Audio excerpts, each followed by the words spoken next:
need to tell everyone what happened at Drake's Spine. And I'm going to need Otto's help.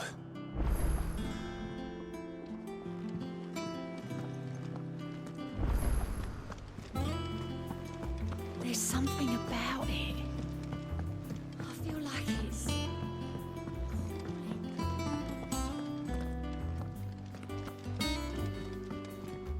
Clive, allow me to educate you.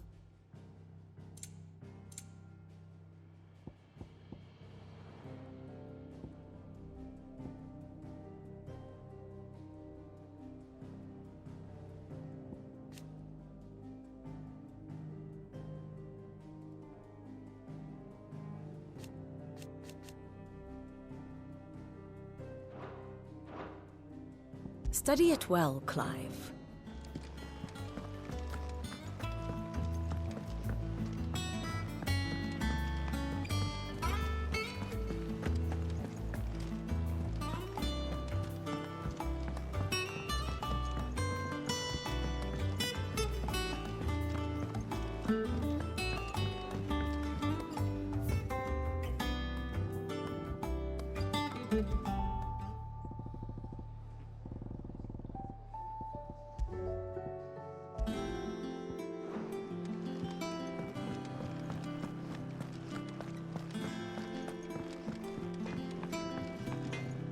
Trouble with your gear, or...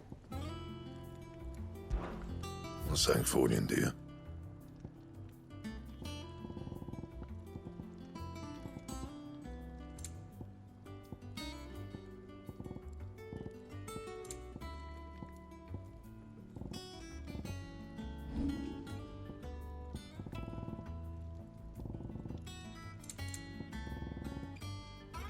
That it?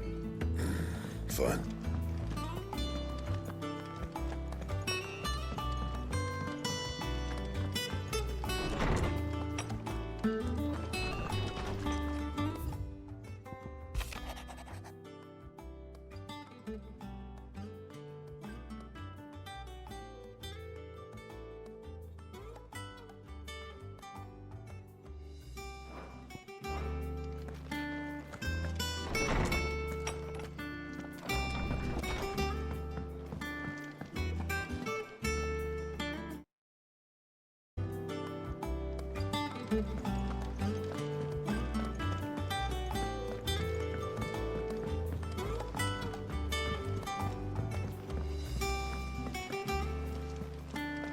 There's something about it.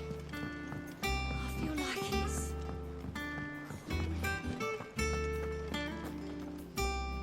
Still alive, I see. Something tells me that I saw on the horizon is your doing. How'd you manage that? It's a long story. One that I'd rather only tell once. Right. All hands on deck, then.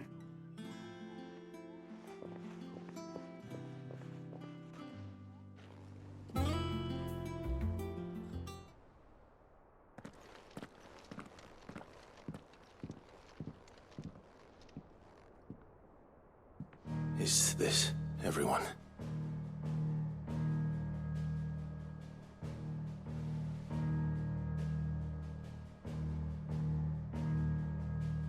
As I'm sure you've all guessed, the crystal which now commands the eastern skies was summoned by Ultima. He called it Origin. Though the significance of that name is as yet unclear. What does it matter what it's called? Its emergence tore Twinside asunder and wiped my homeland from the map.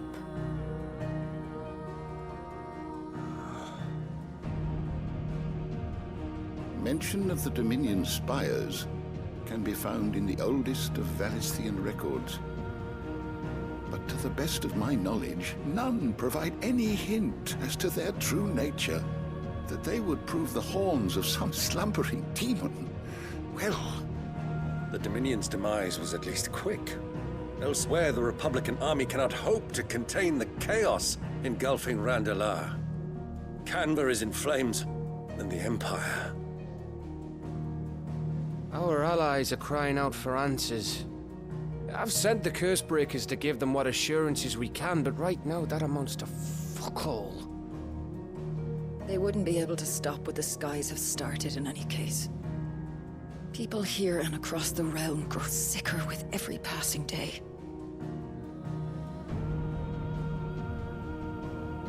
Could it be that this new mother crystal is like the others? That it draws upon the land's ether? It certainly looked that way from stone here. If that were true, it would explain the hastening spread of the blight since the crystal's appearance. Would it not? And as the land's ether slowly rises to the surface, it pools, corrupting all who cannot channel its energies. Archay above, ether floods below, and in the middle, here we languish, hopelessly entrapped.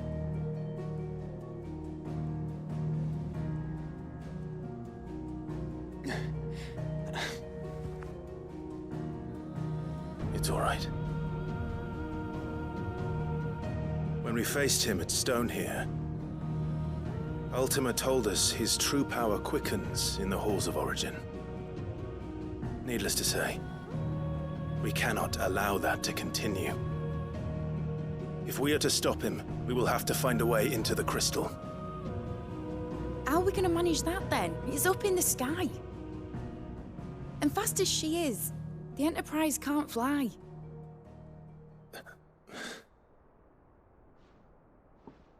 It's a lot to take in, and I reckon we'd all benefit from some time to clear our heads.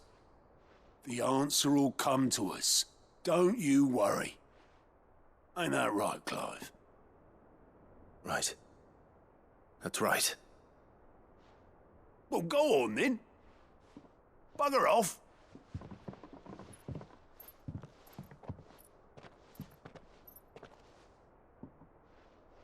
Same goes for you, Clive. You won't solve anything like this. Trust me. Go and get some fresh air, eh? Thank you.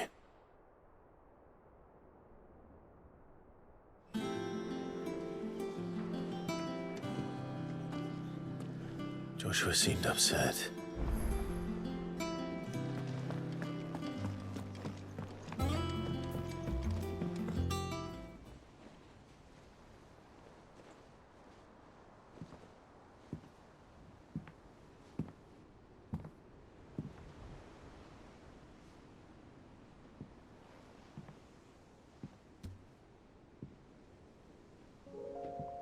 Ultima may have created us, but he doesn't make us who we are.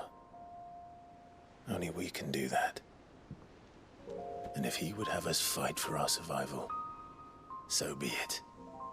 It's what we've been doing all along. Much like Ultima himself, it would seem. His new world being naught but a means to survive. And so, we must contend to decide which of us shall inherit the land. Should Ultima prevail, it will mean death for us all.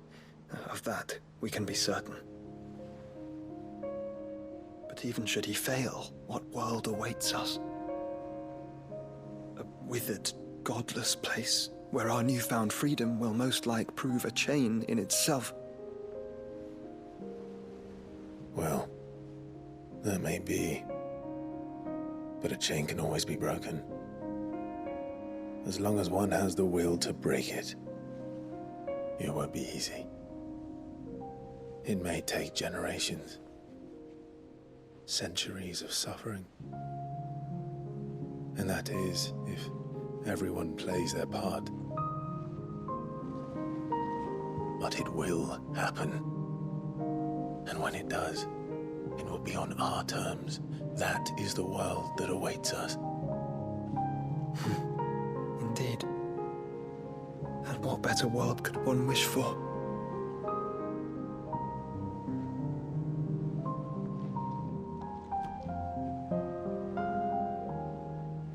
But first, we have to reach that crystal.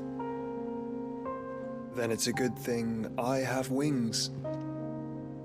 You can barely stand, let alone fly. And only the Founder knows what horrors await in those skies. You certain about this? Am I certain? I am the Phoenix. I will do what I must. This is our fight. Remember?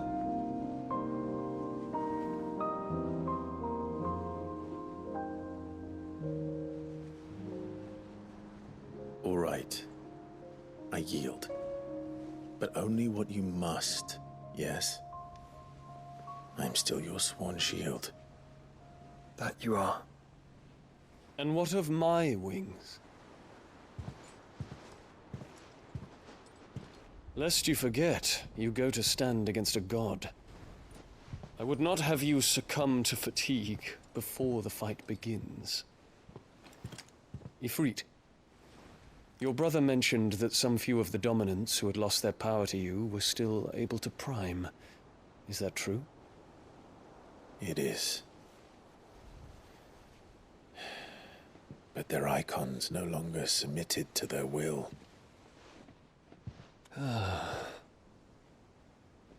Then mine will have to be stronger. That you both might save your strength for the battle to come. You don't have to do this. If you do, there's a chance you might lose all you have left. And what have I but regret? My life ended in the Dominion. I fear death no more. Besides, I would have words with Ultima. He has much to answer for.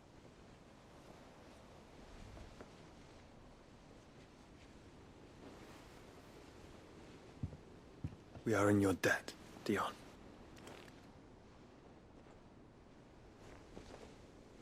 We can speak of debts when this is over.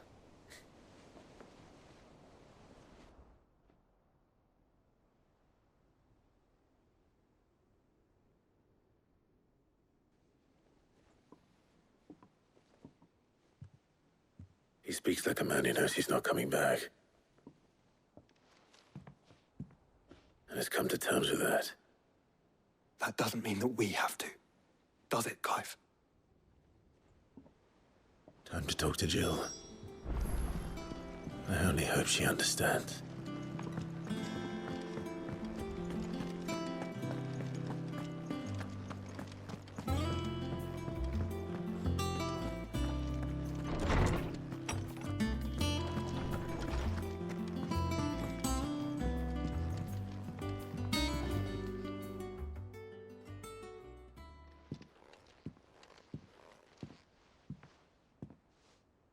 Come to wish on a star.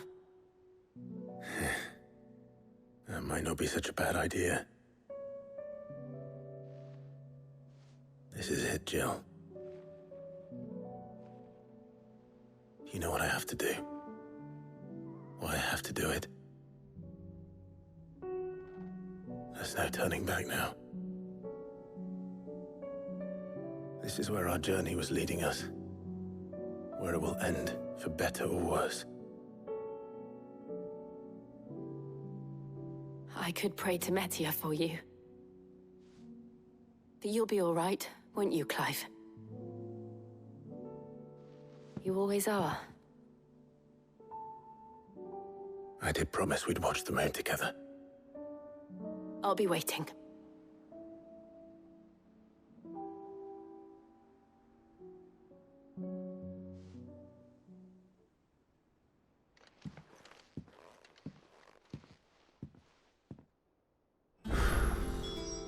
It's almost time.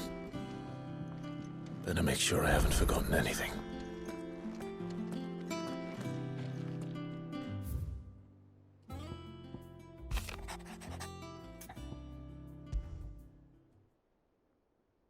Something tells me this is no mere adventure story.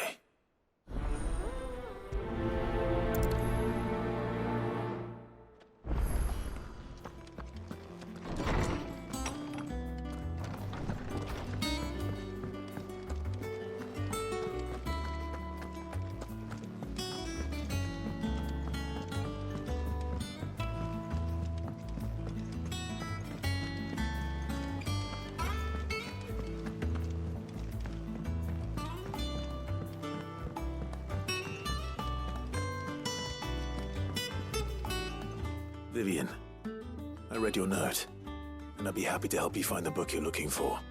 Thank you, Clive. But tracking it down will not be easy. Are you sure? Please. You have always granted me your wisdom and insight whenever I asked. It's only right that I return the favor. Or at least attempt to. You are too kind. Alas, what I ask of you is rather more trying than delivering the odd lecture. I spoke with Harpocrates to see if he had any inkling as to where another copy might be found, but perhaps it is best that you hear the details from him. If you say so. Forgive me, Clive, for asking this of you. But this book, it set me on the path to becoming who I am today. Its importance cannot be overstated.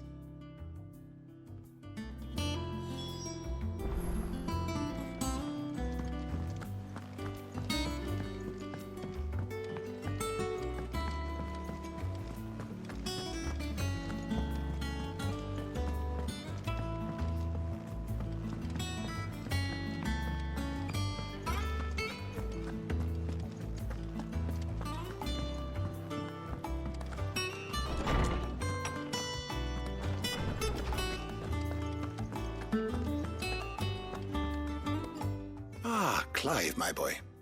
What a pleasure it is to see you. Harpocrates.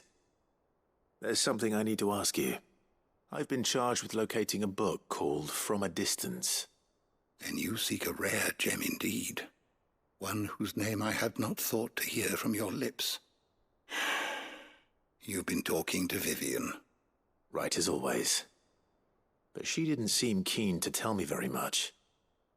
I take it she didn't like what you had to say. And yet I gather it did naught to dissuade her. Clive, if the young professor has tasked you with obtaining a copy, I fear she asks the impossible. The executors would not allow it. The executors? Coveters of Secrets. A clandestine organization committed to the collection and intenebration of forbidden texts and technologies. One such text being the tome Vivian seeks, chronicling as it does the true history of the enslavement of bearers, a tale which could overturn the established order were it ever to become widely known. Or, so rumor has it. I've never actually read the thing, or even set eyes on it for that matter. How is it that I haven't heard of this organization? Why, secrecy is the executor's watchword. They lurk in the shadows, emerging only to seize that which must be seized, be it books, inventions, or people, before disappearing again, leaving nary a trace. Which would explain why Vivian's copy was snatched from her grasp not long after she found it. By the hand of the executors, yes. But what drives them? Self-interest or ideology? A fine question. Sadly, all that is known of the executors can be recounted in a single breath. You may just as soon ask me of their origins, numbers, or the identities of their leaders. Any answer I give would be pure speculation. Then my hunt was doomed from the first. What was Vivian expecting? That I'd pluck it from thin air? Not from thin air, no. From ash. Rumors of the executors are rife among the scholars of Storm, but rather less so across the strait. I have a friend. Well, I had a friend in the village of Garnick, a collector of rare tomes, upon which subject we would oft correspond. Alas, I have heard naught from him since the skies fell dark. And no doubt he, too, has turned. But, though he did not mention it by name, it is possible that a surviving copy of From a Distance yet rests upon one of his many shelves, quietly awaiting discovery. If you were, by some chance, able to save even a single book from the poor man's library, I know his soul would rest easier. Very well. When I next find myself in Waloed, I'll be sure to pay Garnick a visit.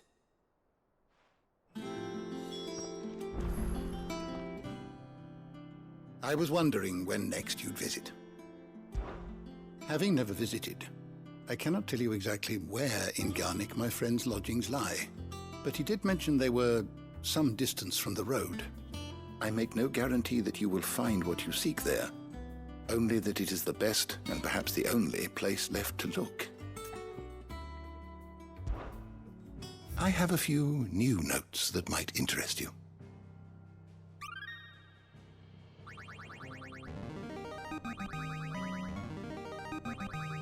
Now this, I believe you will find most interesting.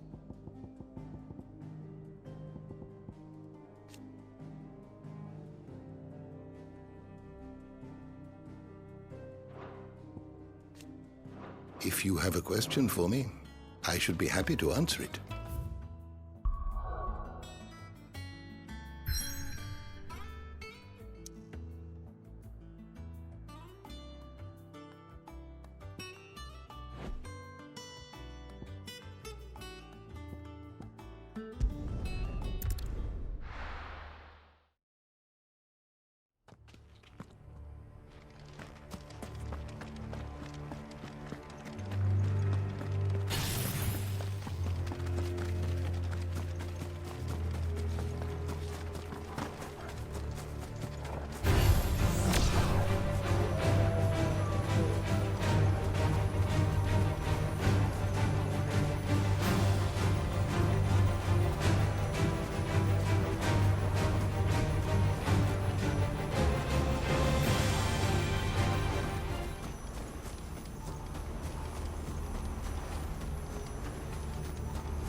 The entire village looks abandoned.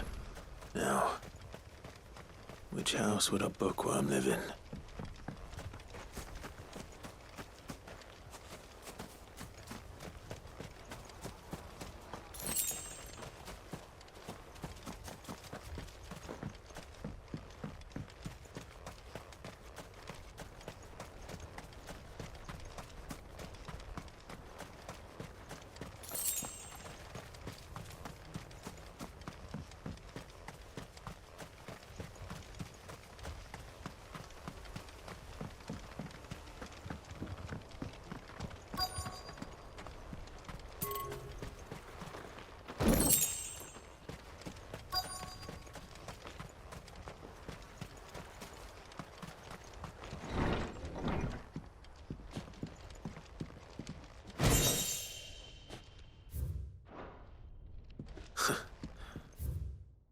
His interests were certainly varied.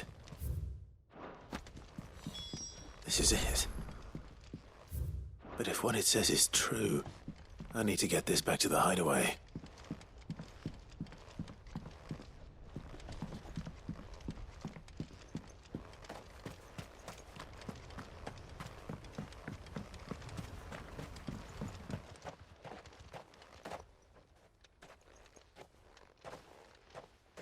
Leaving so soon, stranger?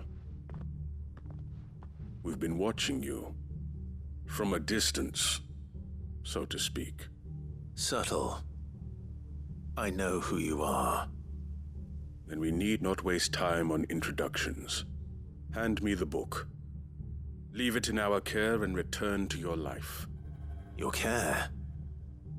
Do you mean to burn it or bury it?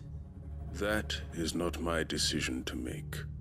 But by one means or another, its contents shall be removed from the common record. Then I'll have to politely refuse. I won't let you erase our history.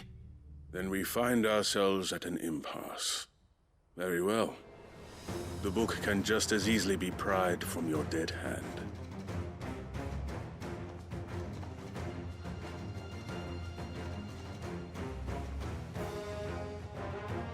Let's see, shall we?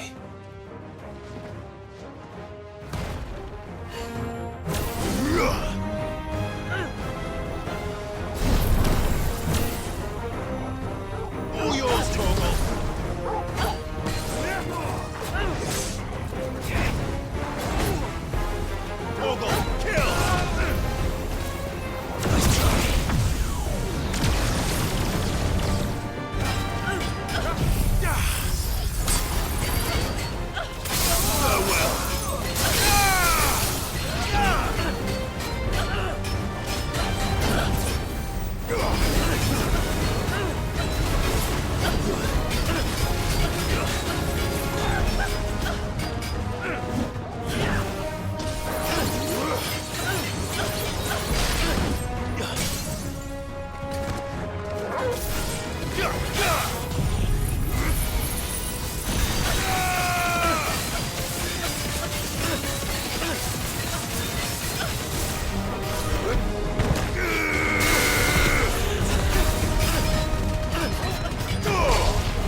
Impressive. But we have other means. We shall claim the book yet. Why do you want it so badly anyway? It lays out in no uncertain terms the vanity and avarice of mankind. It tells the shameful history of the persecution and oppression of a gifted few by a giftless many. Would you say that this interpretation was correct? I don't know. You don't know. Your sword may be sharp, but your wits are dull. So let me answer for you. There is no correct interpretation of history. That a series of events took place may be proved beyond a doubt. But there can be no single, immutable explanation as to why they came to pass. It is a question of numbers and of belief. If enough people believe that a set of events occurred for a reason, that belief becomes the truth. So you're trying to control the truth? We are trying to protect people from themselves, from knowledge that would bring them naught but pain. That is all.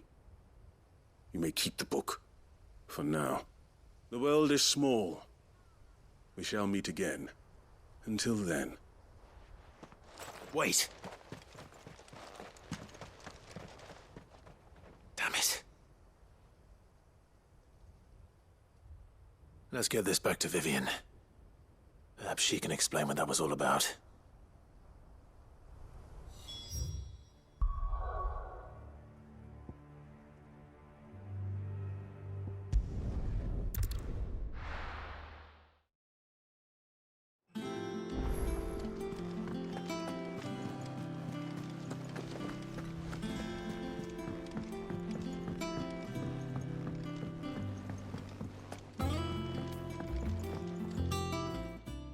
Vivian.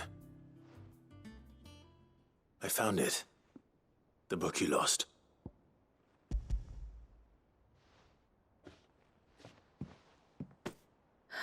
You found it. Thank you, Clive. Even though I asked this of you, I was not entirely sure it would be possible. I feared the executors had seized every copy. I met with one of these executors, and I convinced him to let me keep it. He told me something. That the truth is just a matter of collective belief. And that if enough people believe a lie, that lie becomes the truth. It does. But it also means that the truth is not immutable. That it can be changed. Provided that those who wish to change it can convince enough people that their perspective is the correct one. As the sad history of the bearers proves. You said that the book inspired you to become a scholar. It did. Or its author, rather. She was a heretic, you see. A firebrand and a dissenter. A gallows stood ready for her in every corner of the realm. And by shunning society, or perhaps being shunned by it, she stumbled upon a truth so potent that an entire realm trembled at the prospect of its utterance. I, too, have always felt somehow set apart from the world of men. A stranger to my own species. She taught me that my solitude was not a curse, but a gift. And that, though my journey to the truth might be a lonely one, what I found at my destination would be more than worth the cost. Do you still feel that way? That you're not one of us? Honestly, I'm not entirely sure anymore. Since coming to the hideaway, I find my thinking somewhat clouded. Perhaps the result of studying mankind from a rather closer perspective than I had intended. But the more I study, the more I find value in this perspective. In looking not from the outside, but from within. So if you'll permit me, I'd like to continue my work here. Remember, Clive, when enough people believe, belief begets truth. Give the men and women of this benighted world the gift of truth. Make them believe in you. As I do. I'll try, Vivian. I'll try.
Clive, my boy!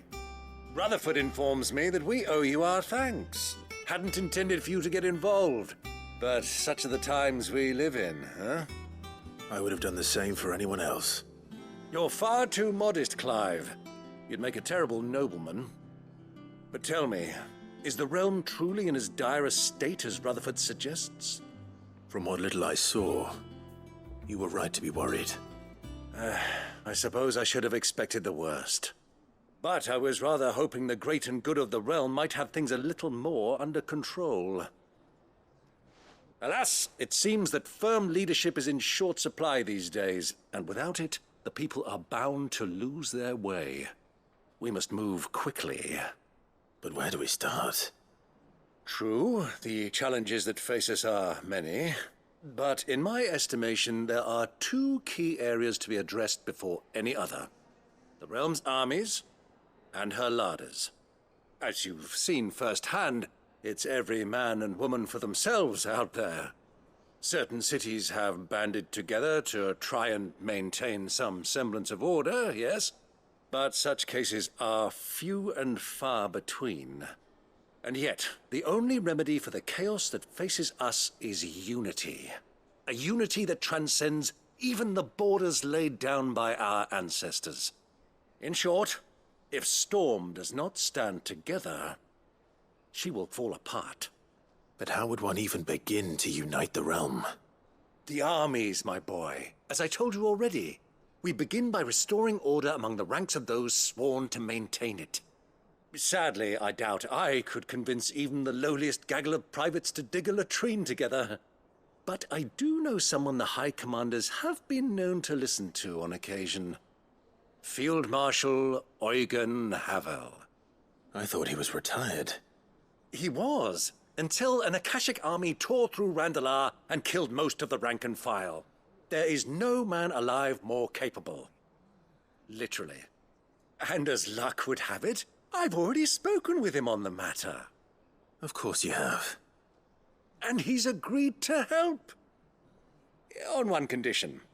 That he first speaks with you personally. Havel has always been a man of frustratingly rigid principle, and he has certain qualms about clasping arms with, well, with an outlaw. I extolled your many virtues as best I could, of course, but the old goat was adamant that he be allowed to appraise you in person. You don't mind, do you, my boy? Of course not.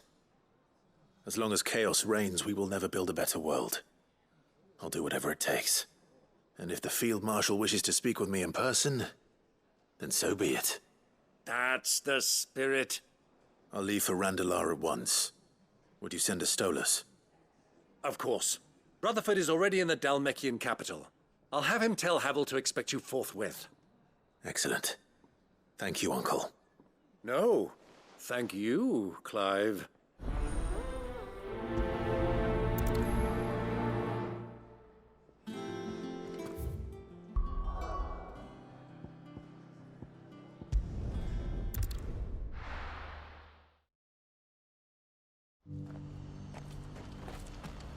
Do you see that too?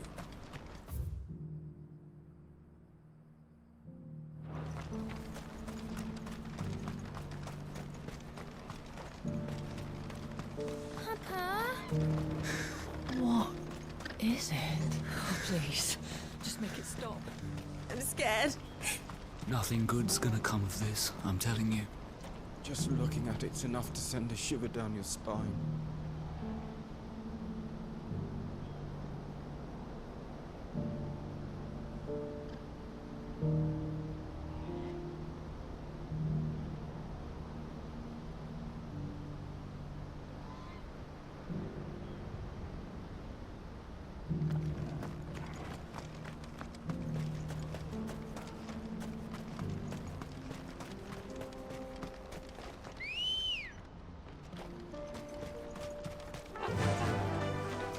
Faster!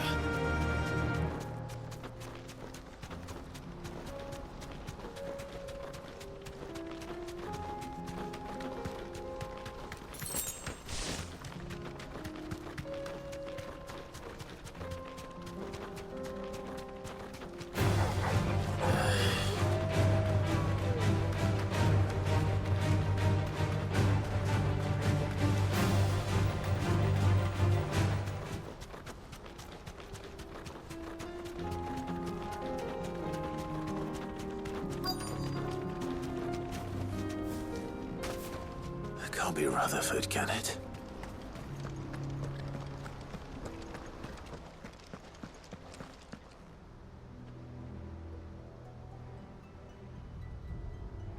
Turncoats and cowards, the lot of you! If it's a fight you want, it's a fight you shall have! Allow me. I don't need your... Please, Field Marshal, oblige him. This won't take long. You're right. It won't. Men, finish him.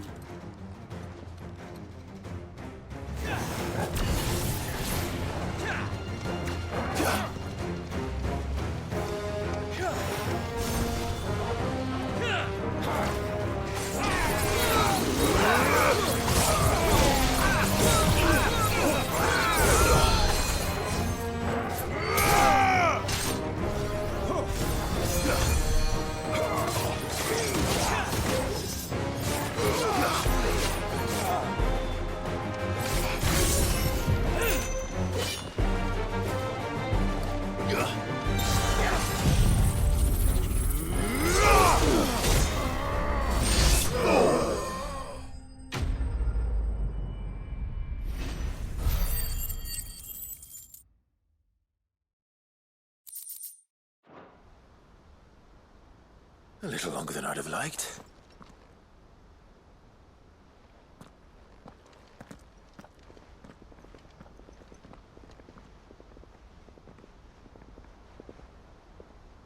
Field Marshal Havel, I presume. Are either of you injured? No, my lord. You arrived just as our escort turned on us. Fucking traitors! I'd heard reports of soldiers in the outlying regions abandoning the oaths they swore. But I hadn't thought the corruption had reached so close to the heart of the Republic. It's a fucking disgrace. Your interfering old bastard of an uncle tried to warn me, of course. My lord Marquis. Or is Sid the Outlaw more to your liking? Call me what you want. It doesn't change who I am, or the urgency of the message I bring. My uncle has a plan to right the realm, And he needs your help to see it through. Before I agree to anything, I'd have you answer one question. What do you stand to gain from all this? I won't deny that I might benefit from further chaos. But I seek a new beginning for all of us. And while the choices I've made may not always have been the right ones, I know I made them for the right reasons. For so long, so many of us have been told how we could live, how we could die, when it should have been our decision all along. Now we have a chance to put things right. But in order to take it, we must stand together, even if it be beside those with whom we don't see eye to eye.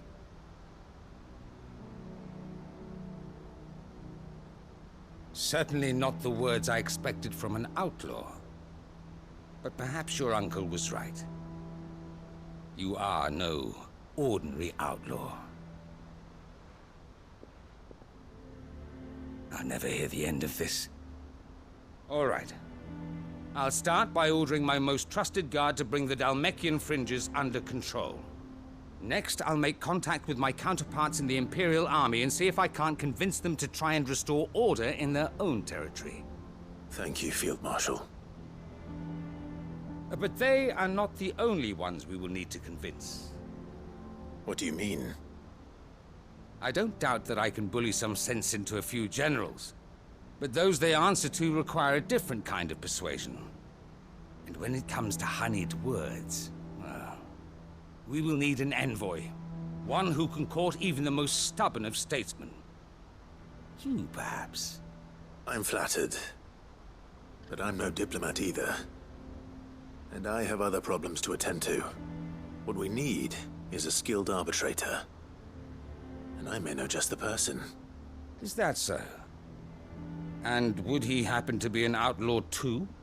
Of a different kind, perhaps. Well, beggars can't be choosers. I suppose we'll all have to find a little of the outlaw in ourselves if we're to make it through this. Very well. Send your man to me right away. I shall.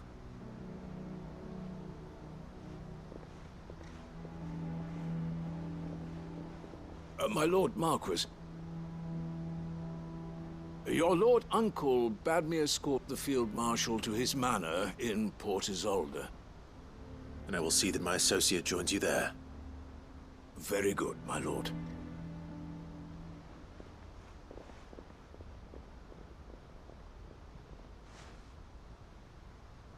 Huh. An envoy. I'm not sure I'm the man to talk anyone round.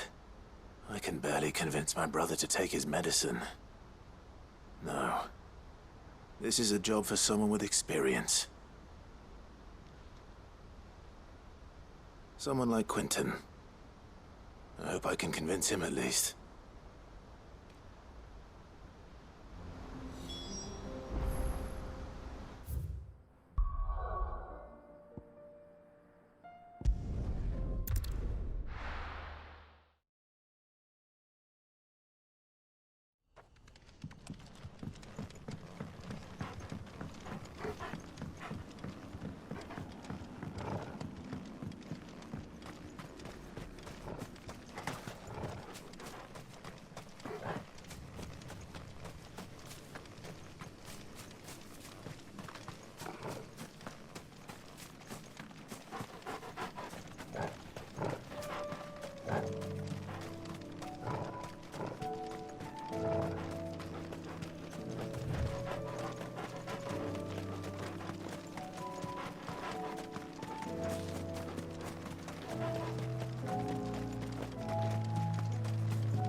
Quentin, I have a proposal for you. Do you now? Something tells me you'll be asking more of me than a cask of Gotand gold. Go on then. Propose.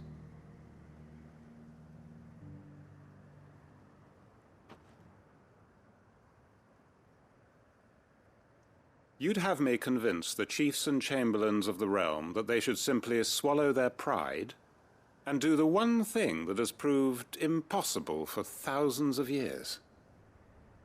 Was there anything else? Perhaps I can fetch you a meat pie as well. I know it's a lot to ask, but I can think of none better suited to the role. And you'd have me give up what little I have left to do it. I told you, Clive. The people of Lostwing are my family, and I cannot abandon them. You'll have to find someone else. I'm sorry to hear that. So am I. And why might that be? What he's asking. How's it any different to what you've done so far? They want you to speak for those who can't speak for themselves. That's what you do best. If it's the vineyard you're worried about, we'll see that the grapes are picked and the tons filled. You know we will. It's not that. Then what is it? You said yourself we're family. Don't you trust us? You know that's not what I'm... Then what are you saying? That only we are worth saving? Why turn your back on everyone else? You convinced us we could build new lives for ourselves, and if you can do that, who's to say you couldn't convince the entire realm? A stirring argument. I fear that any rejoinder I make might fall somewhat flat by comparison. So you'll join us? Where do you need me? Field Marshal Havel will want to speak with you in person. He's currently in Port Isolde. I can arrange for a party of Cursebreakers to accompany you there. That would be very much appreciated. I hear the roads are far from safe these days. Hopefully not for long. My uncle will want to know that his plan is taking shape.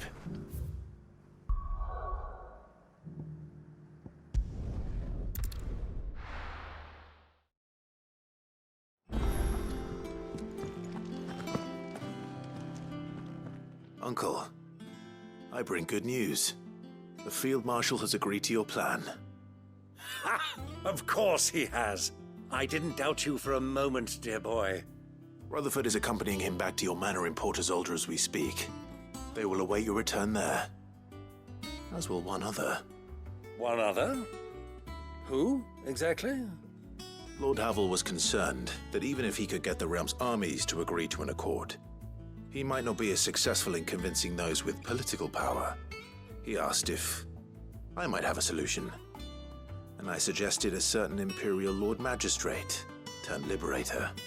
One of your co-conspirators? Master Quinton would probably call me one of his, but yes. Another outlaw, then. Just the thing we need to put these rotten politicos in their places. Good thinking, Clive. I'm glad you approve. The more the merrier, eh? Uncle, assuming Havel and Quinton can solve our problem with the armies, you still haven't mentioned how we might manage the grain shortages. Oh, don't you worry, my boy. The 7 high houses will be seeing to that. They have all agreed to make the most generous of donations. Oh, of course, it did take a little persuasion, but luckily I had some unexpected help. From who? Why, you, my boy. Rumor has it that you rescued the Lady Ariane's head steward Rockford from a horde of bloodthirsty bandits. It was more of a handful. Well, the old battle-axe was so pleased. She had a shipload of talents delivered to my private docks by the next new moon. And when the other houses saw the parsimonious old crone's purse strings finally loosen, they as good as tripped over themselves in the rush to follow suit. I'm happy to hear it. Now, I must be getting back to the manor. Join us there at your earliest convenience, would you? Of course, Uncle.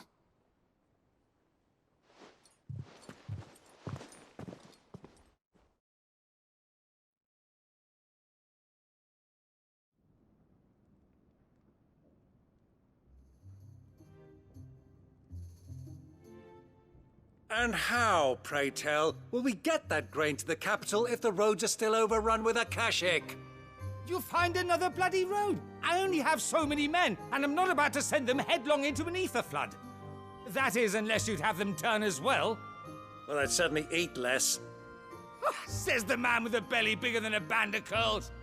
My soldiers actually need their rations. Without any food to keep them going, they'll be dead even before you've sent them on your fool's errand. If I may, gentlemen, perhaps I might suggest an alternative approach. Though supply routes are indeed disrupted, there is no shortage of ships. Indeed, they bob away in every bay from here to Randalar, awaiting a safe haven. Allow them to make port and fill their bellies full of grain.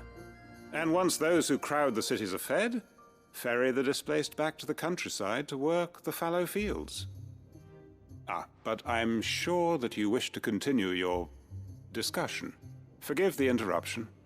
Two such firm friends as yourselves need no help from the likes of me. Rutherford spoke fondly of the great bond between you. Us? Friends? I can't stand the man! Clive, I'm beginning to question the quality of the company you keep.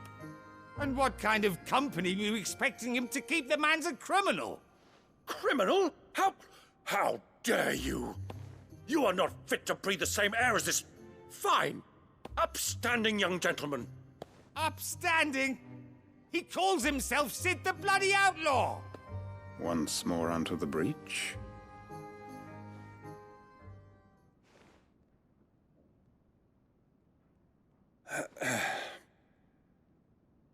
Shall we begin again?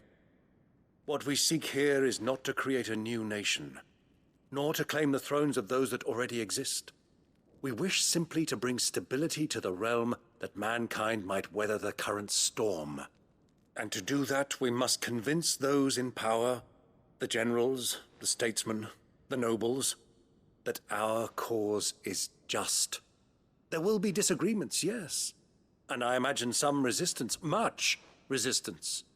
But we cannot let that deter us. If we show them the path, show them that we walk it ourselves, then I am confident they will follow. The fate of the world lies in my nephew's hands, but the well-being of her people lies in ours. And we must not squander the chance that Clive has given us. Uncle Byron, Now, with that settled, let's move on to the signing of the Accord. For what great moment in history hasn't been accompanied by a little ceremony?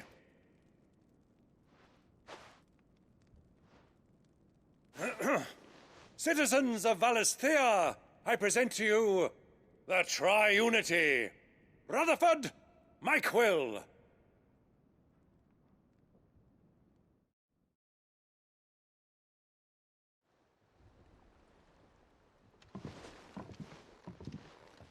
Well, my boy, the stage is set. That it is. This is the role you were born for. Now I ask only that you trust in the talents of your supporting cast. We shall play our parts to the best of our abilities, that you might have the opportunity to shine. The realm needs its Sir Crandall. And there is no better Crandall than you, Clive. I want you to keep this signed accord as proof of our faith in you. I will. Thank you, Uncle.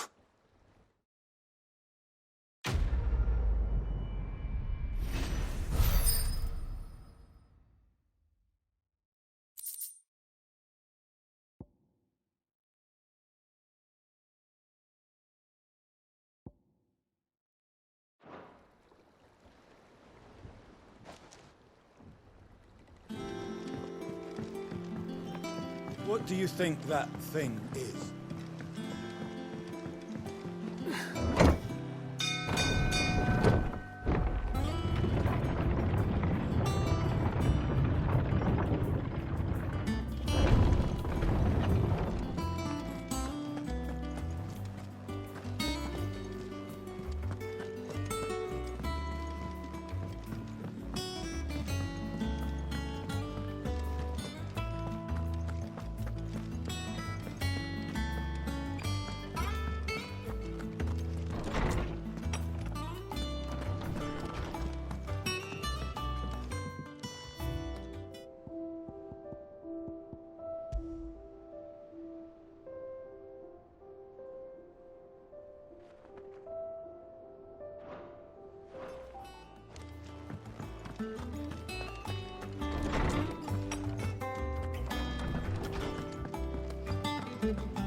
Joshua, what's wrong? And don't say nothing. It's... nothing. I've received word from Cyril. The Undying have found Father's will, or something akin to it. His will? How and where? In the crypt beneath Rosalith Castle. After Kupka was kind enough to drive out the Imperials, the Undying took the opportunity to recover what relics of the Duchy yet remained. And in the process of doing so, they found a letter from Father. I'm surprised anything survived down there. Cyril asked that I join him in Tabor at my convenience. I have been meaning to go, but... would you join me? Of course. I want to know what's in that letter as much as you do. Very well. I am ready to leave when you are.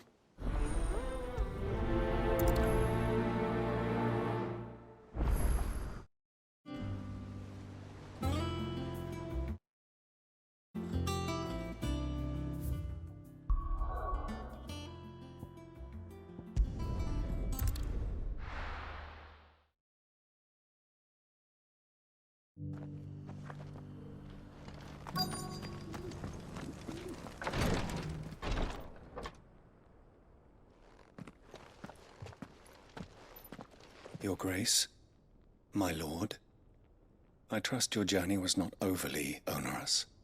Cyril, you found a letter from Father? Yes, I have it here.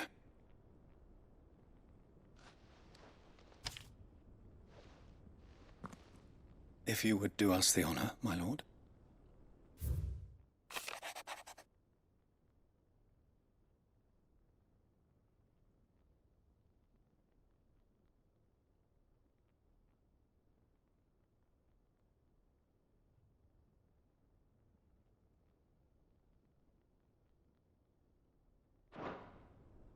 An inheritance. It would seem the late Archduke penned this missive shortly before his passing. The day before we left for Phoenix Gate.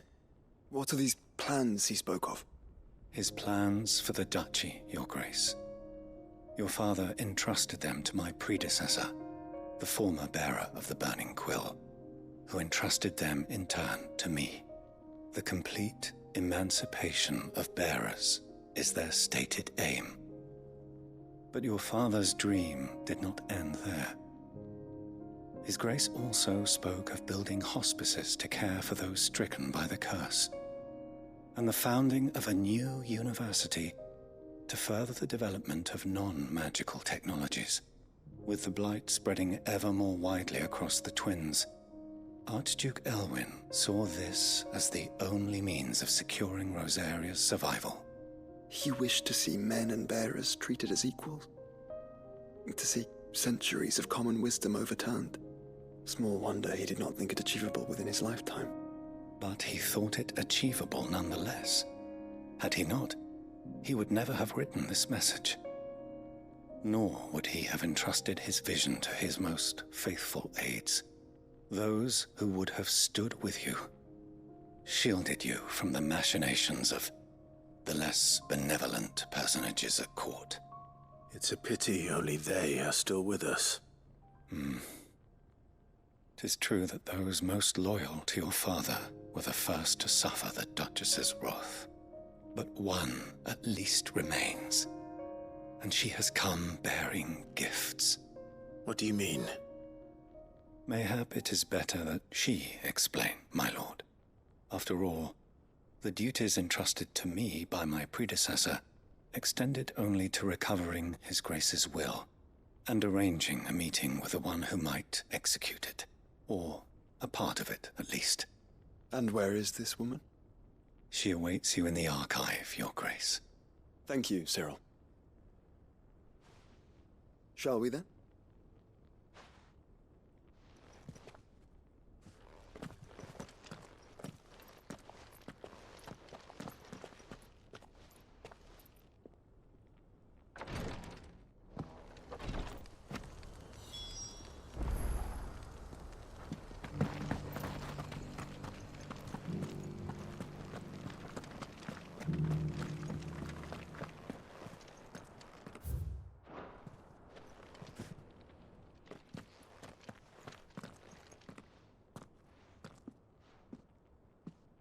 My lord, your grace.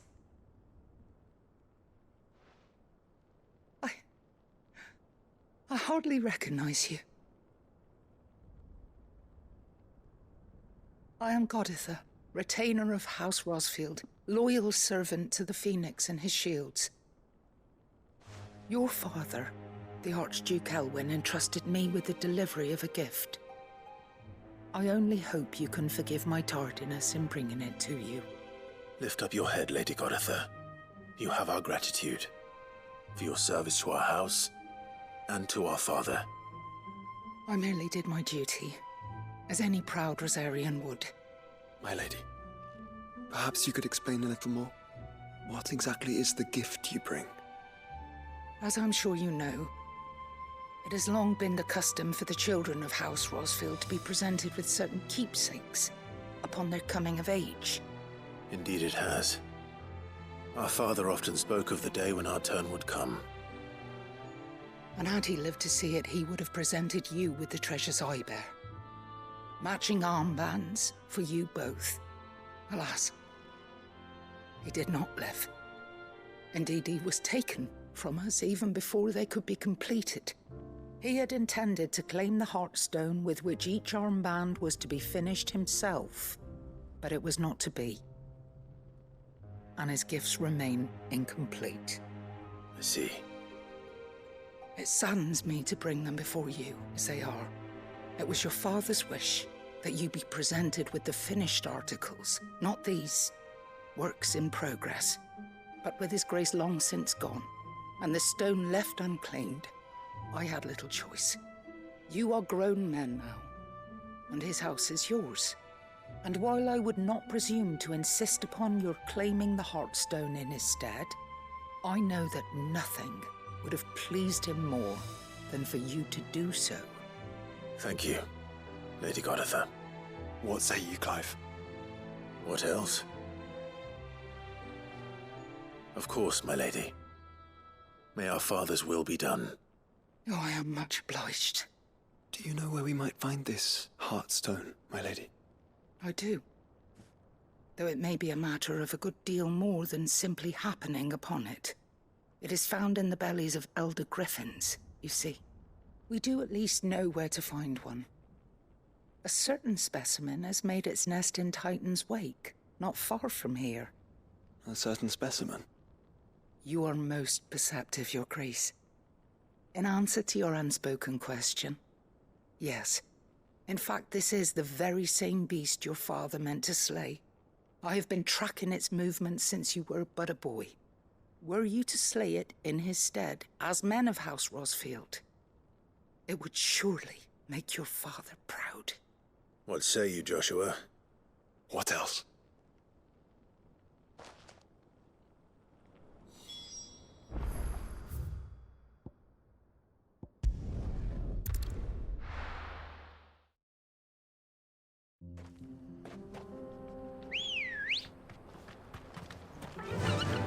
Yeah!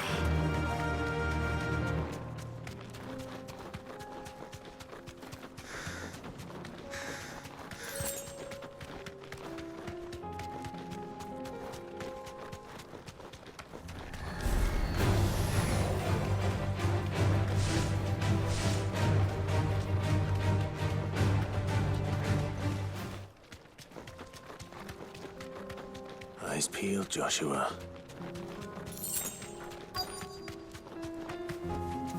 Thanks, Gal.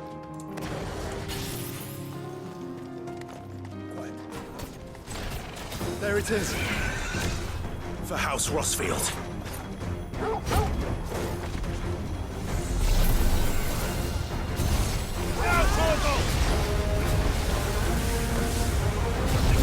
All yours, Torgal! Torgal, kill!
Is this the Heartstone?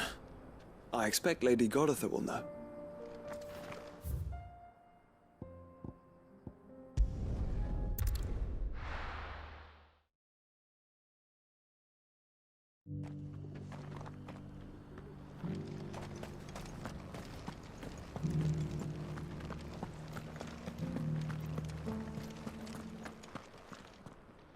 Oh, thank the Founder you were safe. The Griffin is slain then? And the Heartstone claimed.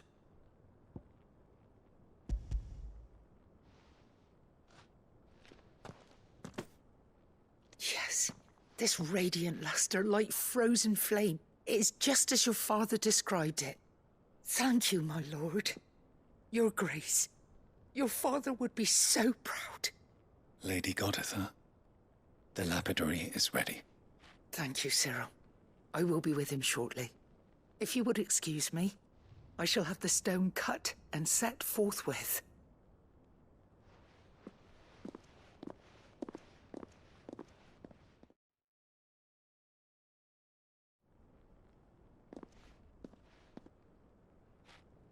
The armbands are complete. Pray, take them. They are yours, after all. Heartstone is harder and more enduring than garnet, or even ruby. It symbolizes unwavering will and devotion. And the graven vines encircling the stone represent the unbreakable bonds between you. It's a message. Father knew we had enemies both inside and outside the duchy. Enemies who would thwart his vision. Only with unwavering devotion would it ever be realized. And only if we stood together, as Phoenix and Shield, as brothers in arms. Only then might those enemies be overcome. Indeed. His Grace knew the enormity of the task he would entrust to you, his heirs. But this was more than just a message. It was a promise. That he would always be with you. Thank you, Lady Goditha, for remaining the steadfast custodian of our father's will. Forgive me, my lady, but there is something I don't quite understand.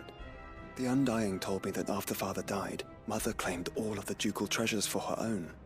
Even if the armbands were incomplete, she would surely not have overlooked them. So, how were you able to keep them from her? Because I was the keeper of the vault. Though I was but a lowly servant, your father spoke to me of his intentions for the bands, of the deep love he had for both of you, and his hopes for your future. In the days before the disaster at Phoenix Gate, I discovered that the Duchess had ordered her jewelry be sent away from the castle. It was then that I knew she meant to betray us. I tried to warn your father, but it was too late. When word of the fire reached Rosalith, I knew my time was short. So I took up the armbands and I fled into the night. And thank the Founder you did. Yet my duty to your father was incomplete. Not knowing what else to do, I followed the Griffin, thinking I might claim the Heartstone on its passing. And so my pursuit continued, until Lord Cyril appeared before me. He informed me that His Grace's will had been recovered, and that his sons were alive and well. Lady Goditha, on behalf of my father and all the people of Rosaria, I thank you for your loyal service. As do I. Thank you, my lord. Your Grace, for coming back to us, for giving my service meaning.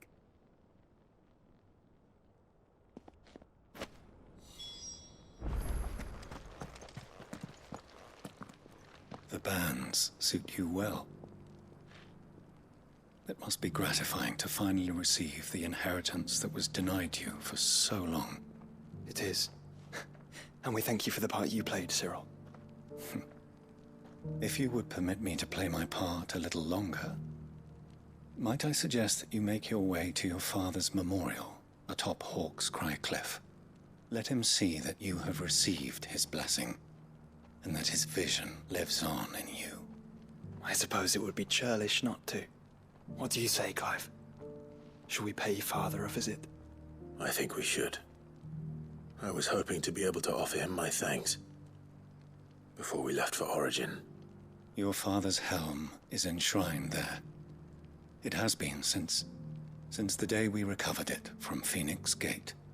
I prithee claim it, for it too is a part of your inheritance, and I do not doubt that your father would prefer it in your hands than perched upon some lonely rock.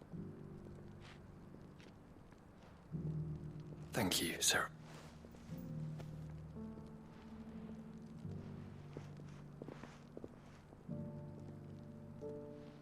Come on, Clive.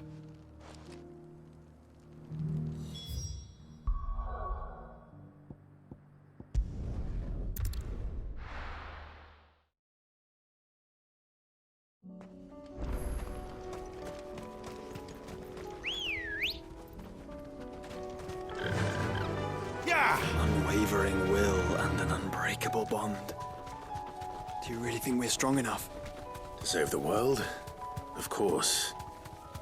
To have overcome Father's political enemies? Of that I'm less certain. Especially knowing what we know now. What Mother was truly capable of. But perhaps these bands would have helped. Knowing he was with us would have made all the difference. It's just back there. Be safe.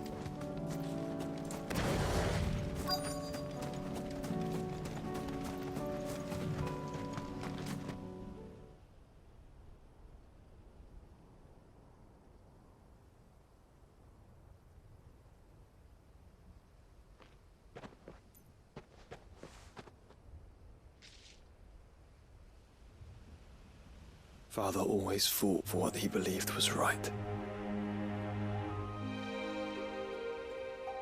It wasn't until that night at Phoenix Gate that I realized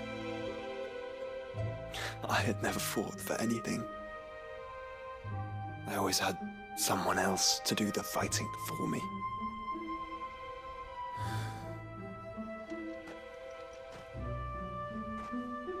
No matter how fate conspired against him, he never lost heart, never looked back, never stopped fighting. To me, he was the greatest of men. And I've been trying to live up to his ideals ever since.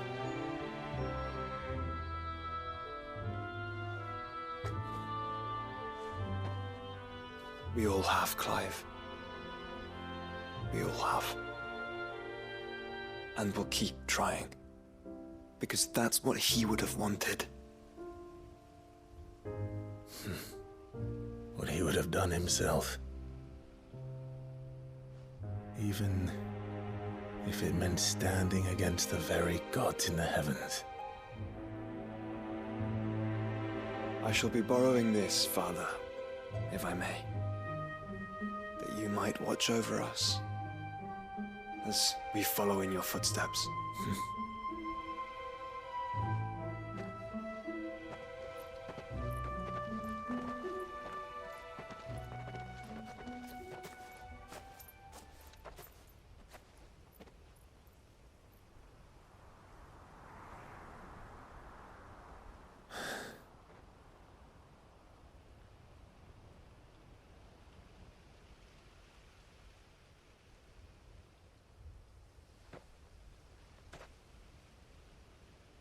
We won't lay you down.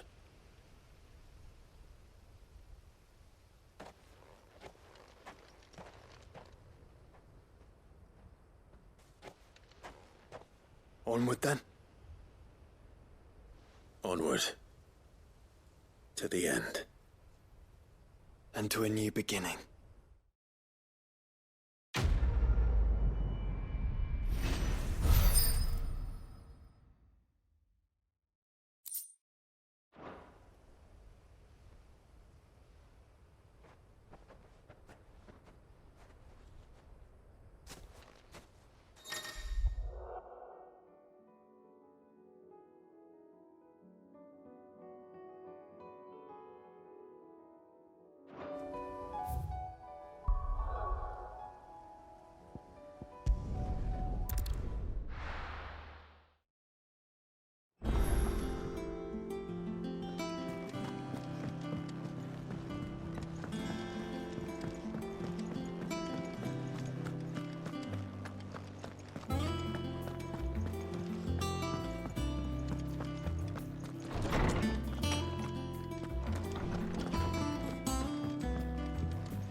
Sid, I was wondering if you could help me. It depends what with. A bearer, but recently freed from his bonds, is keen to join the Curse Breakers. As you know, the work we do is not easy, which is why we test every volunteer's suitability. I was hoping you could oversee this one's evaluation. I don't mind, but why this one? Because he wants to be a scout. Our ranks are filled with men and women capable of breaking chains and putting slavers to the sword. But scouting, we're few with the nose for that. Which is why we still rely so heavily on, and since he accompanies you on so many of your missions, I thought you might be better placed to recognize the traits in him that we should look for in those who'd fill his boots. Sounds reasonable. So you're happy to oversee the boys' test, then? One can never have too many scouts. Truer words, Sid. I'll let the initiate know that you'll be attending his trial, and that he is to proceed directly to Northreach in readiness. No time like the present, eh? No time like the present. I'll await you there. Northreach. I don't suppose they could have chosen somewhere closer. Oh, I wasn't expecting you back so soon. You earned this.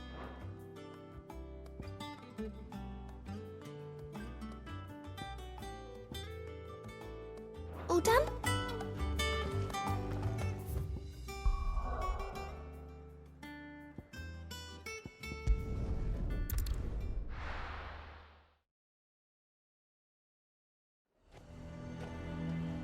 Lazare might at least have mentioned where in Northreach he'd be testing this recruit.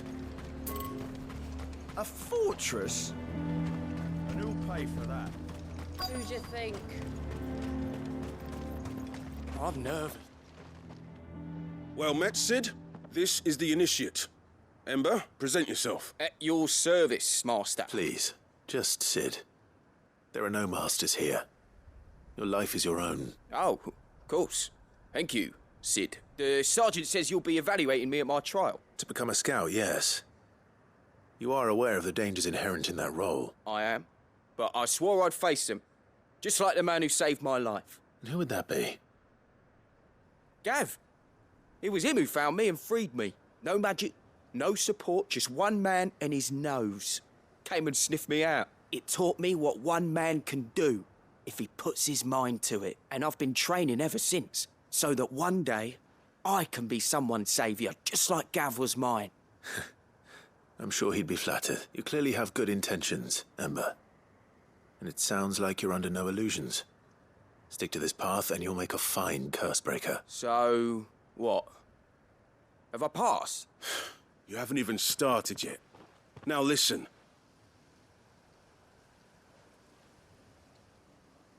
Not far from here is an Imperial lookout, Eastwatch. The guards there record all their sightings in a logbook. You are to find it and bring it here. And bring it here, right. No. Sneaking into a heavily guarded Imperial outpost and stealing the logbook would be quite sufficient. You will need to assess the situation, determine a point of entry, create a distraction and effect an escape, all without being discovered and thrown into an Imperial... Ember, Gav isn't our best scout because he can do everything. It's essential that you know your limits. Know my limits, right. I won't let you down.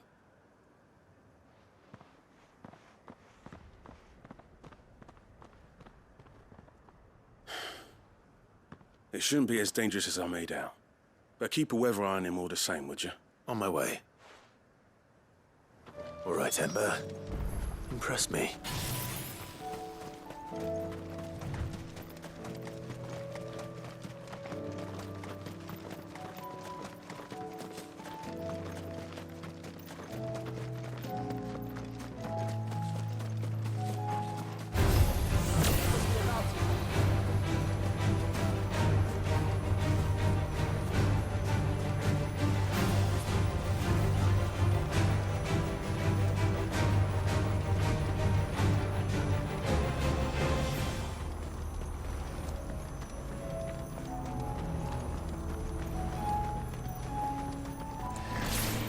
These are clean kills.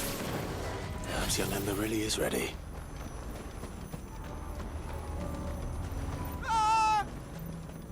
Or maybe not.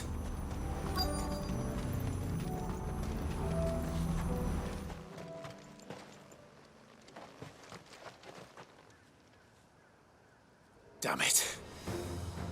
Ember, draw your sword! I can't!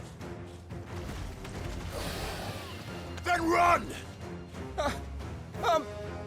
If you want him, you'll have to go through me.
Farewell.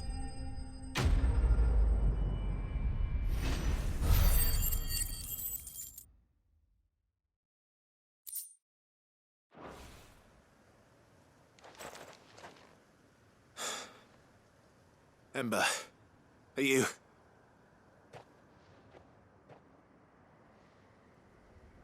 Gone. Of course. Scouts really are a rare breed. Back to Northreach it is, then.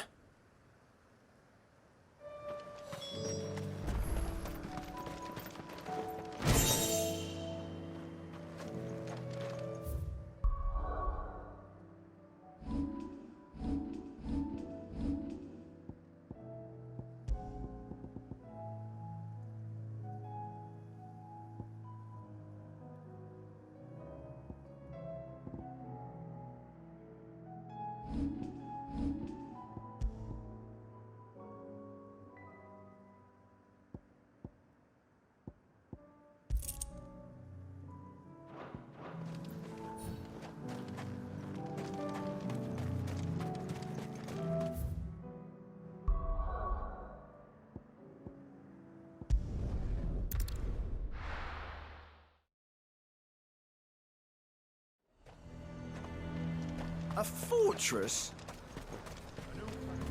Who'd you think?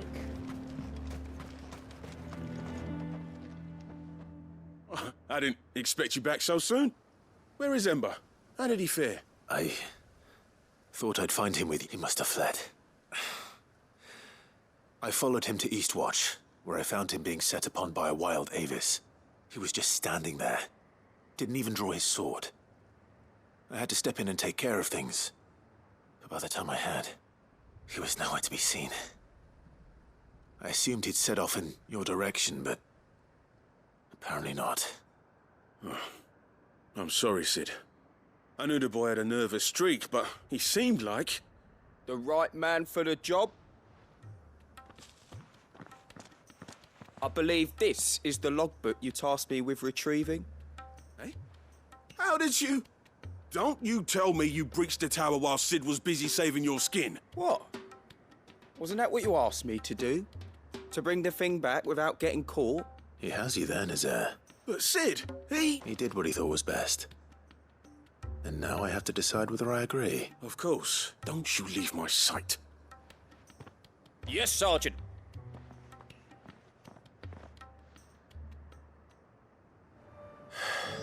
This won't be an easy decision.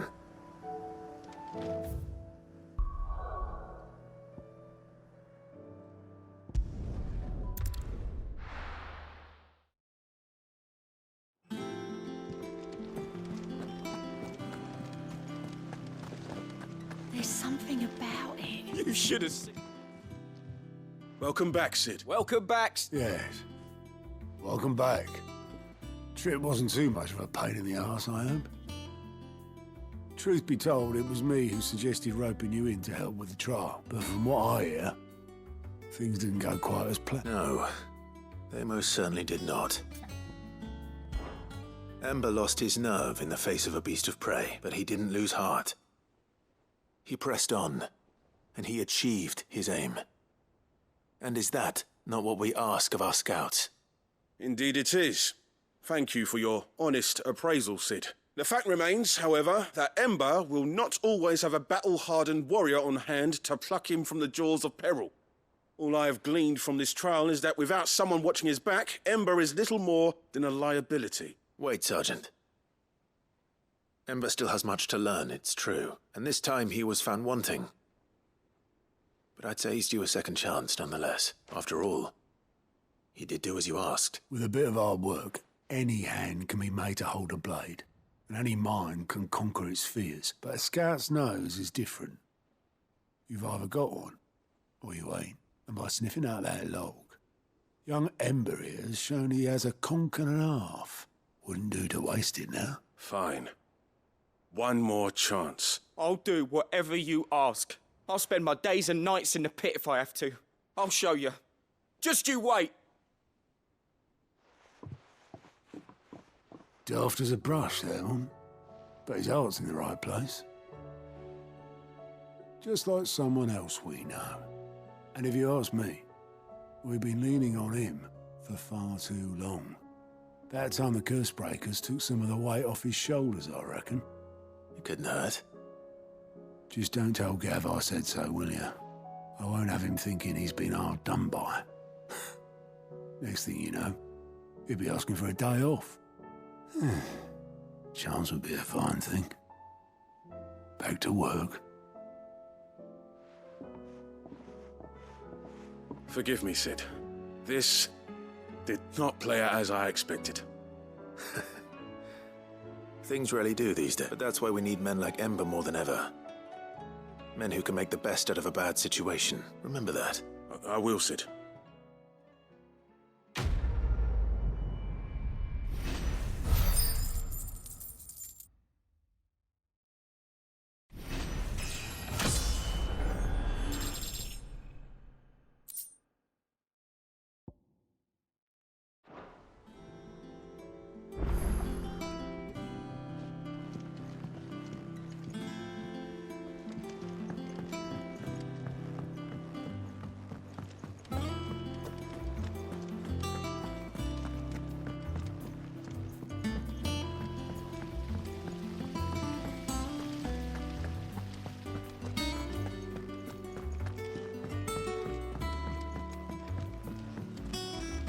What do you think happened?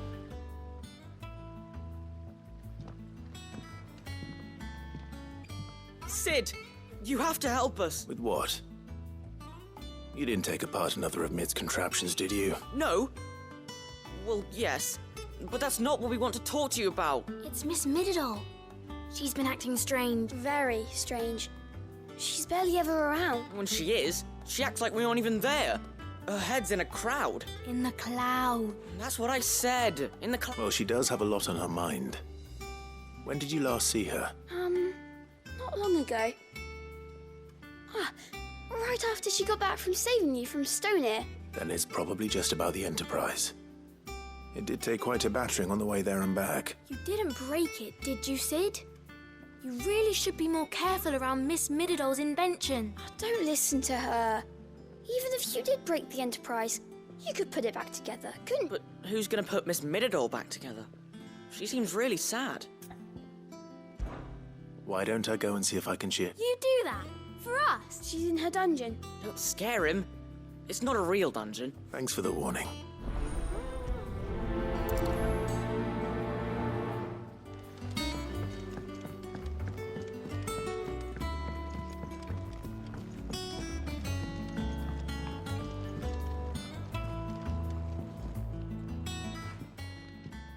Mid, if you have a... That's it!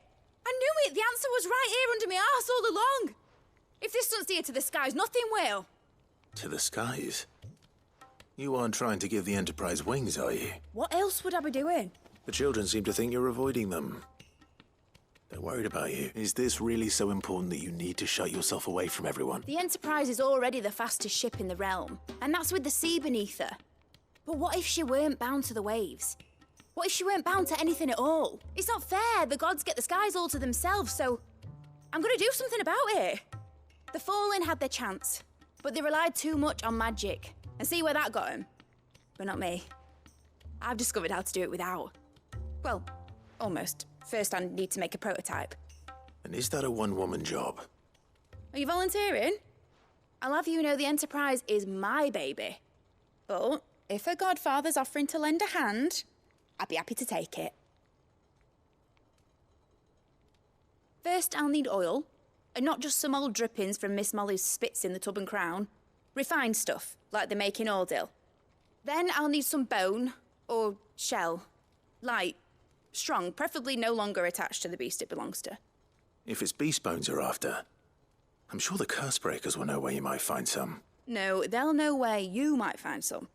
You're the one who offered to help, remember? I should speak with one of the Cursebreakers before I set off for Old Hill. See if I can't find this bone while I'm there as well. Has Midadol mentioned a new project yet? Not exactly.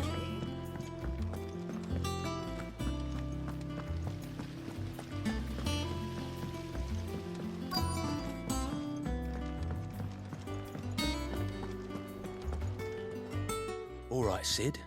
Come to buy us around, have you? Only if you earn it. Mid needs a piece of light but durable bone for her next project. You've encountered your share of beasts on your travels across the realm. Any ideas? Most bones are the same. Whack 'em hard enough and they'll break. If it's durability you're looking for, shell will serve you better. You know what an adamantus is? I do. And I know to give them a wide berth. Will any old adamantus do?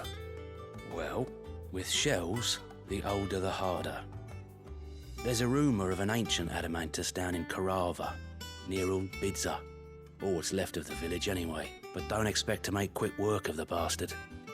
There's a reason it's lived as long as it has. I'll keep that in mind.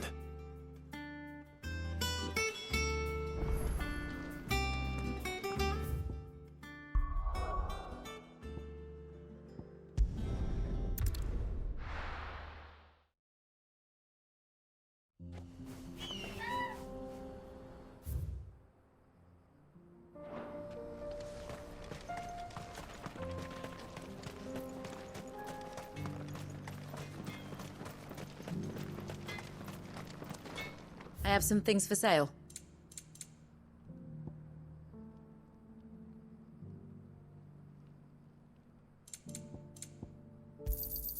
Here you are. Certainly. Thank you. May we meet again.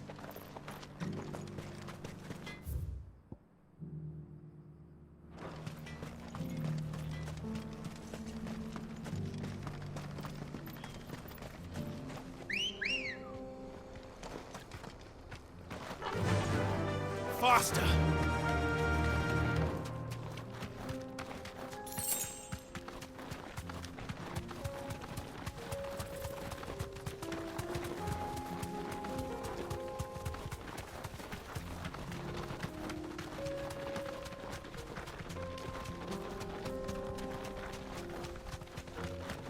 Here we are again. Karava. If you were a tortoise, Torgal, where would you hide? Straight home now.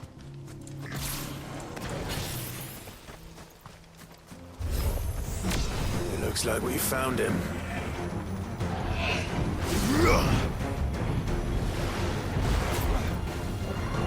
Now, Torgal! All yours, Torgal! Torgal, kill! Get him! Too slow. Torgal, kill!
Mid needs another. She can come and get it herself.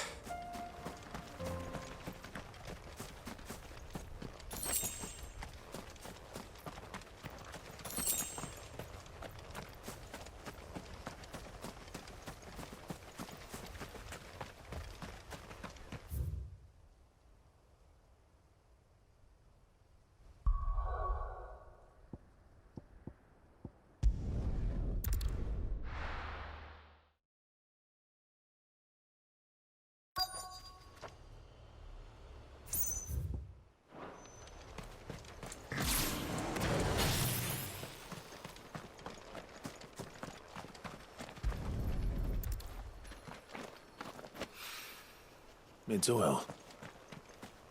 After what happened here, it's a miracle there was any left at all.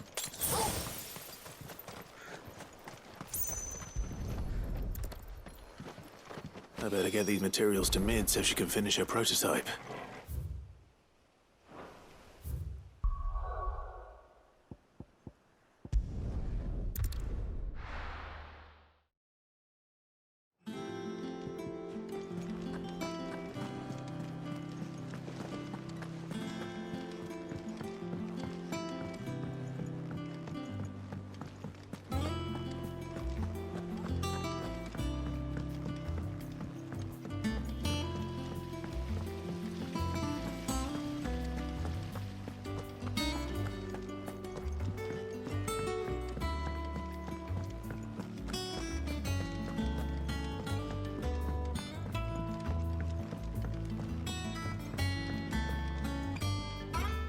Mid, tell me this is all you need.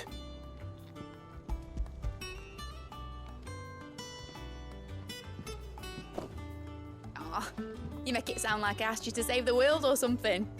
Tell me this is all you need. It's most of what I need. After you left, I went over the figures again, and I realised I'd forgotten a 1 and a 0. And a cogwheel. Just a tiny one. Though, that's the problem. Gears that small are a bastard to make, and I may have lost the one Blackthorn spent a fortnight toiling over. Wait. The children. When they took apart your scales, there was a tiny brass gear. Now that I think about it, they didn't use it when we put the scales back together. The young'uns? But why would they... You know what? I don't want to know. I'll keep working on the model. You go and find that cog.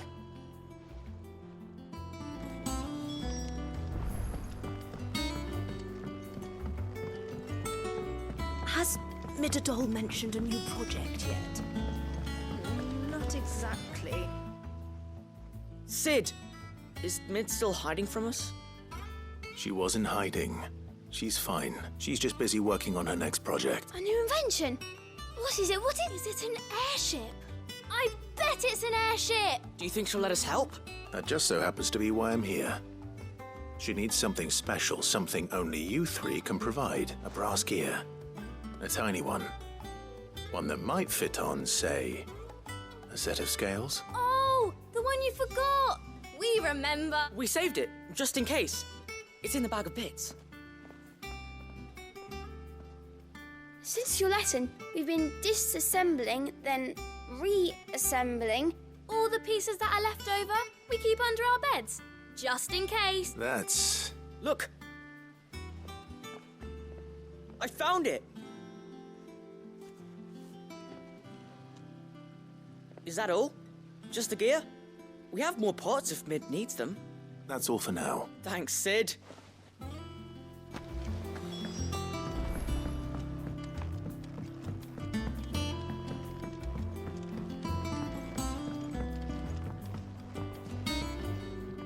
Well, did they have it?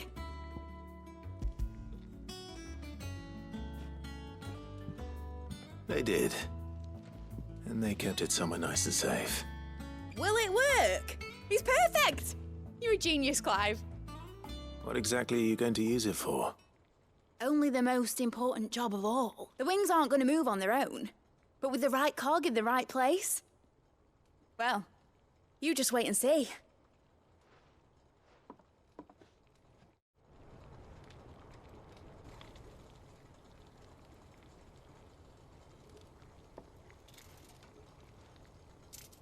That should do her.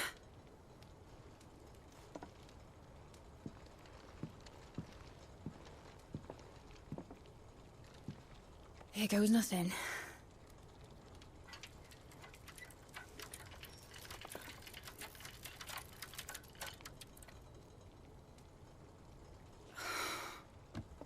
Titan's tits.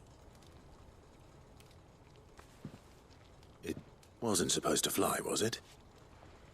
Of course it was supposed to fly. Wouldn't be much of an airship if it didn't.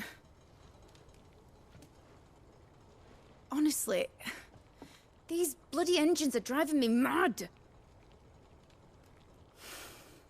I was so sure this would be the day she soared. The mithril engine was made to make dreams come true.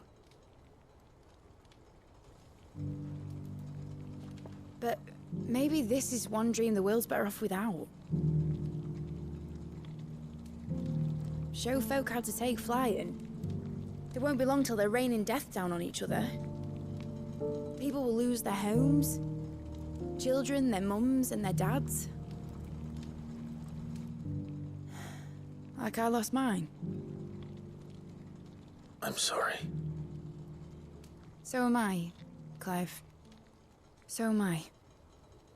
Sorry that I have to choose. Do I follow my head, or do I follow my heart?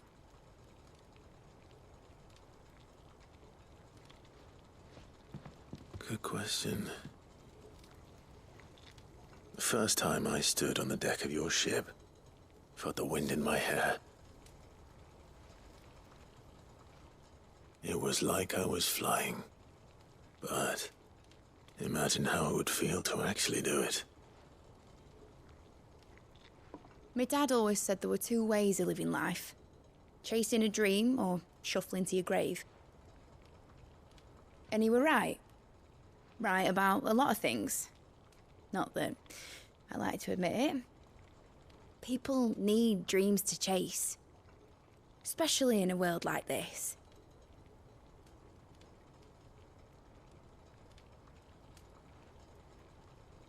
Right. When this is over, I'm gonna take all my mithril engines to Zemeckis and sling them over the edge. I won't have my dream end up turning into someone else's nightmare. But all that hard work... All that hard work will not be used for war, Jamie. But it ain't like it'll be gone. Tell me, Clive, have you ever been on a treasure hunt? Not since Joshua and I were boys. Why do you ask? Because I'm gonna bury the engine schematics and leave behind a little riddle telling people where to find them. A really hard one, so that only the most dedicated dreamers will ever be able to work it out.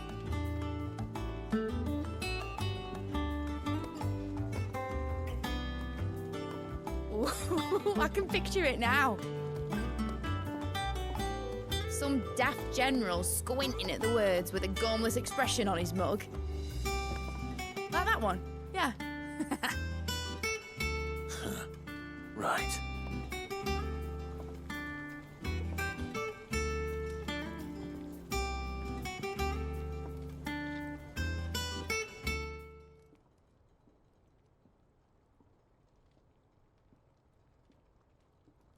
Of course, if I'm putting this engine at the end of a treasure hunt, I'll still need to make it a treasure worth hunting for. Won't be much of a prize if it couldn't even make a toy boat fly after all. My dad always said, dream big. But it ain't the size of a dream that's important, is it, Clive? Only that it's a good one. And I reckon I've got a fair few good uns left in me. I'm sure you do.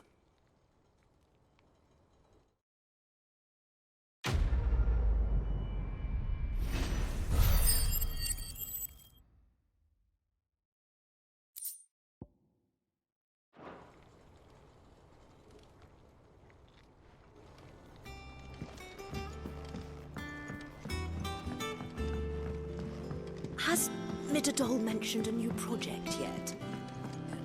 Not exactly.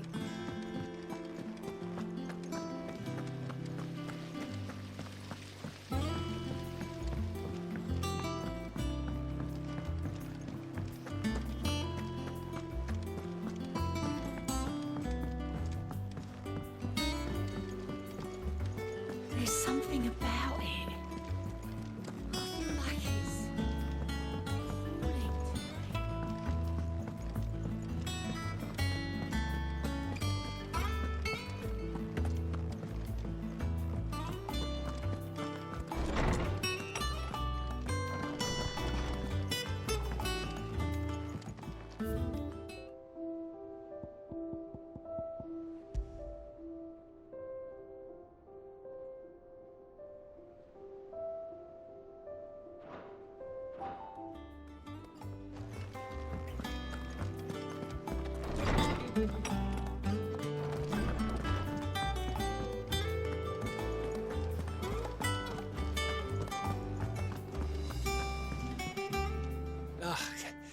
You alright? Something troubling you? No more than usual. It's just... Etta's baby will be coming soon, and I wanted to make something for it. I'm sure she'd like that. Back in the north, families would always make gifts when a bairn was on the way. Yeah, let the little tykes know they were welcome in their new homes, like. So, what's the problem? Well, the problem is that Etta's due any day now, and I don't know if I'll be ready in time. Is there anything I can do to help? You know, there just might be. All right then. What exactly are we making? A good luck charm. But not just any good luck charm. Not just any. No. One made from the feather of a silver chocobo. There's nowt lucky in all the realm, or so we used to say back home anyway. Thing is, they're hard to come by. Had Otto and Karen check with their suppliers, but nothing. I'd try and track one down myself. Only the big day is fast approaching. And that's all you need, a feather. That or the bird whose horse it's attached to, aye. I was gonna start by asking around with traveling traders plying the northern borders. Well, there's no shortage of those passing through Martha's. I think I might make that my first port of call. I'll let you know if I find anything. You're a good friend, Clive. I won't forget this.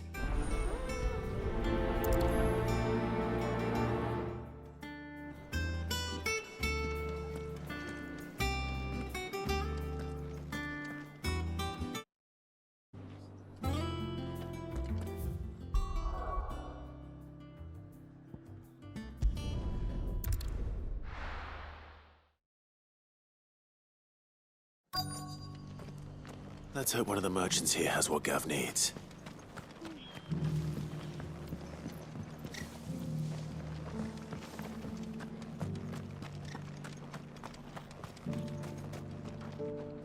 Excuse me. I'm looking for something. Oh, well, then I'm your man. A silver chocobo feather. Oh, or maybe not. Though you're not the first to mention the bird around here. There was a man stopped by the rest not long ago, claiming he was attacked by a silver chocobo. Near some gutted hovel, not far from Eastpool. Most took him for a braggart and a liar, but who knows? Perhaps there was some truth to his tale. We'll see. Thank you.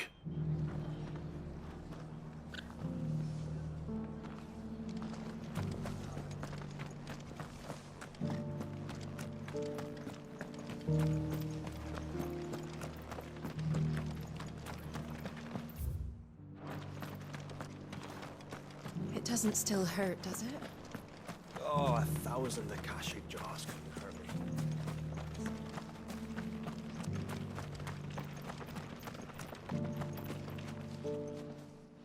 Can I help you with something? You wouldn't happen to sell silver chocobo feathers, would you? I deal in fruit, not fancies. But if it's fancies you're after, I suggest you try Rhiannon's ride. Was a silver chocobo seen there? Oh, yes. If you believe the ravings of a madman. It wouldn't be the first time.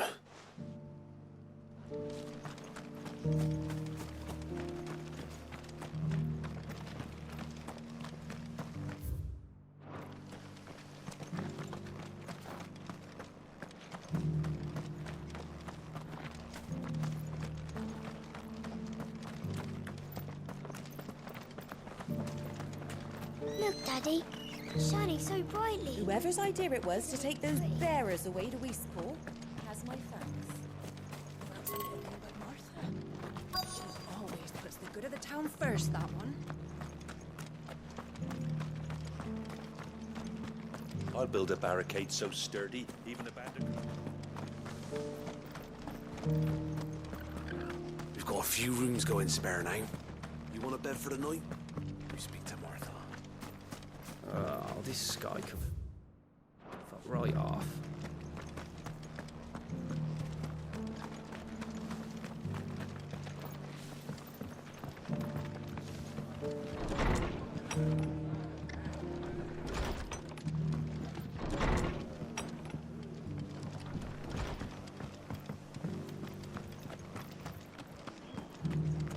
Just because the heavens have gone to rack and ruin, it don't mean we have to. Now, let's get this stone set up. How do, traveller? You've the look of a man who could do with a new whetstone. Or perhaps a bawdy etching of the Vicerine. Maybe another time. I'm looking for a silver chocobo feather. If that's the case, rumours are all you're likely to find. No one has seen a silver chocobo for years. Word is they were all hunted for their feathers. Some northern nonsense about bringing good luck. Didn't bring them much, nor their bows. If any are still out there, I reckon they'll be doing their damnedest not to be discovered. You're probably right. Thank you anyway. A silver chocobo sighted in the hills near Rhiannon Tride. It sounds almost too good to be true. But since I'm already here...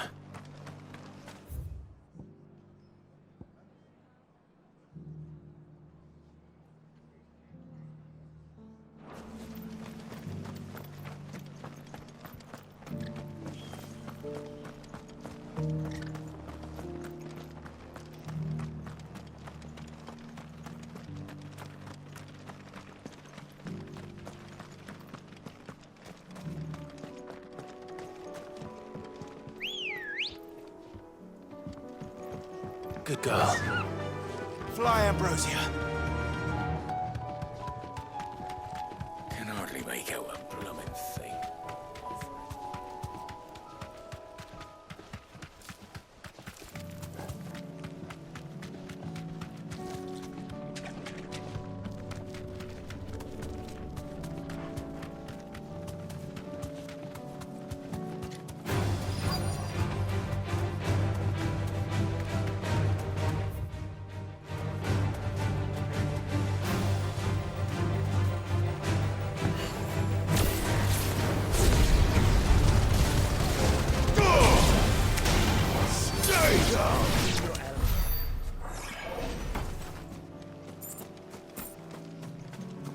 Tracks.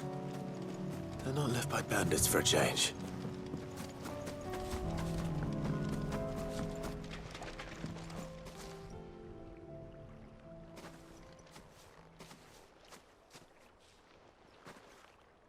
More tracks. And these look fresh. The chocobo was here. And recently. Perhaps it still is.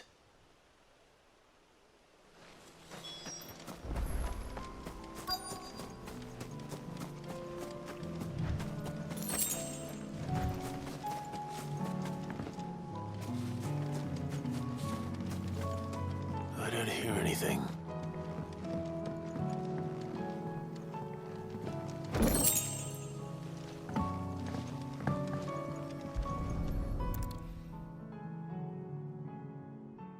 Well, I'll be damned.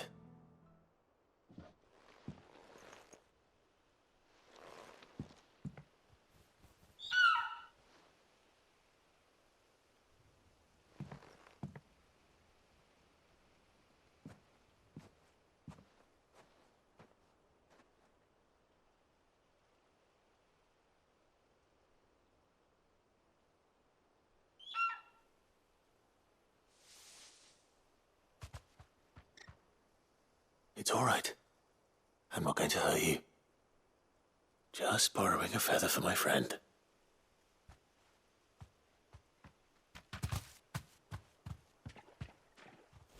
Thank you. Let's get this back to Gav before they...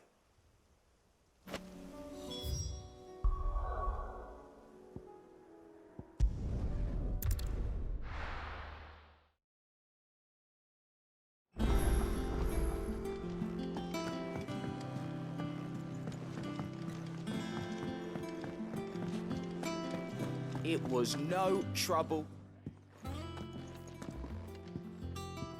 Clive, how'd you get on? Any luck? Any luck, you say?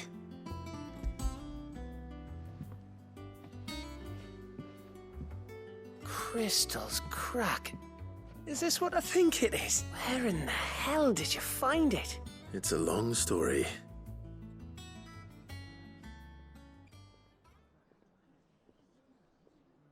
Right there on the road to Eastpool.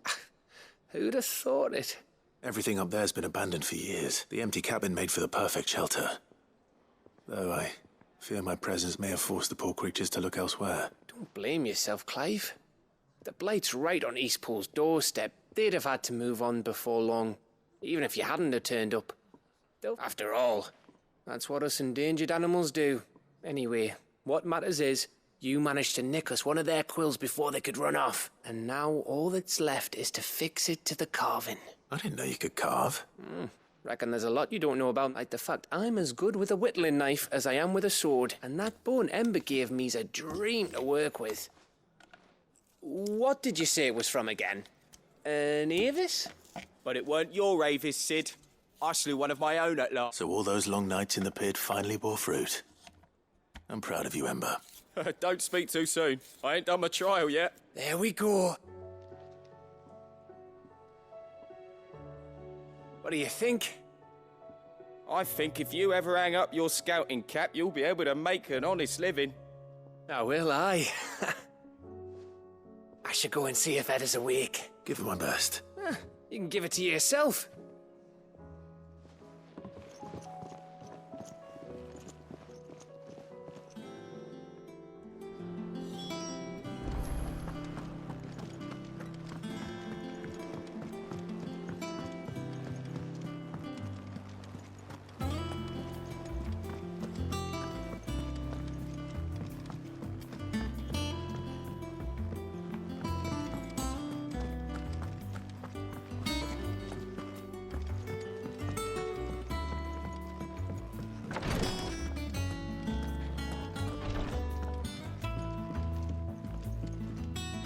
Greetings, Lord Marquis.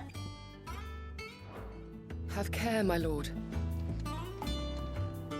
Ah, me lords. How are you feeling? Well, thank you. Is something wrong? Wrong? No, nothing like that. What it is... Go on, please.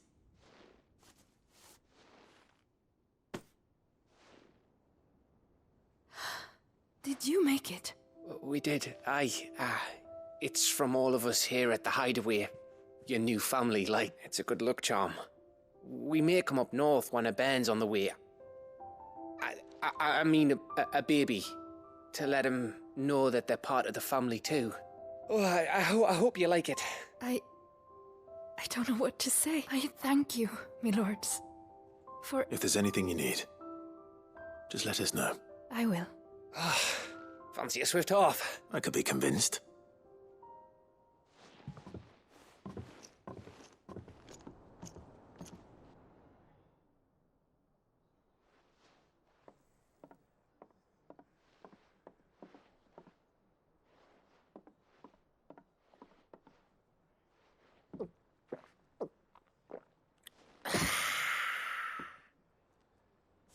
Don't you think you've had enough?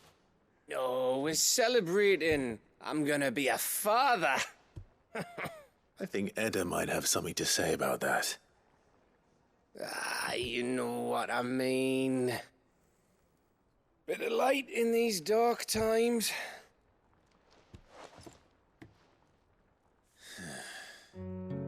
Wasn't long after me 10th name day. My mum told us she was with child again. I was over the fucking moon. I was looking forward to having a little one to lord it over, what with me being the runt of the litter. Thought I'd finally have a chance to prove to the world that I could be a big brother. Imperials came the day she went into labour. Had myself a baby sister, and then I didn't. Me whole family gone in a blink, while I hid in the cellar like the spineless little arsehole I was. Great brother I turned out to be.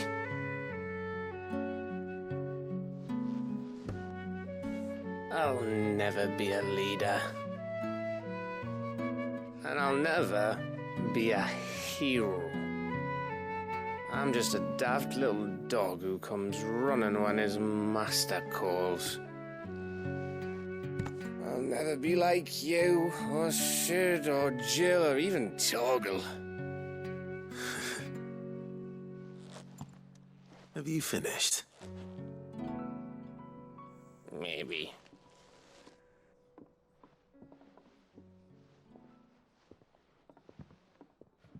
Do you know why you're our best scout?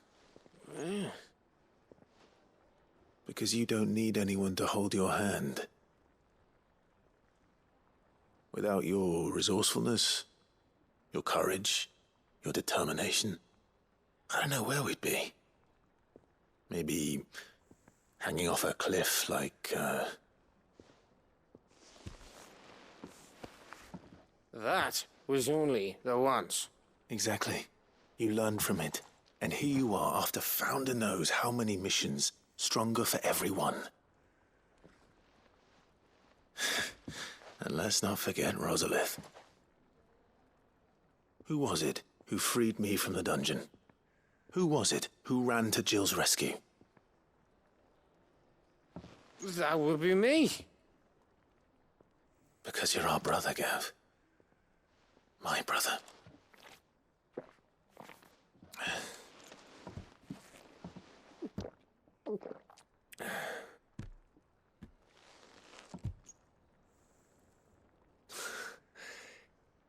Your brother.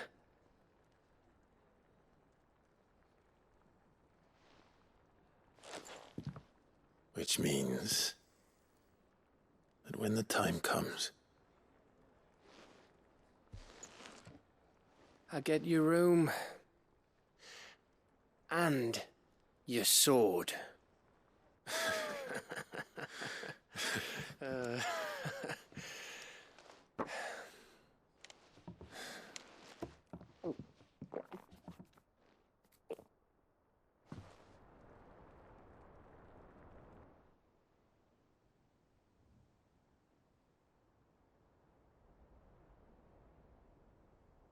I may have had one.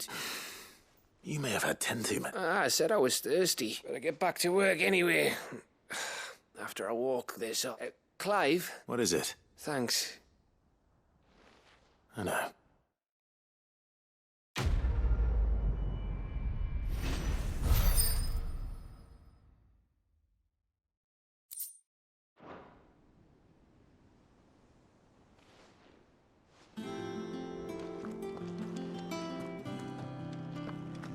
Do you think they'll come back? Of course they will. It's just a big crystal.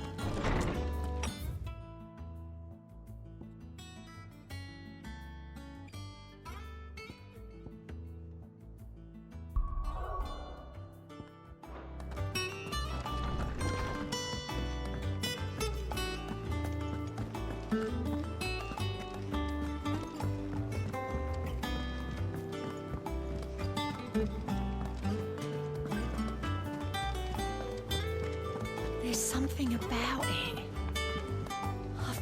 Sid, do you have a moment? By all means. It's my old master.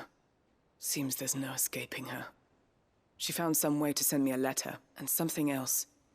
Records from a Waluda prison. Seems they were keeping a lot of bearers there. How did she come by such a thing? Finding bearers always was her strong point, and it seems the cells of Balmung Dark are full of them. Foreign captives, the masterless. Bearers no one would miss. And even better for her.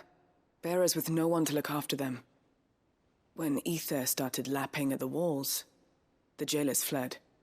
Leaving the bearers to be liberated by whoever happened to come along next. Sid, I'd like to believe that I've earned your trust by now. And while I'm well aware that you've forbidden Cursebreakers from traveling to Waloed, I can't let those bearers die in their cells. We'll be needing the Enterprise if we're going to navigate the Narrow. Does that mean... I'm making an exception. But we travel together, and we stay no longer than we have to. Ash is an inhospitable place at the best of times. We save as many as we can. Thank you, Sid. There was a name in the prison register. Chadwick. Another of my former master's protégés.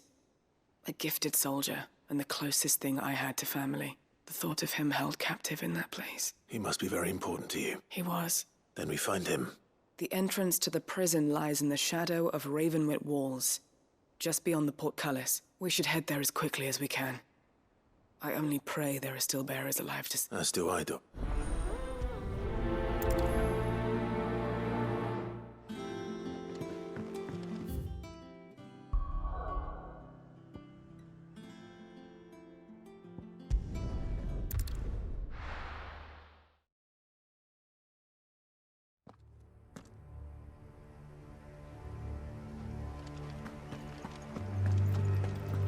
Doris is waiting for me near Balmung Dark. The longer she's out in the open, the more likely she is to be found by a Kashyyyk. I need to hurry.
It's over!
Too slow.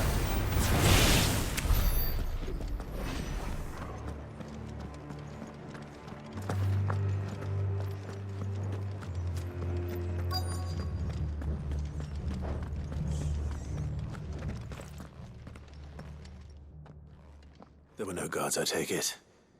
None manning the gates, no. It's a different story inside, though. The corridors are crawling with Akashic. Most likely guards left behind when the Wardens ran. If Chadwick was being held here, I worry that he may already be. Don't give up hope just yet. But let's move quickly. Let me check the ground floor. The ether stick is there. Then I'll search the upper level. Good luck, Sid. Stay safe.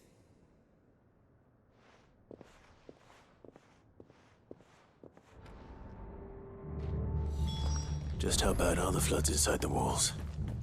Bad enough to turn a bearer? I hope not. We're risking a lot just being here. I keep my eyes open for signs of life.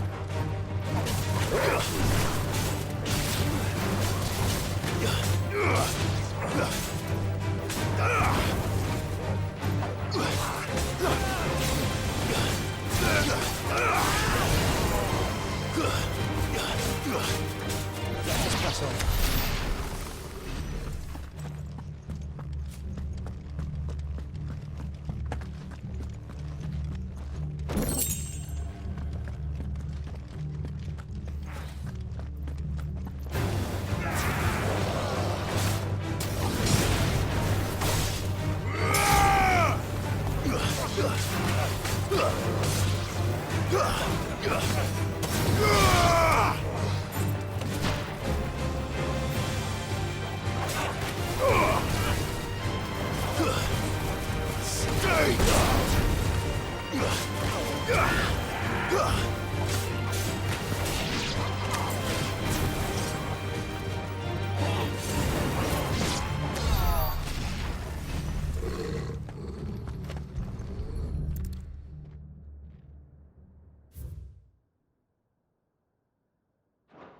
Minimal loss of Waluda. Even the Imperials take better care.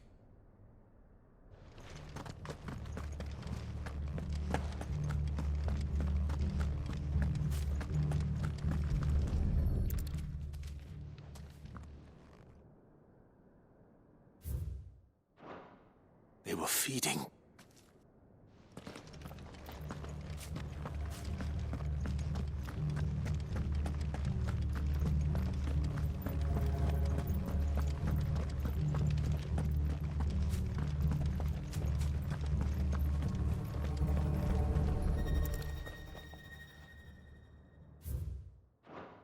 So this place was no ordinary prison, and I doubt they'll have taken the creature with them when they fled. Nothing but a Kashyyyk down here. Hopefully things are looking better upstairs. I should go and see how Doris is getting on.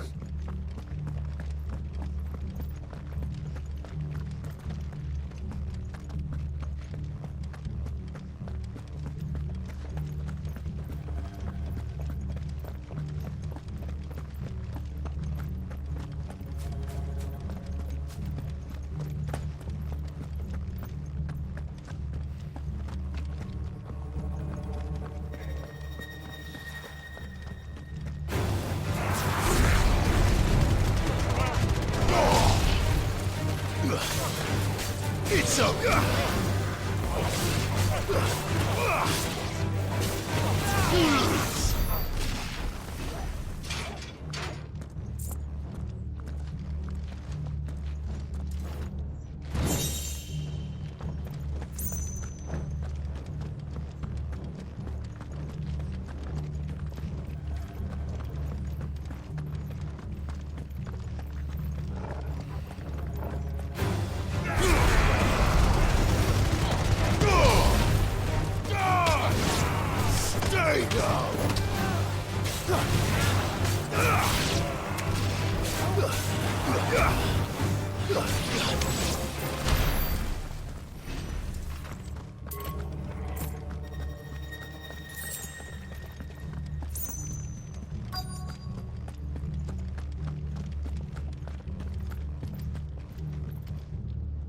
No lock downstairs. But I did find out that this place was more than just a prison. I know.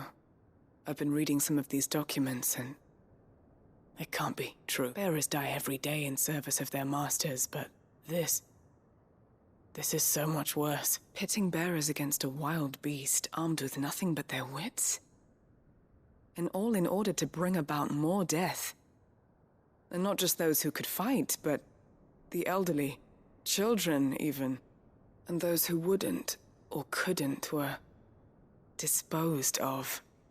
Whatever that means. I'm afraid it means they were fed to the monstrosity they kept here. Then we're too late. And I was a fool to bring you here. Don't say that. Did you find anything else? A key. But it doesn't fit any of the locks on this floor. Perhaps it will fit one of the doors downstairs. There's a corridor I haven't searched yet. Finish up here, then come and find me when you're ready. All right.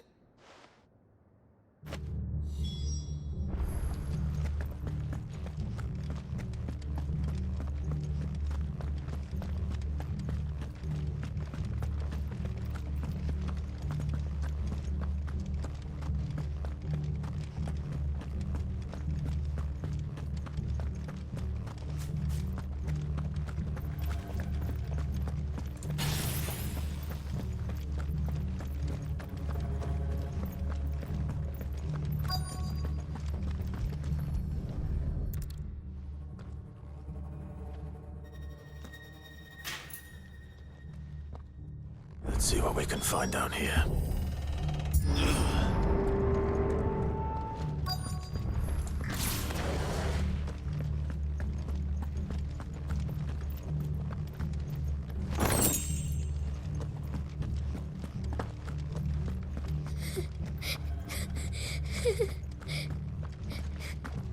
A survivor. And she sounds close.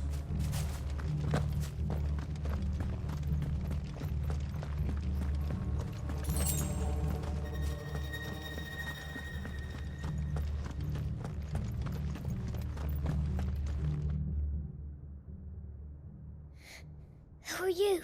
There's no need to be afraid. Are you alone? Are there any other survivors? Some of the guards.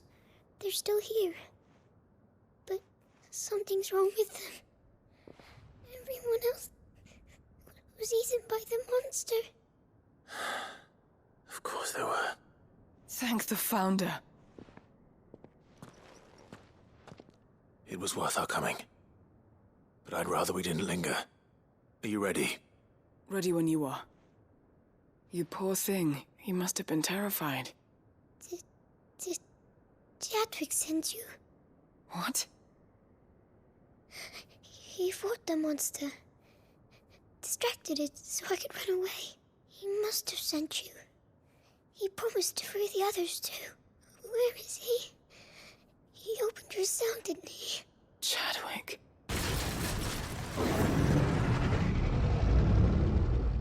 Was that?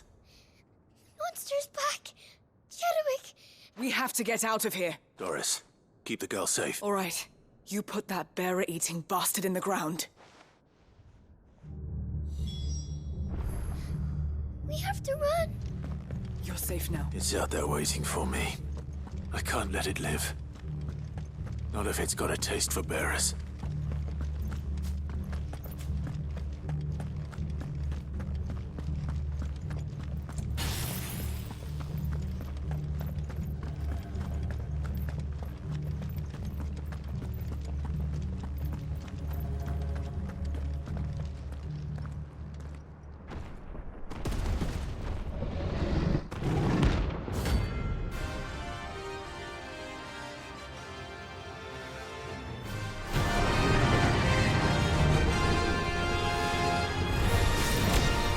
Will wreak havoc if it ever leaves the prison.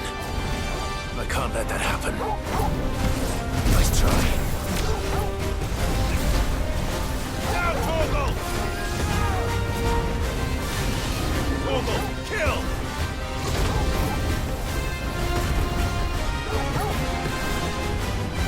All yours, Torgal!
Finally.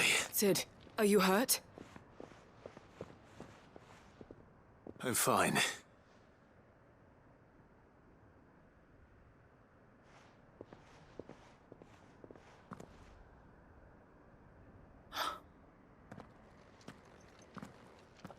What is it? A diary.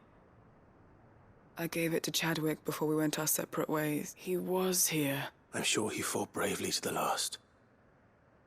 The girl is safe thanks to him. Chadwick. Come on. We have to get her back to the hideaway. We don't want his sacrifice to have been in vain. No. I'll see that she's looked after from now on. It's the least I can do.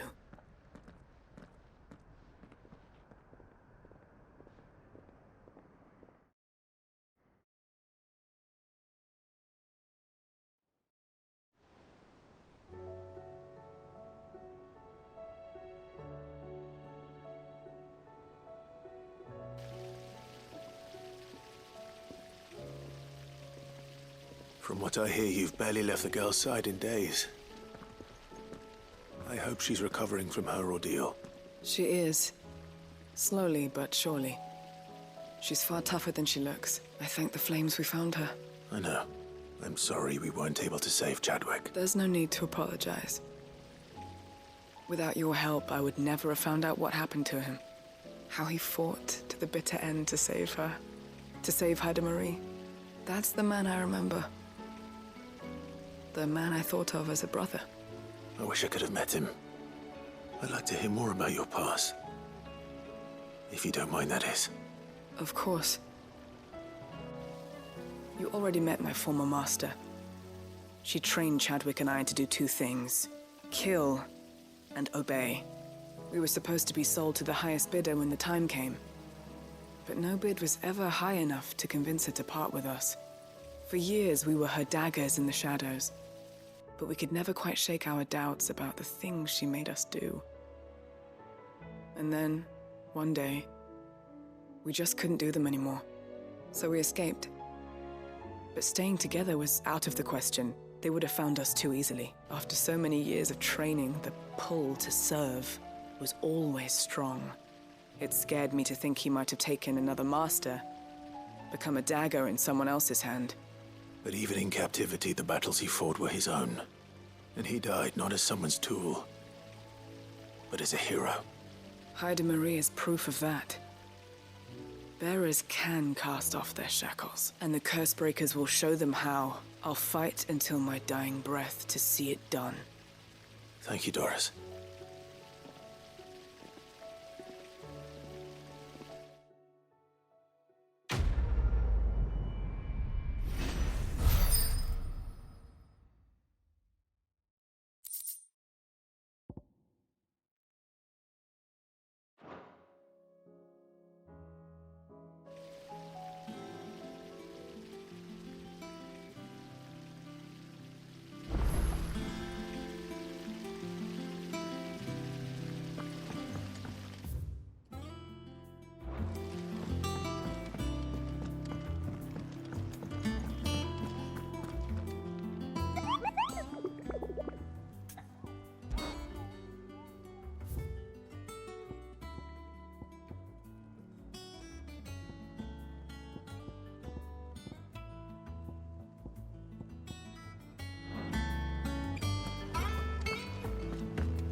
There's something about it. I feel like it's...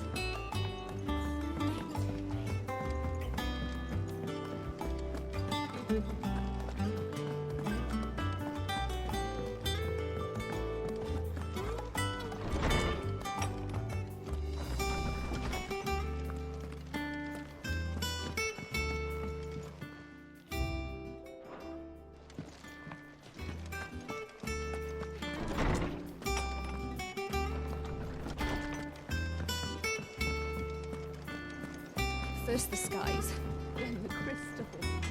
What next? The advent of... Say what you will, Lady Karen has seen us.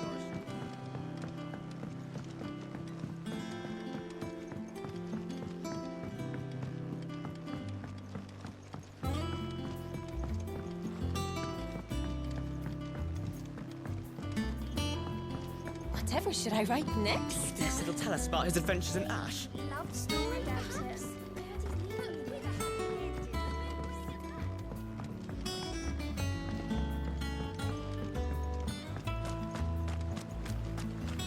So there's a new mother.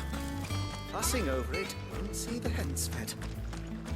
Do you suppose it's magic keeping the thing afloat? What else could it be? I will not let them be forgotten. Sid, may I have a moment? Of course. It is an honor to finally speak with you. My name is Herman. I've been with the Cursebreakers for some time now. I wish to be deployed to Ash. Any assignment will do. No. The lands across the Narrow are too dangerous. I will not send good men and women to risk their lives. Why would you want to go back? I need to retrieve something. I was raised in an orphanage. The Badbach Conservator, or rather, I was held captive there. It was not a place of nurture. It existed solely to turn bearer children. We were tortured until we feared no pain, and few ever survived long enough. I can't imagine. I lost so many. I can't even remember all their names, but they must be remembered. They cannot fade away. The Institute was run with military precision. Every child measured, every name recorded, every death logged with meticulous care. Sid, allow me to travel to Ash and recover the registry so that my brothers and sisters might live on. You are a good friend, but the fact remains that Ash is simply too dangerous. Sid, please, even should it cost me my life. Too dangerous for you, Herman. But not for me. I'll go to Badbach and find the registry. You will? I won't let you risk your life. I don't know how to thank you. You can start by telling me where I'll find this orphanage. Vida Grace. Hidden in a forest, overlooking the plains. All right. I'll see what I can find. May the mothers guide.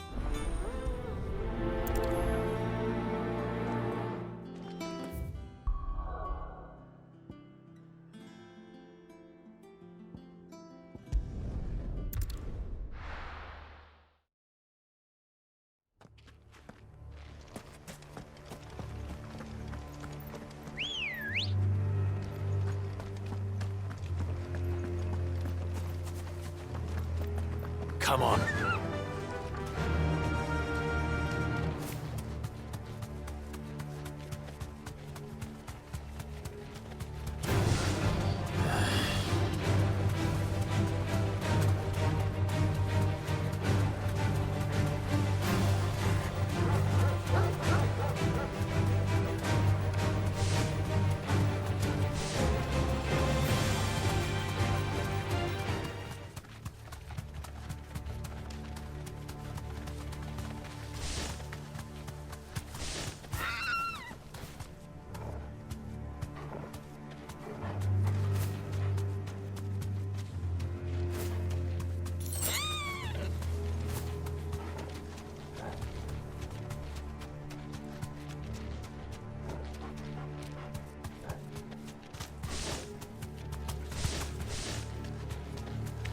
This must be the orphanage.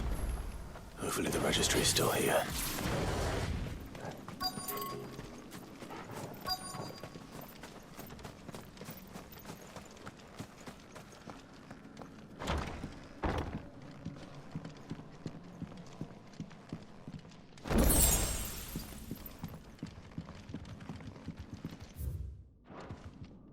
Conditioning. Disposed of. Herman wasn't exaggerating. It's a wonder he survived this place. I need to find that registry.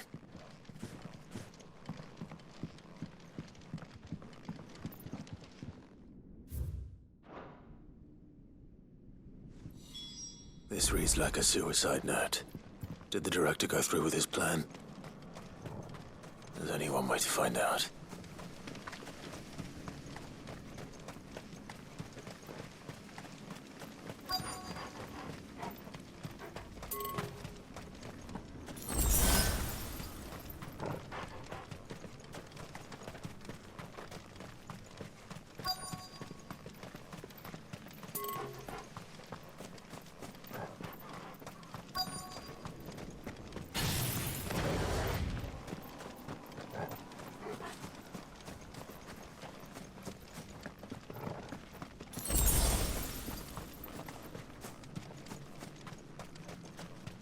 forked white tree. This must be the place.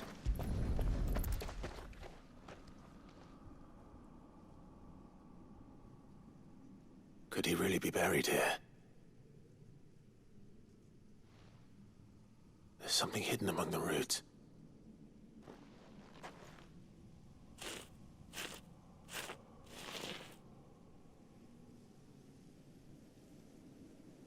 This must be the registry. So many names. This place was a slaughterhouse. But where is the architect of all this misery? It was only a matter of time, I suppose. This place is cursed.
I'm done here.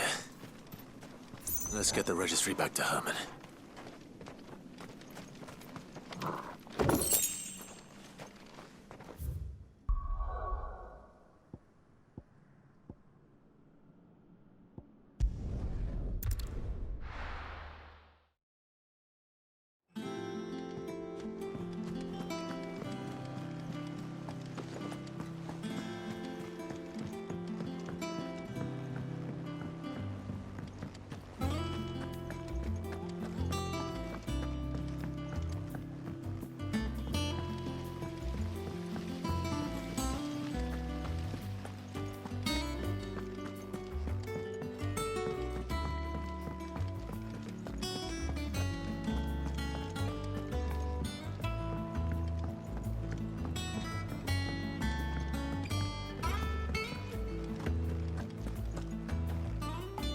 I hear that you traveled to Ash. Did you by any chance recover the names of my fallen friend? I did.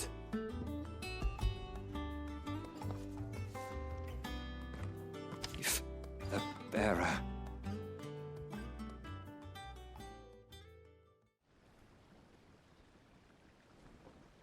The director was a brutal man.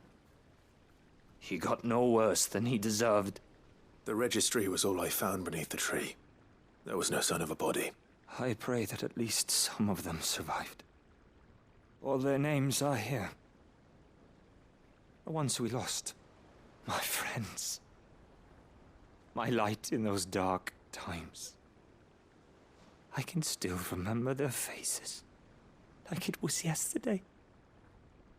Children who were taken from their bunks in the morning, never to return. No explanation ever offered. They'd be happy to know that you survived, Herman. But why did I make it out alive, when so many others died in that awful place? It's not your fault. And blaming yourself won't bring them back. Honor their memory. See that their names live on. That way, at least. They're never truly gone.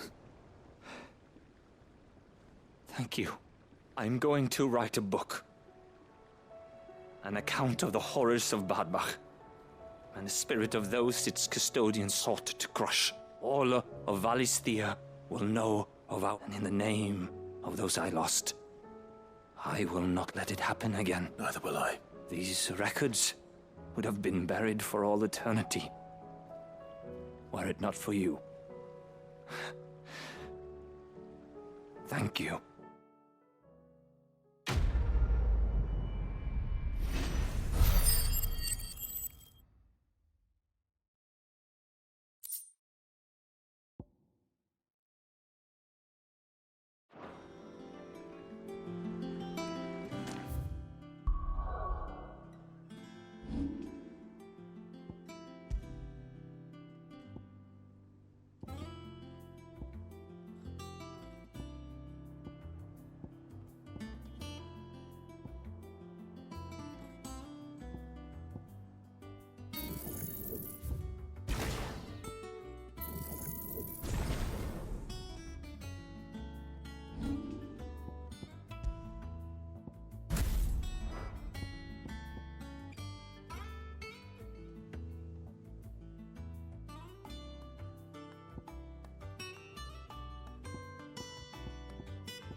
Fancy a look at the list, do you?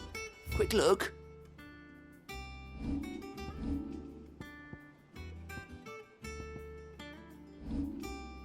Seen enough?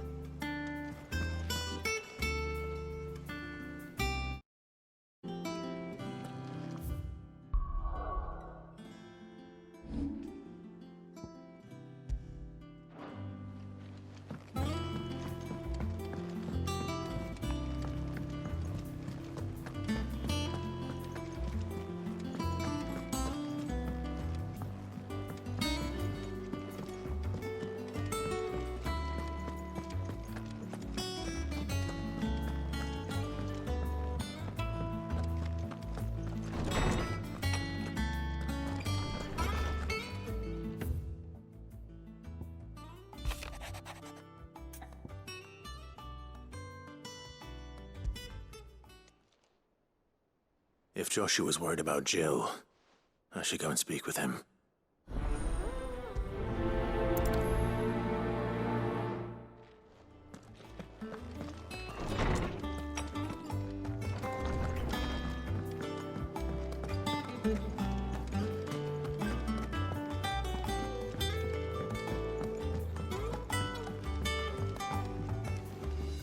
Joshua, I read your message. You're right. Jill is different. I don't think I'd realized how different, but since we returned from Drake's spine, I've felt it more and more. I suppose it's not hard to imagine why. She doesn't think she belongs anymore. And that's why we need to remind her she is still one of us. To let her know that we still need her, now more than ever. That you still need her. But how to do that? When last we were truly close, we were but children. Of course. Do you remember the time we accompanied Father on his annual tour of the Duchy? And Jill and I broke from the procession to ride up Man's Hill. To see the snow daisies, I remember. It was the first time Father had allowed us to join him. And when he realized you were missing, he had the entire retinue down to the pot boys combing the countryside. In the rain. A thunderstorm forced us to take refuge in a grove of oaks before we'd even made it halfway there.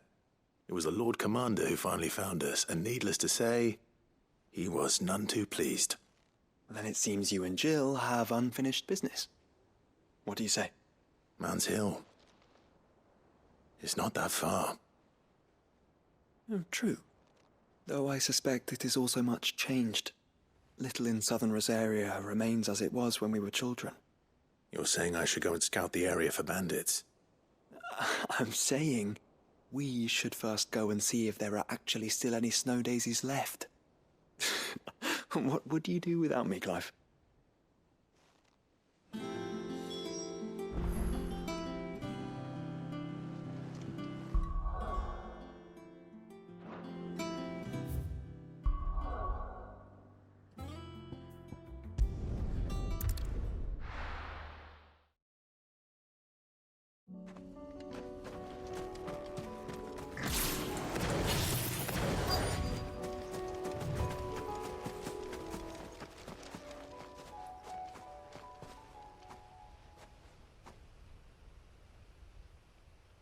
This is the place, but... I'm sorry, Clive.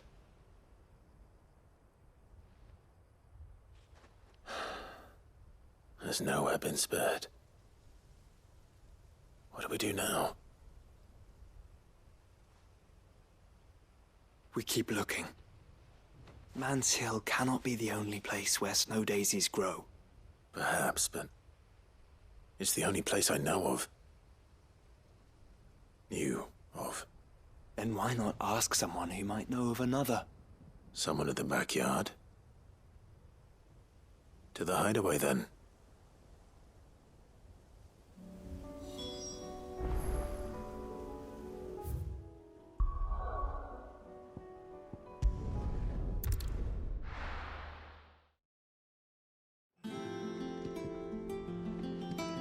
Let's hope one of the gardeners knows where to find snow daisies.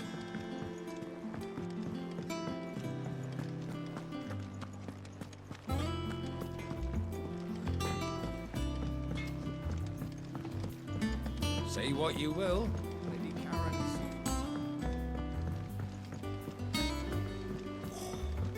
This should tide us over until the new moon.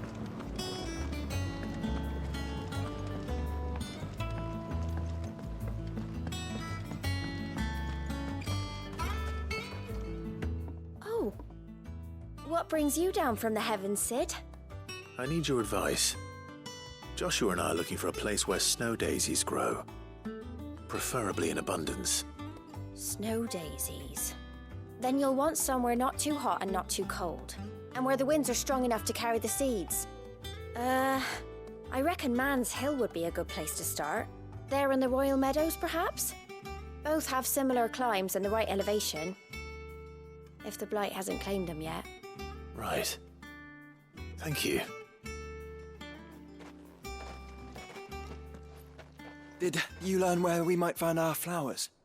The gardener here mentioned the Royal Meadows in Sambrek. Ah, the fields beyond Northreach. Well, if that's the case, then Yote was right. I recalled that she kept the record of our travels, you see. So I asked her if she'd perhaps noted anywhere that snow daisies grew, and she mentioned Oilefeist Bay. Whose shores border the meadows. Off we go, then.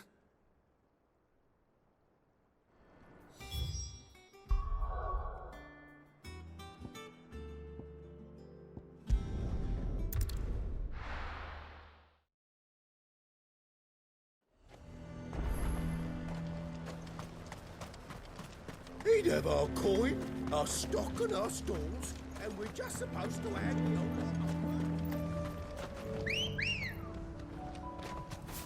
Ready, girl? Faster!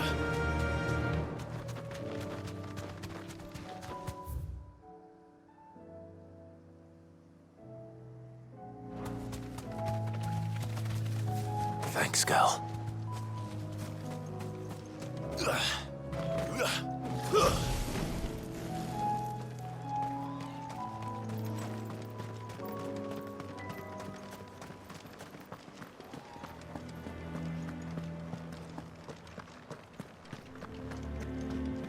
What does the dame have to say about all this, I wonder? I would speak with this Duke. Saw the captain just now. Wasn't wearing his uniform. Because he handed it in along with this.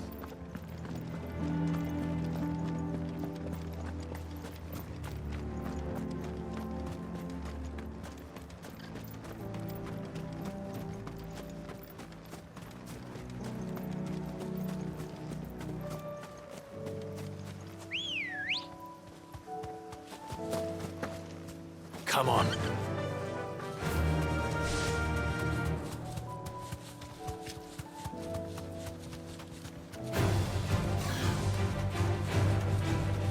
The meadows are vast. Where do we even start? Yote mentioned the coastline. We can start there.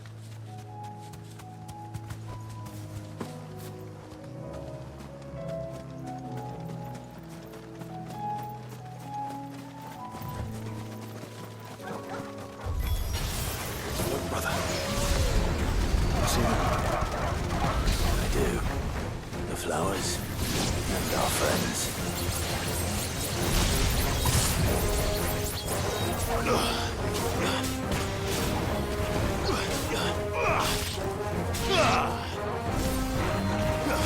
Too slow.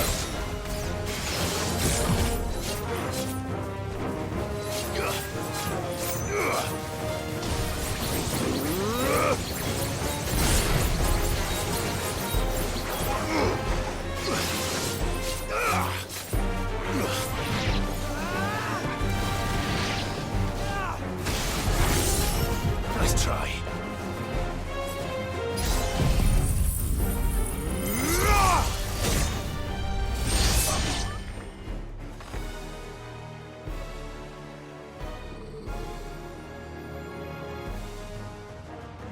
What do you see, boy?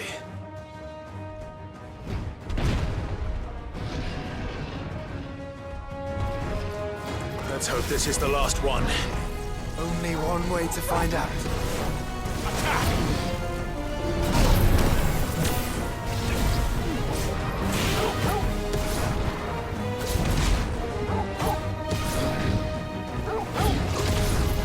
Over here!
was harder than I expected.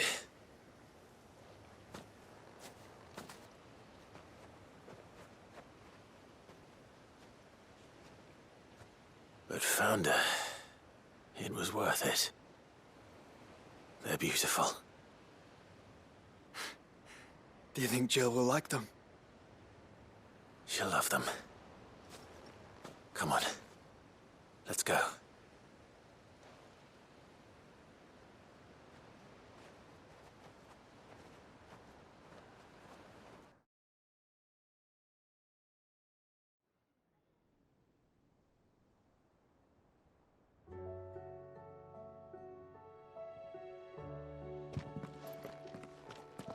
It appears my work is done.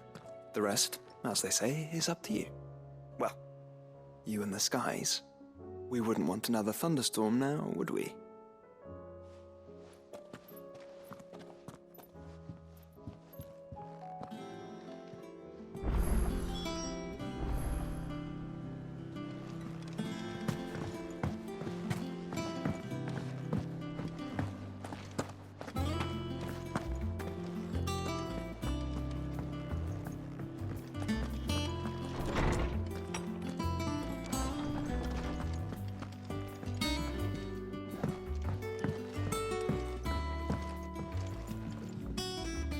Jill, there's something I'd like to show you. There is? And where might this something be? It's, not here. Now, I know this is sudden, but how would you fancy a trip to Oriflamme?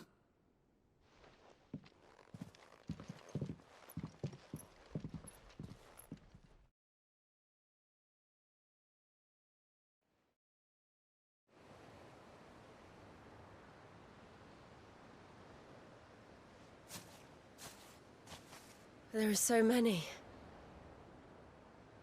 This is what you wanted to show me.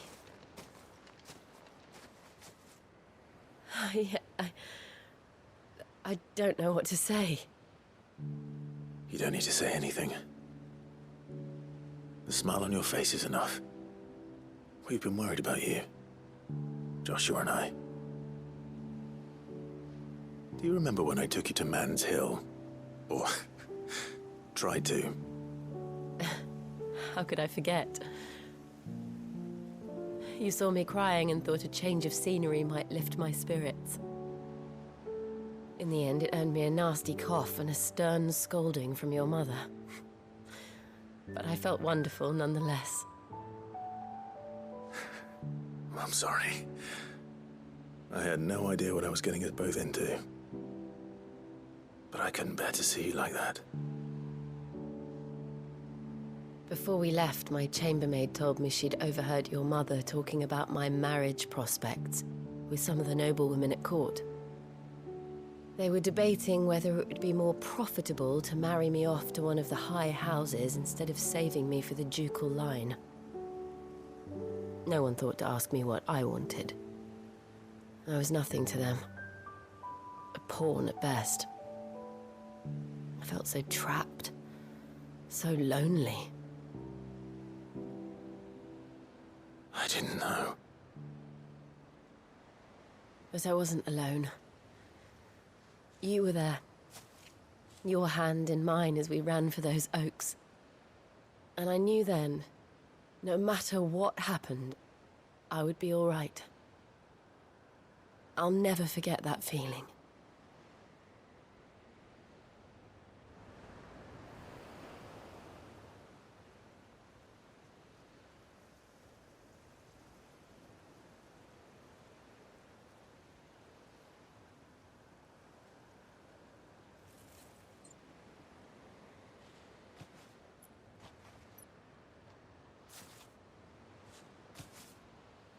Before we broke camp, the morning after the storm, do you know what I did? No? What? I slipped away from my governess to climb the tor. And from there I saw a sea of petals, all reaching for the sun. And I realized that No matter how terrible the night, dawn would always come.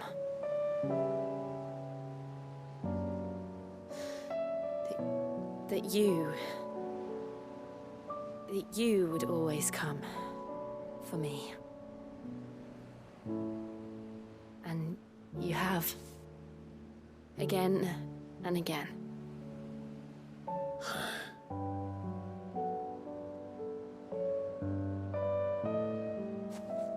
Where do you see us?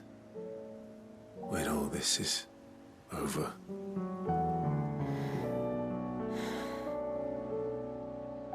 I don't know.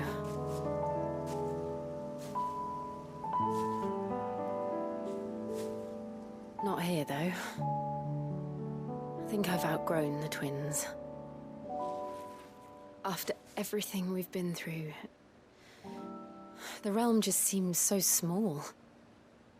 I'll need some space to spread my wings. Then that's what you'll have. And I'll stop at nothing to see that you do.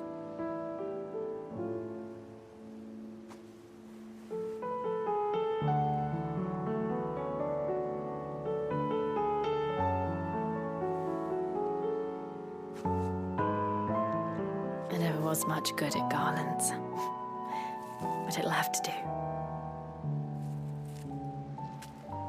I'll treasure it forever.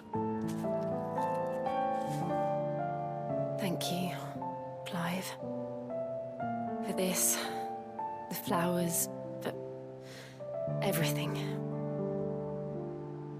It's exactly what I needed. You are my treasure.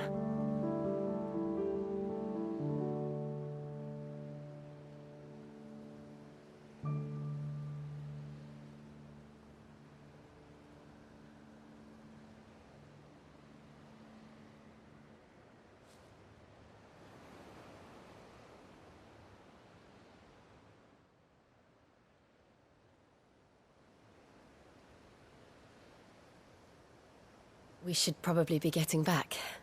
I expect the others are wondering where we are. You're right. There's still much to do. And we'll do it together.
It's usually me making demands of Hippocrates. I wonder what this is about.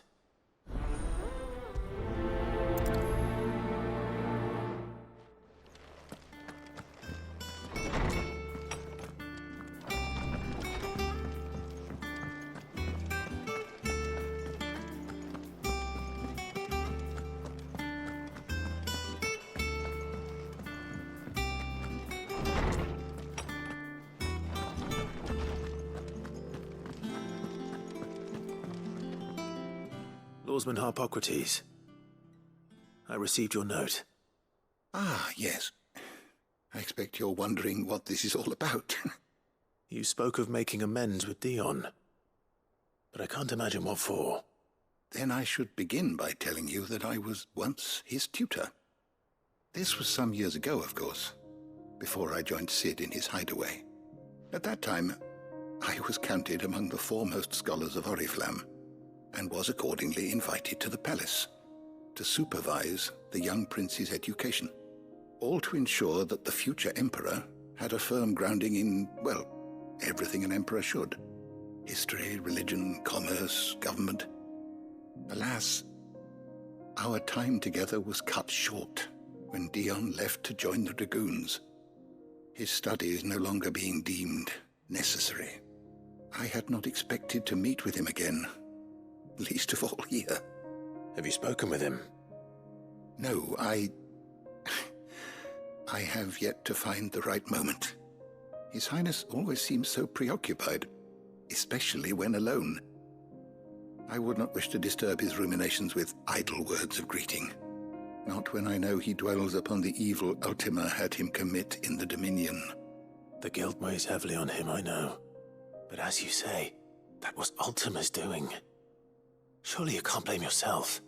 When I first met him, it was not guilt, but his people's expectations that weighed heavily upon him, and I did nothing to ease that burden. He bore it alone, until the day he could not bear it any longer.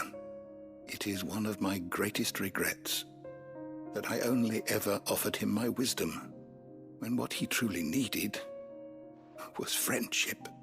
The blame for Dion's transgressions lies not only on his shoulders, but on mine. I see.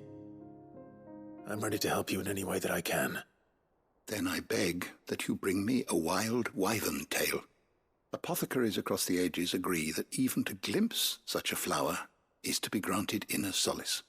Fabulists and fraudsters all, of course. But there is oft a seed of truth to be found where even the most outlandish opinions align. Well, it can't hurt to try. Where can I find this flower? And how will I know it? You have seen cultivated wyvern tails before, I trust.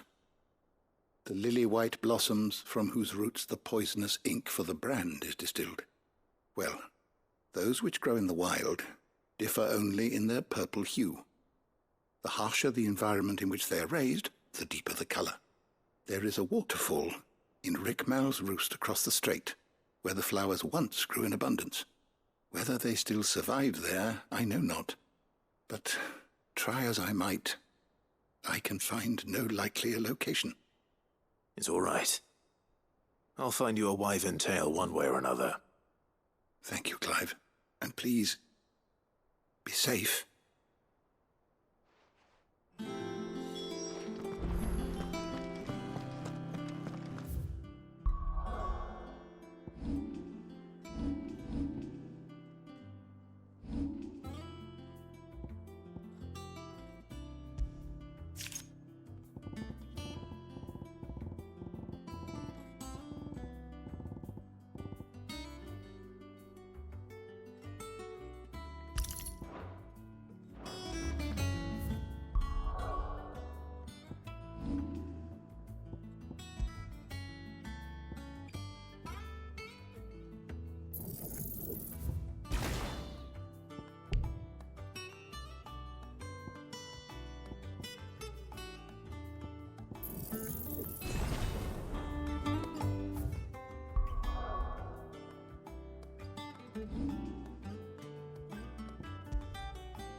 Seems this place has been flooded twice over. Purple flowers blooming next to a waterfall. Shouldn't be too hard to find.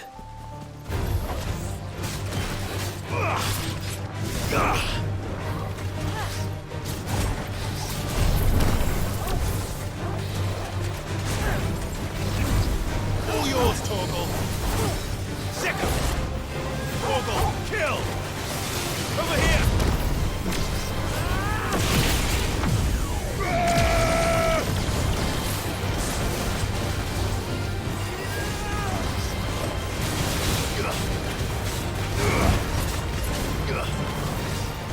Nice try.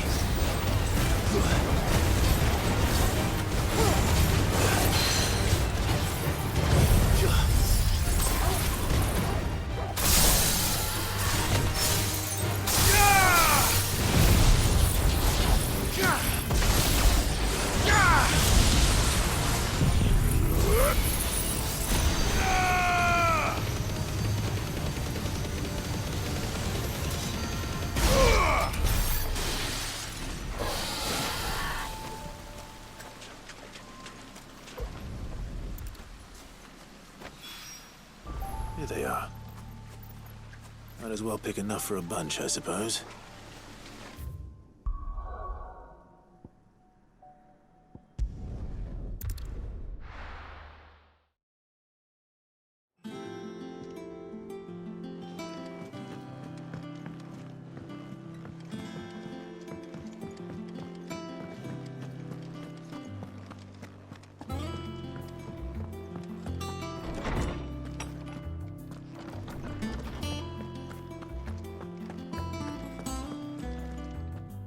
Oarsman, I found the flowers you were looking for. You did? I think I did.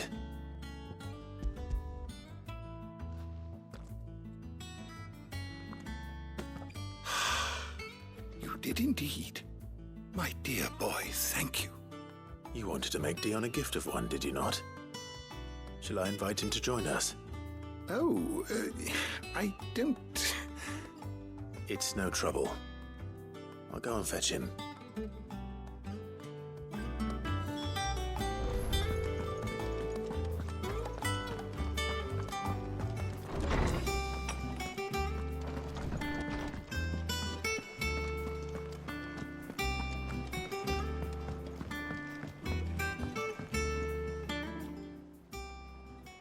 Your Highness, would you do me the honor of accompanying me? No. It is time, then. No. Only to the shelves. Our lawsman has something he'd like to give you. Master Harpocrates. No. I dare not show my face before him. Not after everything I have done. I have taken countless innocent lives. And ruined countless more. All because I was weak. I have sworn to atone for my crimes or die in the attempt. But were I to meet with him again, and see in his eyes what I have become, I fear that my resolve might falter. Then that is all the more reason to do it. Test your resolve. Prove to yourself, and to him, how strong it truly is.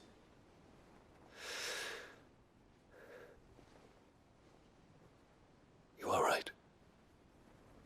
I must, at the very least, offer him my gratitude. Very well, then. Take me to him. Follow me.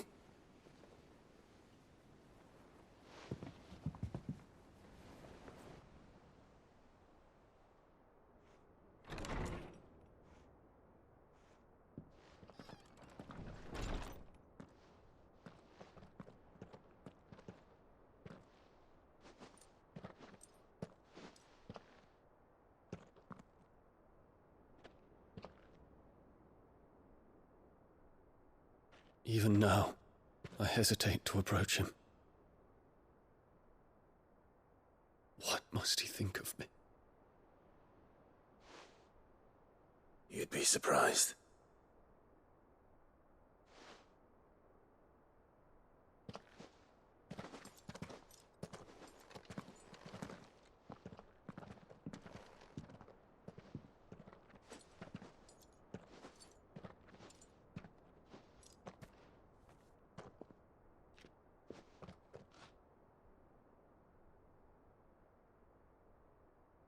Master Harpocrates, pray, accept my apologies for leaving your tutelage before my studies were complete. Your lessons opened my mind to a world quite unlike the one I had imagined from within the gilded confines of the palace. And I shall be forever grateful for the efforts you made to enlighten me. Lift up your head, Your Highness. The deeds of youth require no apology. That you took the time to visit me says much about the man you have become. Now, there is something I would like to show you.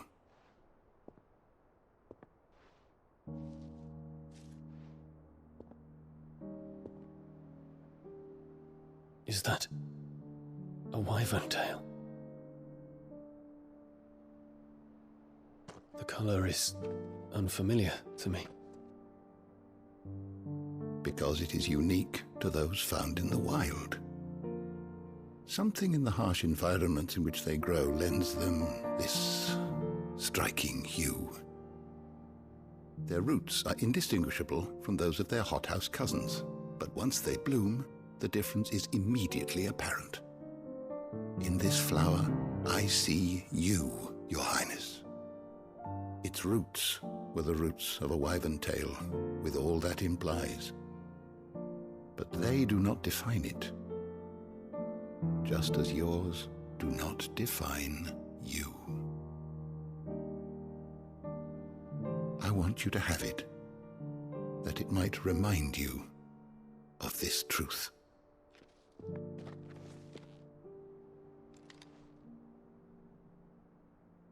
Master Harpocrates, I would ask of you a service.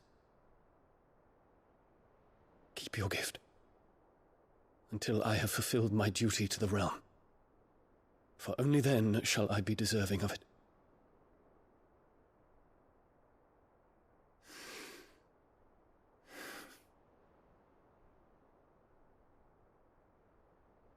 As you wish, Your Highness. I shall await your return.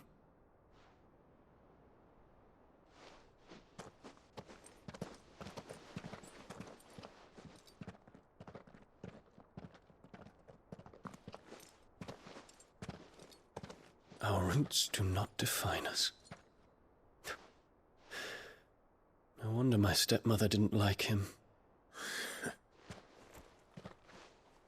For reuniting me with memories I had thought long lost.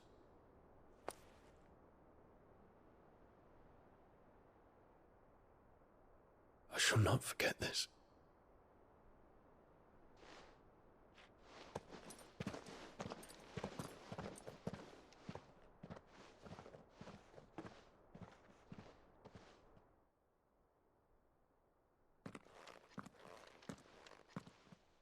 Thank you, Clive.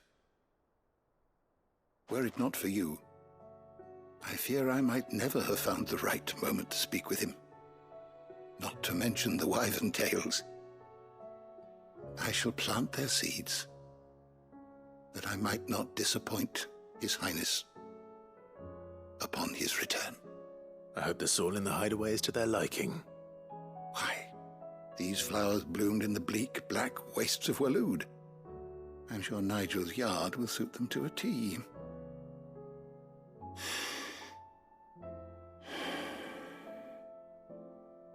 When it comes to expressing one's gratitude, I find that words are seldom sufficient. Here. What's this? A stolas quill. Or more precisely, my stolas quill. 'Tis said that an owl's feathers are steeped in the wishes it hears over its long lifetime. All those words just waiting to pour out onto the page. So consider this my wish for you. That one day, you may put down your sword and pick up that pen. Well, when that day comes, I'll certainly have a lot to write about. Thank you, Harpocrates. It shall have pride of place in my chamber.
What is it this time, Torgal?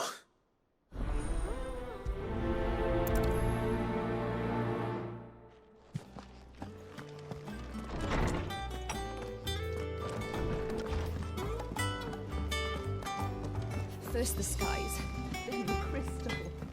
What next? Say what you will. Lady Karen has seen our son.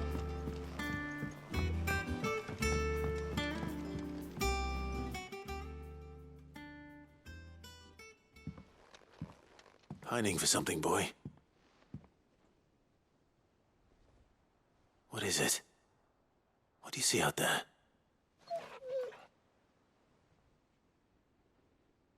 I never did ask where you got that anklet of yours. From Sid, that's why. On the day he brought him home. That long ago? And you're only thinking to ask this now? Sid saw that the pup had a habit of gnawing on his leg, since you ask. Clap that there iron on him to keep him from doing it. What was wrong, boy? Heartache, like as not. Must have been hard on the poor whelp losing his loving masters at such a young age. Doubly hard in being a frost wolf, torn away from his icons and all. Sid would always tell him, "You want my iron gone? You find what it is you're looking for." I reckon what he were looking for was you. I'm sorry, Torgal.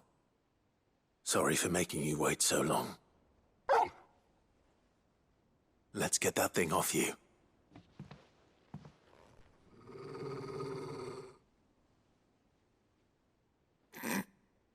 Doesn't sound like he wants it off. Indeed. You miss Sid as much as the rest of us, don't you?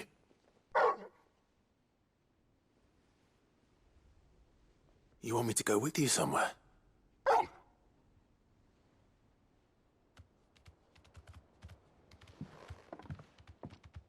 Quick, aren't you? Glad you've been paying attention. Not nearly as much as you have, Lady Karen. Aye, good thing and all. It's not like Gav would have kept him in nuts and rubbed his belly these past 10 summers. Your kindness is appreciated. You've been a good friend to him. Only because he doesn't talk back like the rest of you. Go on now.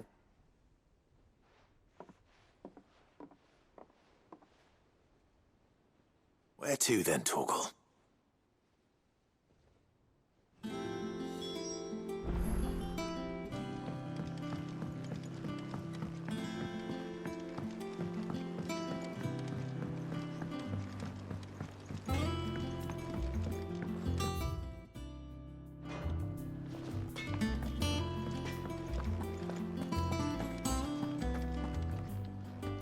All right, Torgal.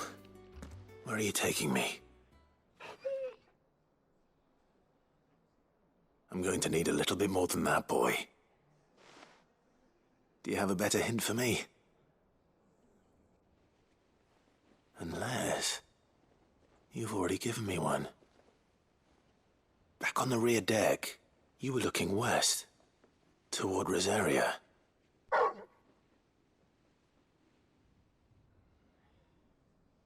Why don't we try the rookery?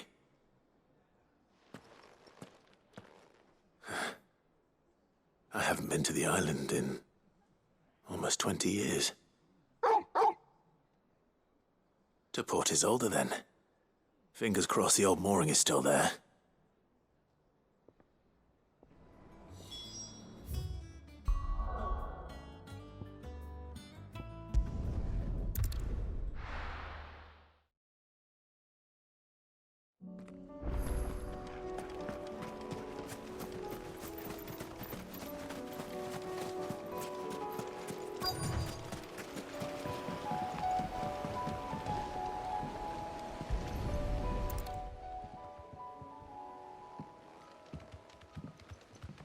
It's still here. After all these years. A lot smaller than I remember. And you're a lot bigger. You might have to swim, boy.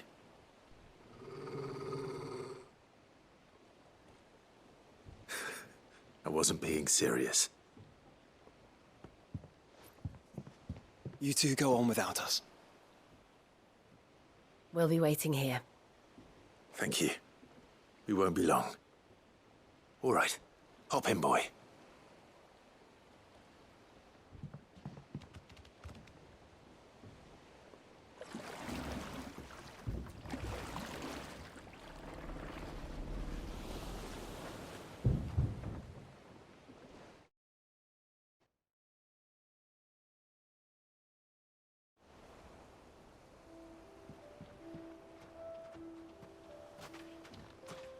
This place hasn't changed at all.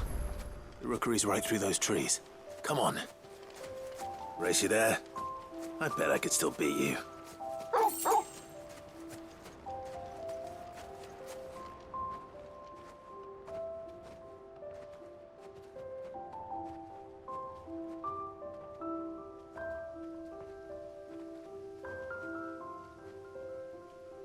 Here we are. This was our hideaway. Wasn't it, Torgal?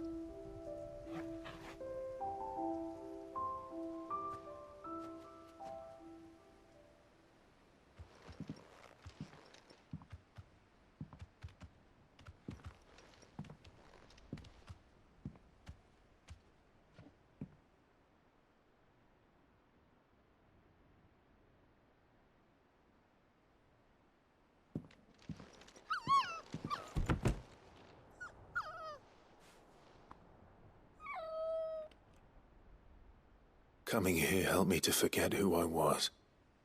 Or wasn't. Prince, shield. Son his mother could love. Had I been any one of those things? Perhaps.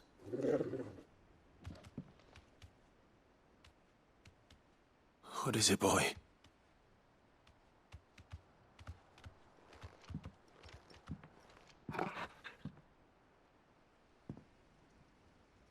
This is all from the castle. And Phoenix Gate. Did you bring these here?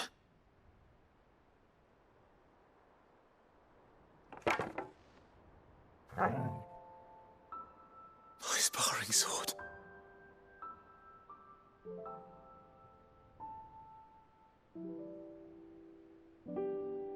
Well.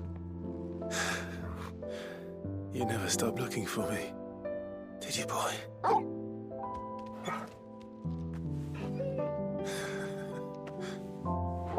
Thank you, Torgal, for never giving up, for never forgetting.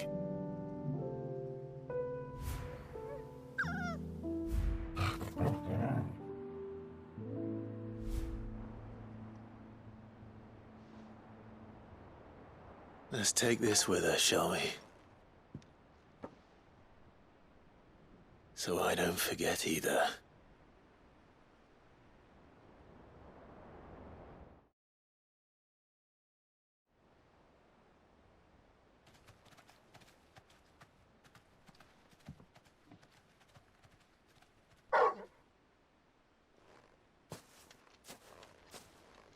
That's not the way back to the boat, Torgal.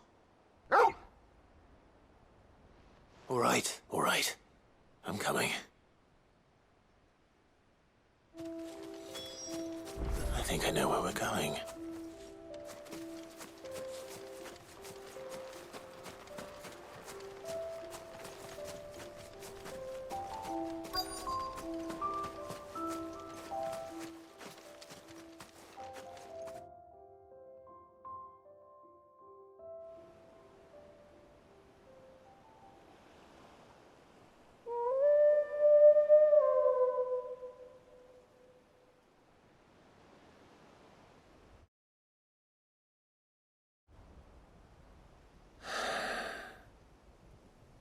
People always talk about the importance of putting the past behind you.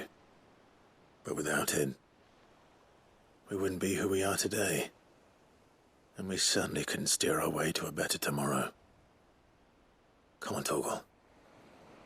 Let's go home.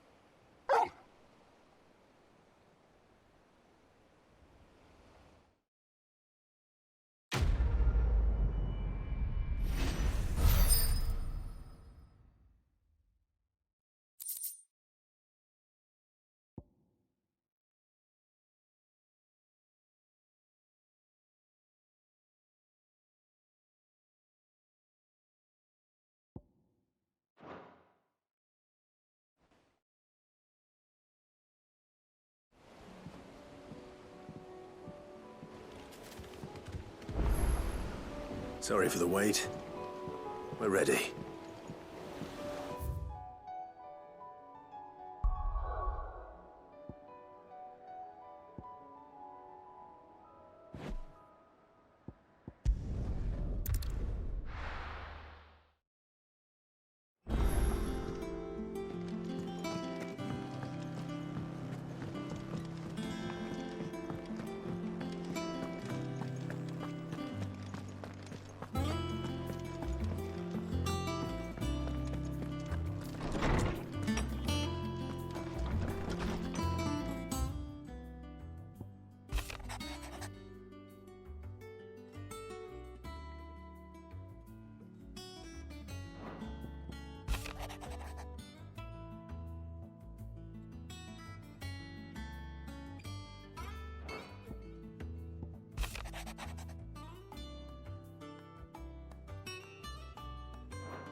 something about it.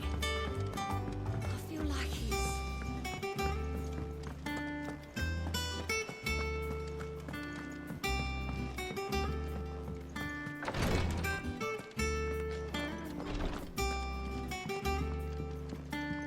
Thank you, my lord, for taking me in. Everyone here has been so kind. It reminds me of home. Ty's tea stop the fit. Clive, I wanted to give you something for the kindness you showed my mentor. What's this? A chest of all the medicines you're ever likely to need. Seeing as you're so reluctant to come to the infirmary, I thought you might as well take a part of the infirmary with you. I'm sure it will be very helpful indeed. And Taya, try not to work too hard. And work Rodrigue all the harder, you mean? He's a quick study, but he's got a long way to go yet. I'll take that particular piece of advice when you heed it yourself, thank you very much. Besides, who else is going to see that your brother takes his medicine? Who indeed?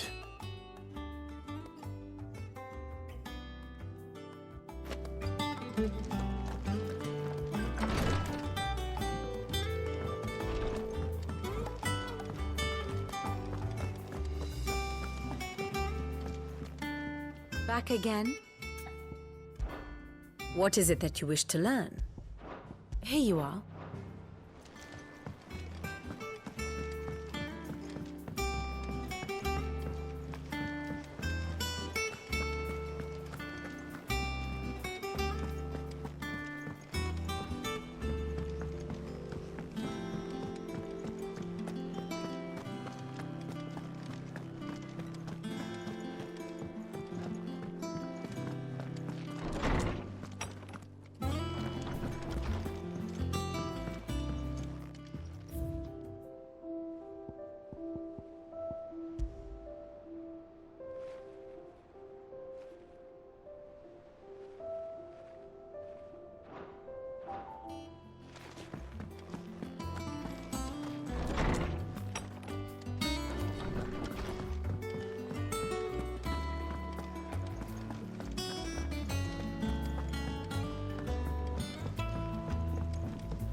How are you doing? Anything catch your eye?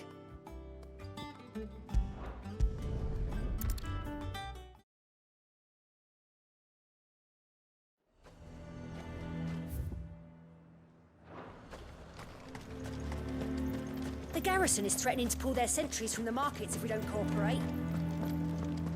I would speak with this Duke.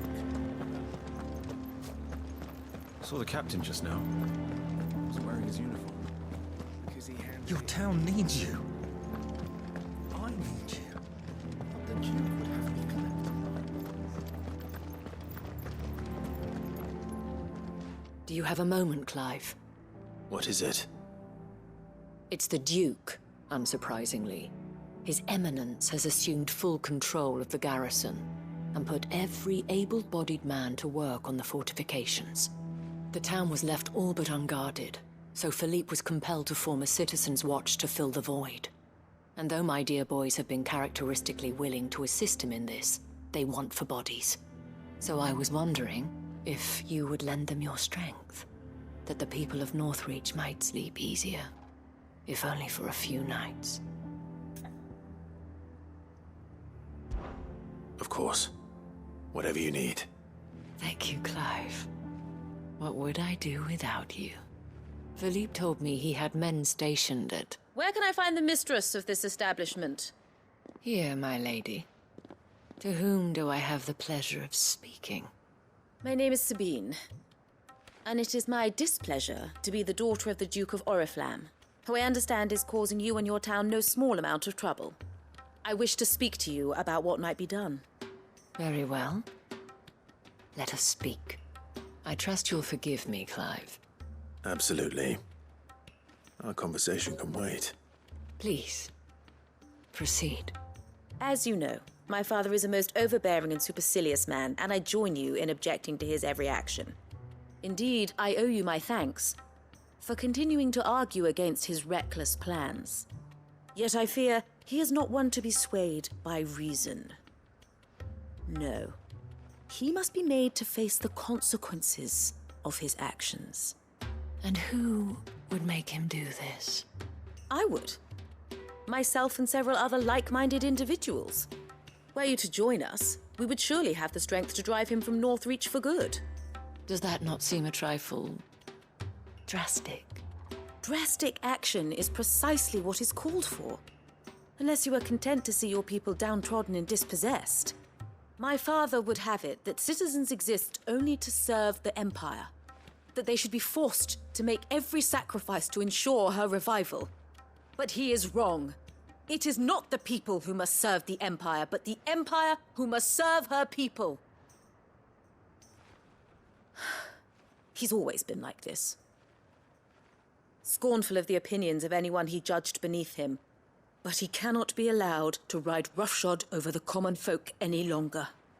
We must fight him by all possible means. Fight him? No. My purpose is to quell the tension in Northreach, not to stoke it. Respectfully, my lady. Our only chance of saving this town depends upon every one of us uniting against our common enemy. Your father and his followers included. While I understand your frustrations, I cling to the hope that he may yet be won round. False hope, I assure you. But I see that your mind is made up. I shall bother you no longer. If you will extend me the same courtesy, I bid you good day.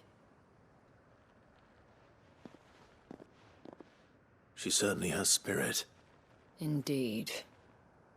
But unfortunately for us, that spirit is only likely to harden the Duke's resolve, which may be enough to seal the fate of this town. Not that she cares. This is all about her and her father. Families. I'm sorry, where were we? Ah, yes. I was about to tell you of Philippe's plans for the town watch, but perhaps it's better that you heard them from him. I believe he's in the market, if you'd be so kind as to seek him out. Right away. It's just a pity I cannot join you. I'd like to see the two of you in action together.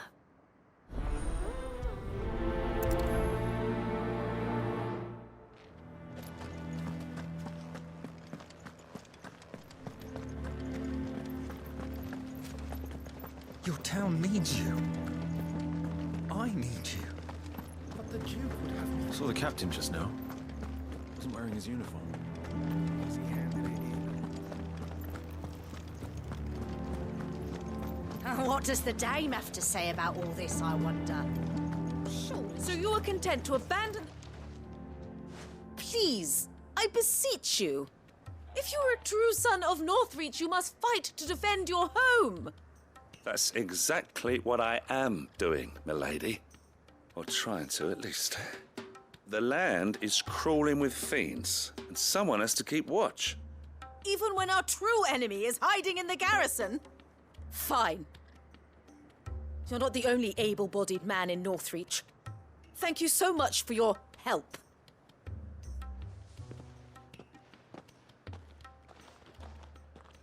She cornered you too, then? Could hardly get a word in edgeways. Like father, like daughter, eh? She made an uninvited appearance at the Vale earlier, hoping to convince the Dane to join her in fomenting rebellion. I bet that went well. Her ladyship seems to have a way with people. Anyway, what brings you here? Our mutual friend thought you might welcome some help. Oh, she did she? Right as always. In fact, you're just the man. We've had some reports, you see. Sightings of, you know what. They're back. Seems that way. All over, too. We haven't been able to confirm anything yet, but if you're willing, you could go and see what's what. All right. Where should I look? You know Grieger's Weep? One of the sightings places them somewhere on its shores. I'm on my way. Thank you, Clive. I'll look into one of the other sightings. Let's rendezvous back here later.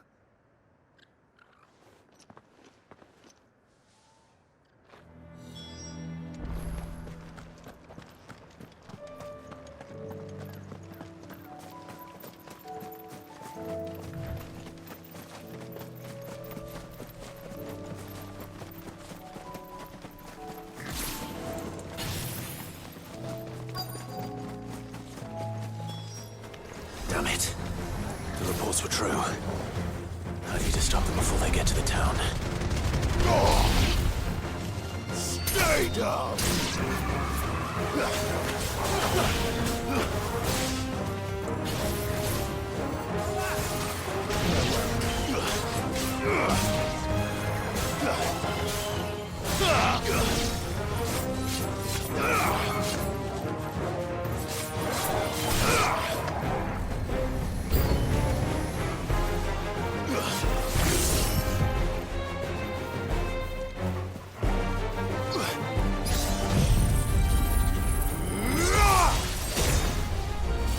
Farewell!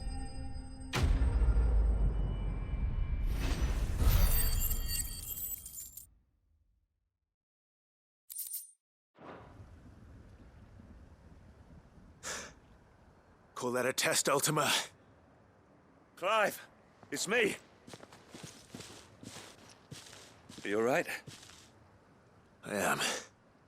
But it seems the reports were true. The thralls have returned. I dispatched the few that I found, though. Well, that's something, I suppose. But what were they doing south of town? They all came from the north last time. We might be able to fend off an attack from one side or the other, but from both? Do you have eyes in the north? Some.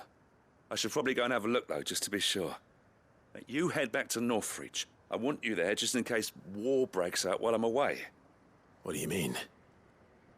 Her ladyship's been busy working her magic on the townspeople, stirring up ill feeling towards her father. But she'll have her marching on the barracks if we're not careful.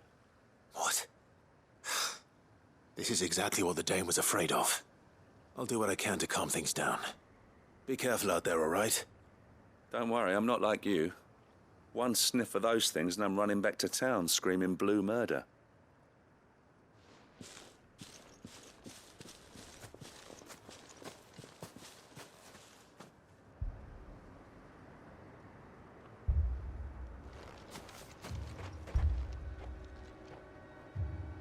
Do you not see, Father? The people of Northreach have given enough, and only a fool would ask for more. Listen to me, Sabine. Where would our people be without their country, hmm? The Empire is their sword and their shield. It is she that ensures they can live without fear. And now she teeters on the brink. Without their sword, how will the people fight? Without their shield, how will they protect their kin? Can the unarmed stand against the advancing hordes? No. But there is yet hope. A new shield, a new sword. A new empire. We can rebuild Sandbreck, just as Great Griga wills it. Perhaps we could, Father. But we don't want to. Not if it is built on the broken backs of the people. Please, let us not quarrel in the street. You must see that no good will come of this. Our fight is not with each other, but with the threat that draws ever closer to our gates. A threat that your sword has yet to rid us of, Your Eminence. You will hold your tongue, whore! You may have filled my daughter's head with your heresy, but I will not be corrupted. Corrupted? Your daughter's opinions are her own, as you would know if you had ever deigned to listen to her. At least I hope they are your opinions, and not posturing born of a family feud. Northreach deserves better than that. Northreach deserves better than you, Carla. Yes, I know who you are. The slut of Twinside who bedded a branded. Jealous, are you? That a woman might choose a bearer over a pious man of Griga? Clive! I met a swarm of thralls coming south from Oriflamme. Hundreds of them. Too many to count. Oh, fuck. No. Work on the fortifications has scarcely begun. We will retreat to Caer Norvent and there make our stand. Did you hear me? That was an order! While this is but a heartfelt plea, let us make our stand here and protect our homes. Protect those that we love. Together, for Northreach!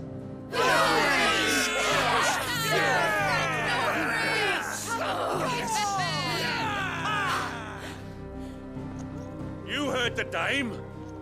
What are we waiting for? Pikemen to the gates. Archers to the roofs. Quickly, come on!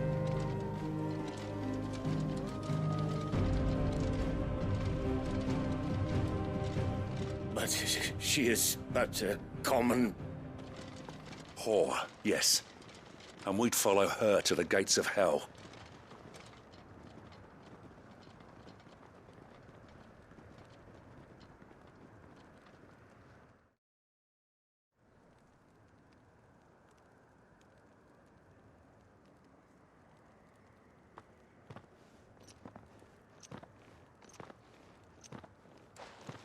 The men have their orders, and they look like following them. I got them spaced out at regular intervals. Whichever direction the thralls strike from, there'll be someone there to meet them. Thank you, Philippe. Rest assured the people will play their part. The herbalist has donated her stock of medicines to me.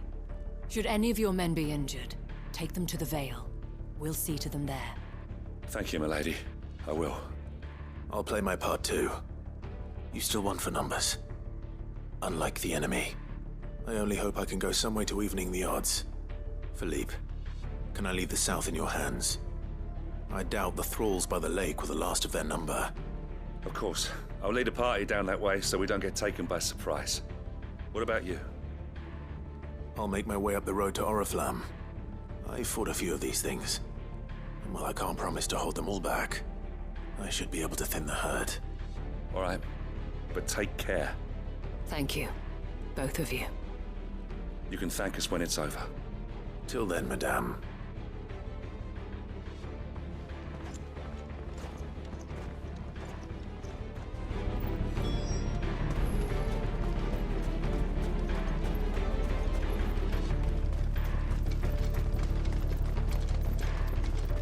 I want steel in the hands of every man.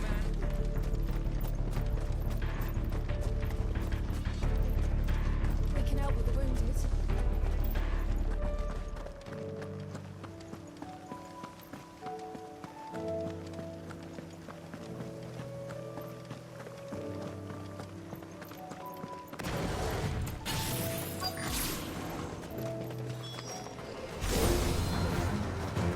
There are so many of them. Not for long.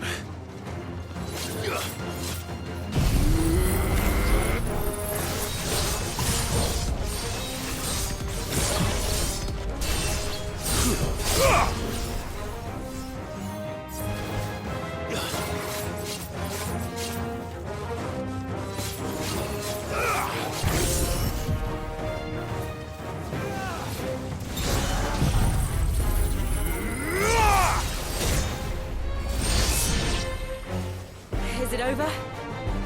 No. It's only just begun. Too slow.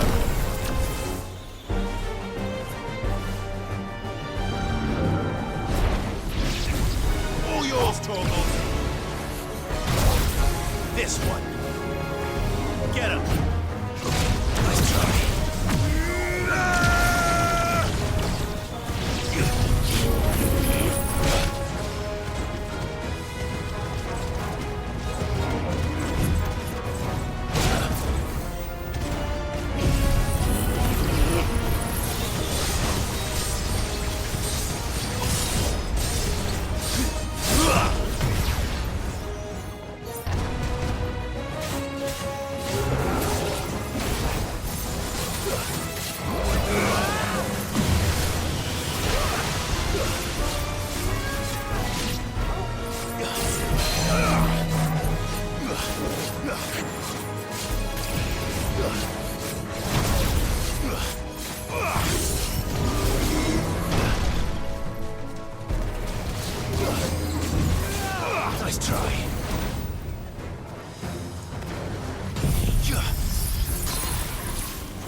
That looks to be the last of them.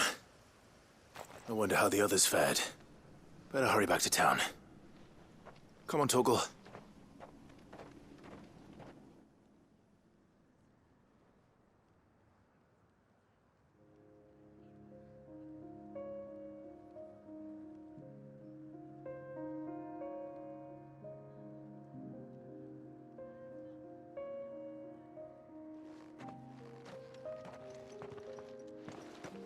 Clive, it's good to see you. And you. The road to Oriflamme is clear. How did you and your men fare? Well, we ended up fighting for our lives down by the lake. Took a few nicks, but nothing the girls of the Vale can't put right. Glad to hear it. Well, it seems we've survived. For the time being, at least. I thank you both for answering the call. You were right. And I was wrong. About everything. I had thought that the only way to unite the people was under the banner of Empire. That without a strong hand to guide them, they would drift apart. To be borne hither and yon by the eddying currents of fate. But you brought them together. Not by force, nor by the exercise of goddess-given authority, but by simply being one of them. By knowing what they feel, because you feel it yourself. Our purpose was ever the same, Your Eminence. You were merely distracted by a loftier vision of empire and glory, while our eyes beheld matters closer to home. You have the right of it again. As did you, Sabine. His Radiance said it himself. Sanbreque is naught without her citizens. I forgot that, and I am sorry. I'm sorry too, Father. I should never have taken things so far. I only wanted you to understand how the people felt. How I felt. But my anger got the better of me. Do not blame yourself, my dear. This was my doing. I should have listened to you. To all of you. Your Eminence, your Ladyship. I do not doubt that you came here with the best of intentions. But I believe the same could be said of us all. We all want safety, security, prosperity. Not just for Northreach, but for the entire realm. And we may yet achieve it. If only we work together. Will you join us in this? Yes. We shall. Thank you, Your Eminence. Now that that is settled, I must go and see to the wounded. The Vale's doors are always open to any soldier in need of relief. And today there are more than ever before.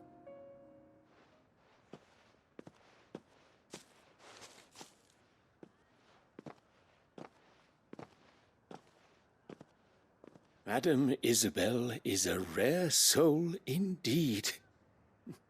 In these dark times, I see that it is not men like me who should lead the realm, but women like her. You're right. If only I'd listened to her when I had the chance. Forgive me for saying so, milady, but you still do. The Dame said it herself. We can turn things around. We just have to work together. And that goes for you, too. You're one of us now. One of you? Well said, Captain.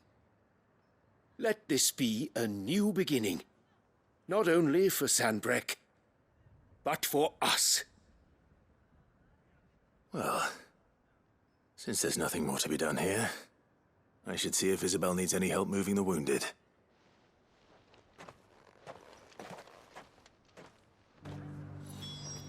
Can we get you anything?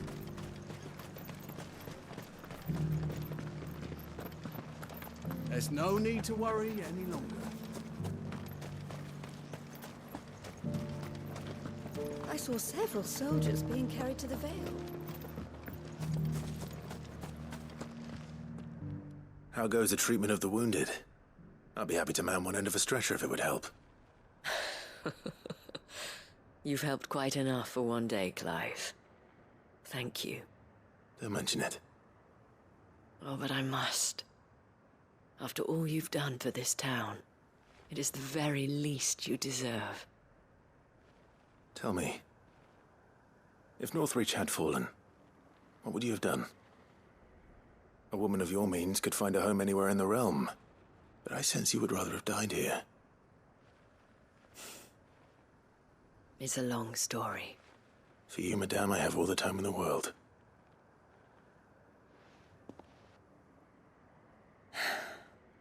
Very well. Long ago, I had a life in the crystalline dominion. I was Carla then, courtesan to the nobility. So sought after was I that it was only they who could afford my time. Alas, those halcyon days were not to last. For naive as I was, I fell in love with a bearer. He was my master's guard, the gentlest man I have ever known. After they discovered us together, he was whipped bloody and forbidden from ever looking at me again. And so we fled. Not that we had anywhere to flee to. We wandered, aimless and starving, half dreading, half praying that the next day would be our last. Until we found ourselves here, in Northreach. It was the Vale that took us in, that fed us, clothed us, and healed our hurts. Those that could be healed, at least. My love was already too far gone. He passed away. He did. Not long after we arrived. But at least we were able to share a few moments of peace before the end. It was the greatest gift I have ever received. But the generosity of this town and her people did not end there. The men and women of the Vale supported me through my grief. Shared in it, though I was still a stranger to them. They treated me like a sister. And so I swore that I would always do the same. That I would return the kindness that Northreach showed me. That I would repay my debt to the Vale.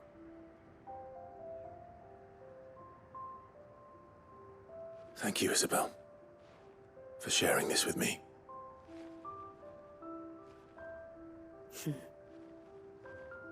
You're a lot like him, you know. Perhaps that is why I have such a soft spot for you. Never stop fighting, Clive. And I shan't either. I know that it will not be easy to keep Northreach together. But our efforts will be rewarded. Just look at us now. The people, the soldiers, even the Duke of Oriflamme and his daughter, all united in defense of this town that we have come to call our home. And what of you? Can we count on your support too? Always.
Clive!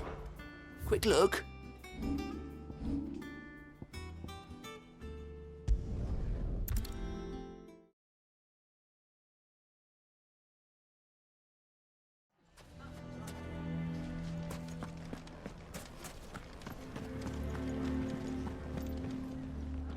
Here to help me pack? Thanks, but I'll be traveling light. I'm almost finished already, in fact. You're really going to go through with this, then? I am. But before I go, there is one small issue I'd like your assistance with. Well, two, in fact. If it's within my power to help you, I will. It's the children. I refuse to let them share in my disgrace. And if I leave them here, they surely will. Our friendship would see them ostracized forever. But I can't take them with me either. I can think of only one place where they are certain to be safe and provided for and loved. The Hideaway. Of course. The children would be more than welcome. Thank you, Clive. I will not forget this. Lubor, are you still here? What is it, Ferda? You look pale. There's been a flood in the Velcroy, a damn big one. The League of Outlaws encampment was completely submerged in ether. What? Every last one of the bastards has turned, and they're headed this way. Bandits are one thing, but Akashic bandits are quite another. The town guard won't stand a chance against them. We need to evacuate. There's no time to lose. Ferda, gather the men. The Akashic may strike at any moment. We must make ready to cover the townspeople's escape. Well, what are you waiting for? Yes, my lord. Clive, change of plan. The children stay with me for now. I need you to find Conrad and Natalie. Tell them to prepare for a full and immediate evacuation. Understood. I'll do what I can to convince everyone else. Wish me luck.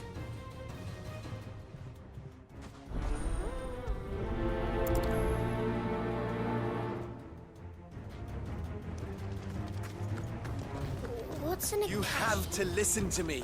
They're coming. Why do they always have to make such a fuss outside? Ah, it's you. What do you want, Lord Underhill? To pass on an important message. There's been an ether flood out in the Velcroy. The camp where the so-called League of Outlaws were gathering has been swallowed. They're no longer just bandits. They're Akashic now, and they could be here at any moment. You need to begin preparing for a full-scale evacuation right away. Oh, do we? And who was it who gave you this disturbing news, might I ask? Lubor, perhaps? The man spreading the same poison out in the square as we speak. You may believe his lies, my lord, but we know better. But why would he lie about something like this? Some twisted attempt at revenge, perhaps. If he had not been unmasked, he may well have been elected our leader. A great honor for one of his kind. One he might well feel aggrieved at having been denied. Lord Underhill, forgive me, but it has become all too evident where your sympathies lie. Lubor cannot be trusted, and neither, therefore, can you. You may not trust me, but for the sake of your people, ask yourselves if there is any chance that this is true. There isn't. You can be certain of that. Now be off with you. You're making a mistake. It's no use. Words will not move them. Then we must find another way to ensure Dalamel's survival. You're right. Let's speak to Lord Ferda. I think we'd better shut up. What's Lubor raving about now?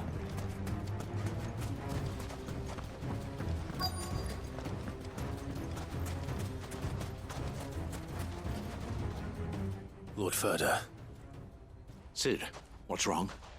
I went to warn Conrad and Natalie about the Akashic, but they wouldn't listen. They've convinced themselves that nothing Lubor says can be trusted. The bloody fools. which means the town guard can't be counted on for support. But I can. If there's anything I can do to help you defend Dalamil, you only have to ask. I appreciate it. Sid! Further! I've been looking for you everywhere. Victor? I thought you'd left. I couldn't abandon a friend in need. And Blue Boy is in need at this very moment. Come quickly.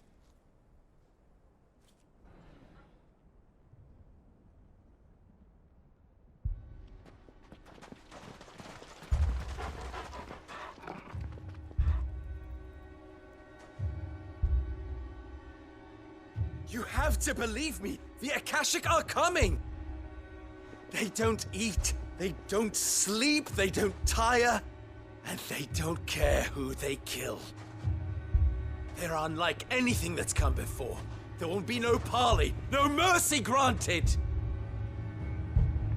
We may have saved the town once, but this is different. I do not ask that you forgive me, but please believe me. If you do not run, you will die. You will all fucking die!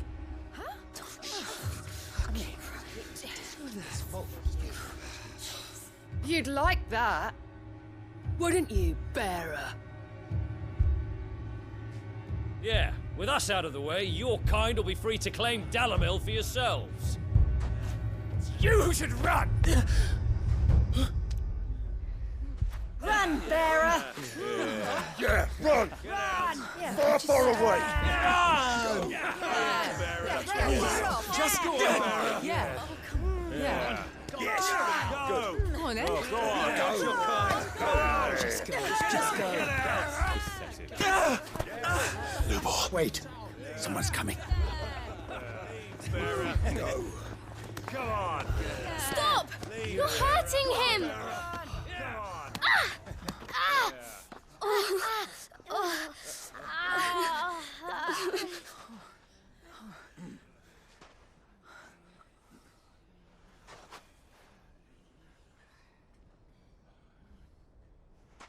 What did Lubor ever do to you?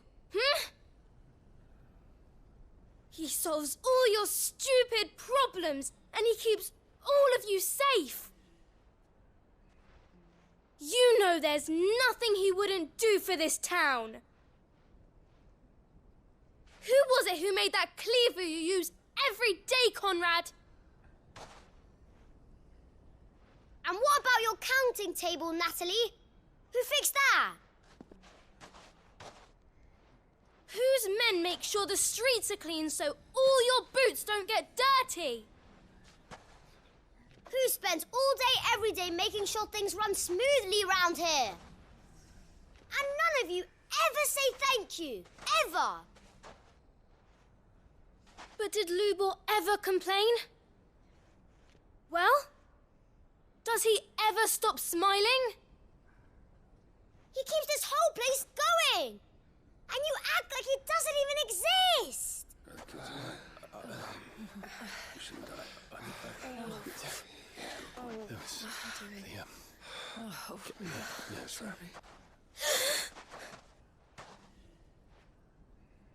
Lubor, we've heard enough. Wait! We will not run. The town guard will not abandon the very place it is sworn to protect.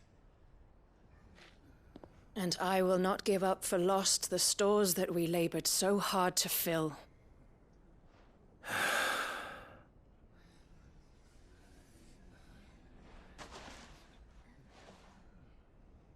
So tell us, how do you propose we deal with these Akashic of yours?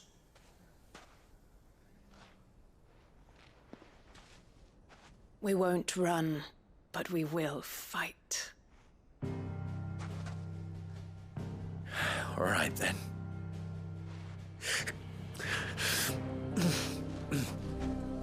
Fine.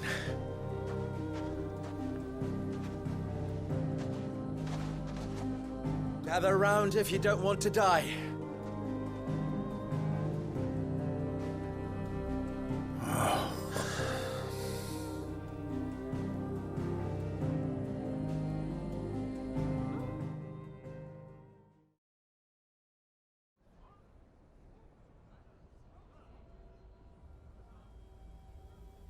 Allow me to explain the situation. The ether flood occurred near the village of Cheratina, deep in the Velcroy. The place had been abandoned for years, until the League of Outlaws decided to make it their base of operations. Now they're all turned, and if the scouts' reports are correct, heading in this direction. They are mindless monsters, driven only by hate and rage, and they are utterly unpredictable. With the bandits, we at least knew how and where they were likely to attack. When these creatures come, Dalamil will have the bitterest fight it has ever faced on its hands. The town guard will muster at the north gate. The rest of us will take the south.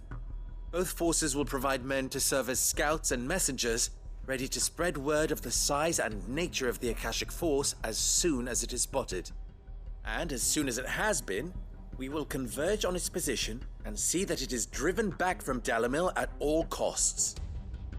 Conrad, can I count on the support of the town guard? Always. I leave the selection and coordination of the messengers in your hands, Victor. And the command of our men in yours, Ferda. If you would both be so kind. Consider it done. As you wish. Natalie, I would ask that you and your people have the townsfolk barricade themselves inside the bathhouse. And tell the merchant not to waste time securing anything beside the essentials. Preserving life is our one and only concern. As long as we survive, it doesn't matter what trinkets we might lose. Our riches can be regained. And if anyone doubts that, let it be known that the Briar's Kiss stands ready to cover any losses. Very well. I shall tell them. Where do I fit into this plan? Where else but the most perilous place of all? I would like you to travel to the home of our erstwhile League of Outlaws, Cheratina itself. The main host is most likely still there, and Dalamil will not be safe until it is eradicated, root and branch. A little gardening. How pleasant. I doubt it. I have a feeling these weeds will be particularly stubborn. Luckily, so am I. So you are. All right then, we all know what we have to do. Now it's simply a matter of doing it. For Dalamil.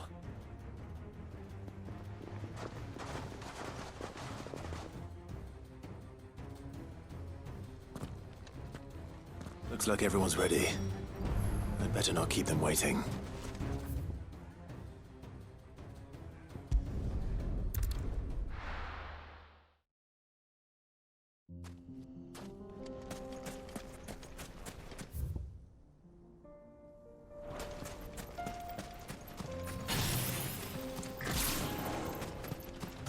There it is.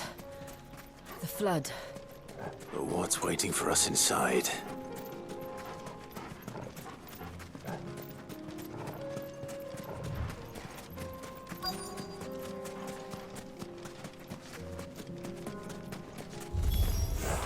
We can't leave a single one alive.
The League is disbanded. I should get back to Dalimil and see how the others fared.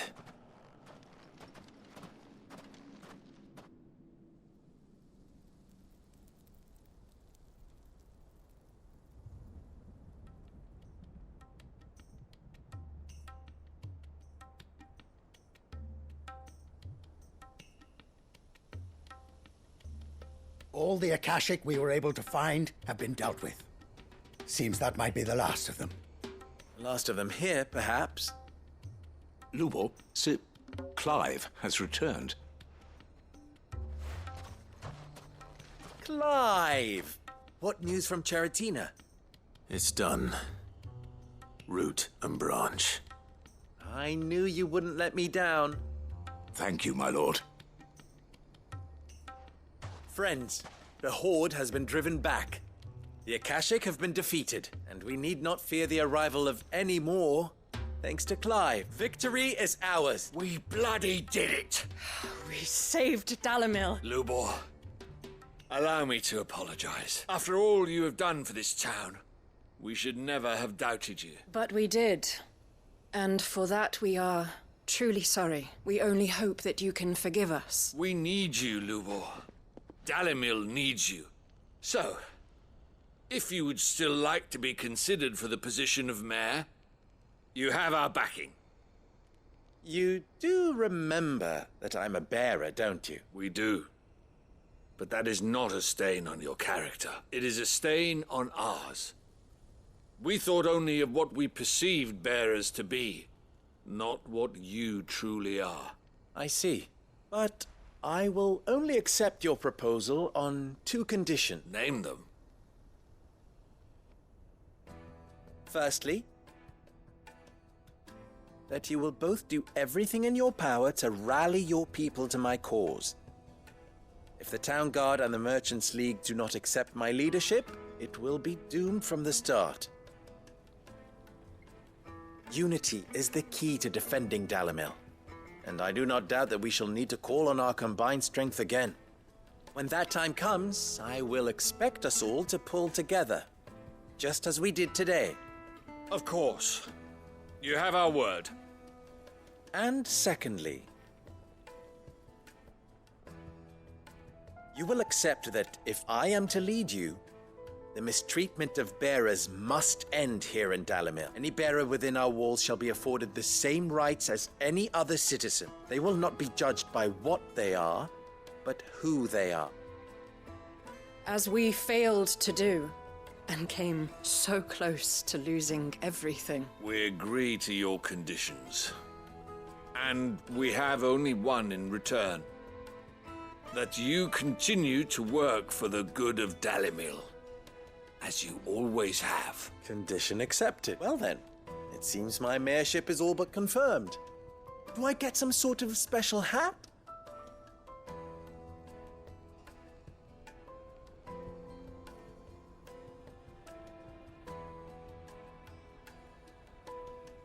How fickle fate can be. Not so long ago, I had resigned myself to leaving Dalimil in disgrace. And now, I find myself her leader. Here. For everything.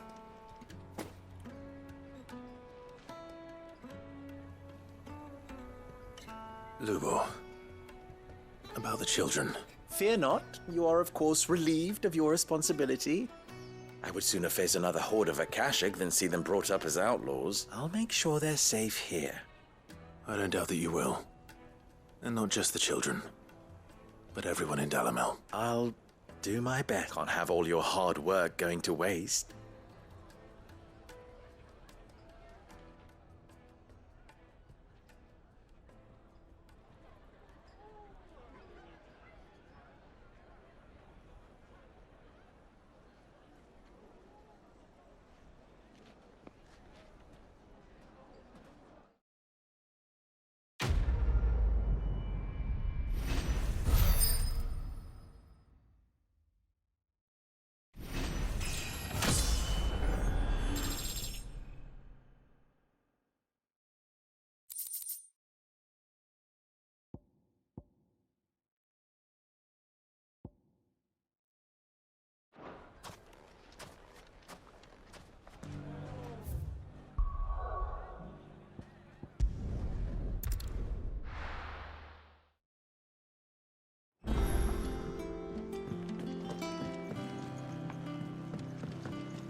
Welcome to the Patron's Whisper.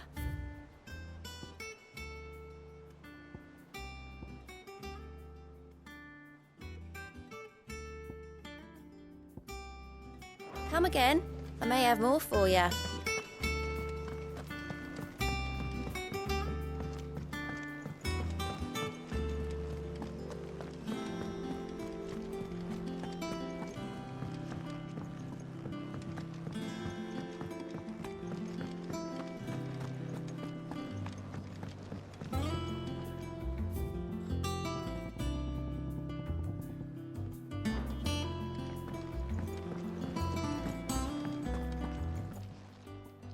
Still alive, are ya? If you're gonna buy something, be quick about it.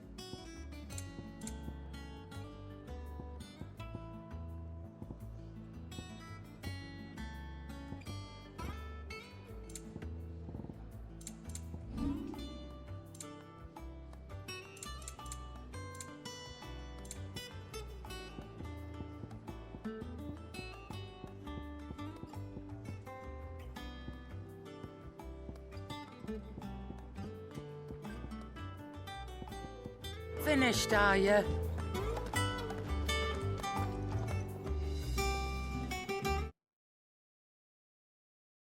What next? The advent of Great Griga herself. I'm sure we'll be fine.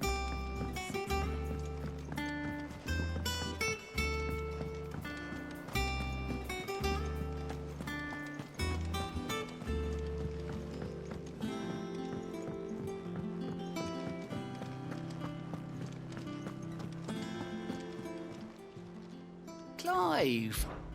Here you go.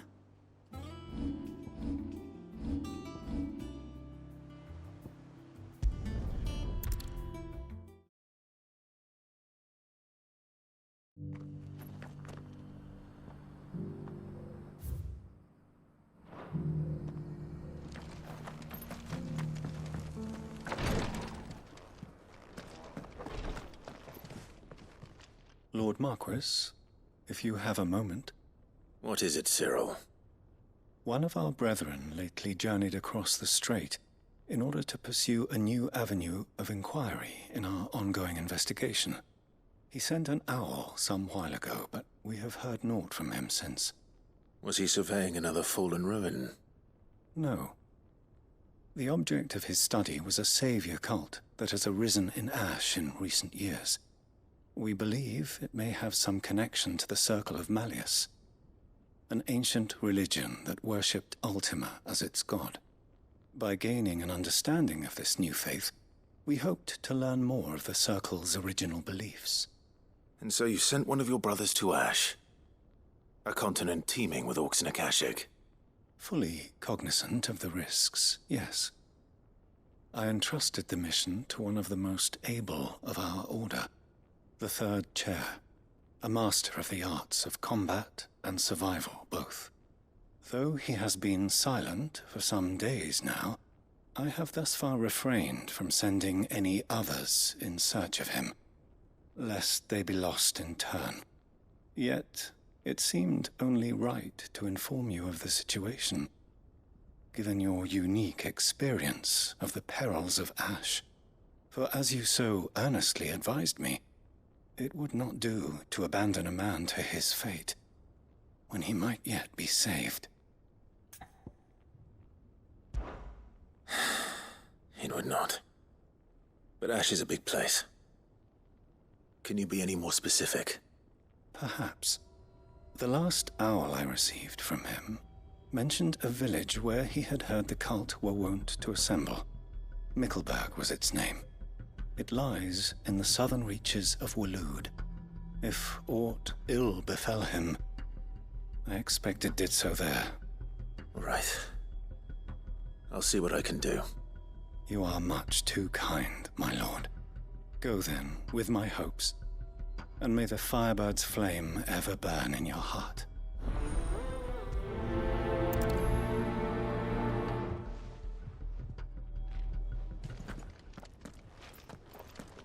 If this...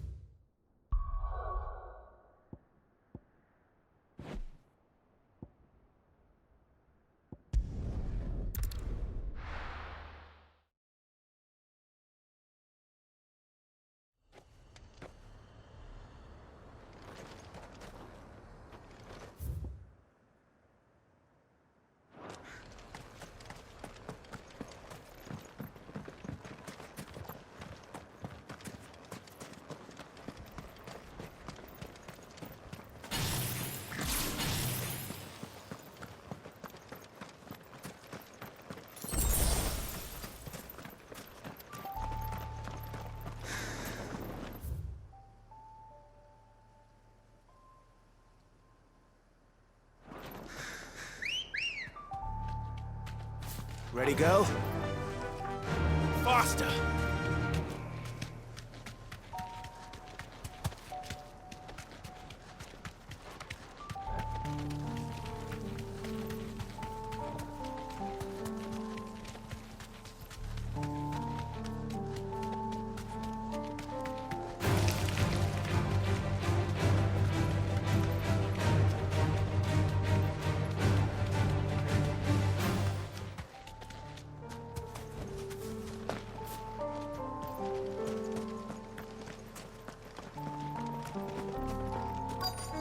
Might this be Nickelberg?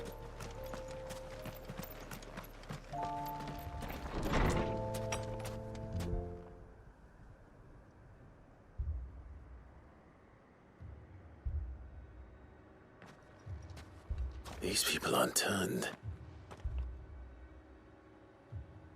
And the village seems safe enough, at least.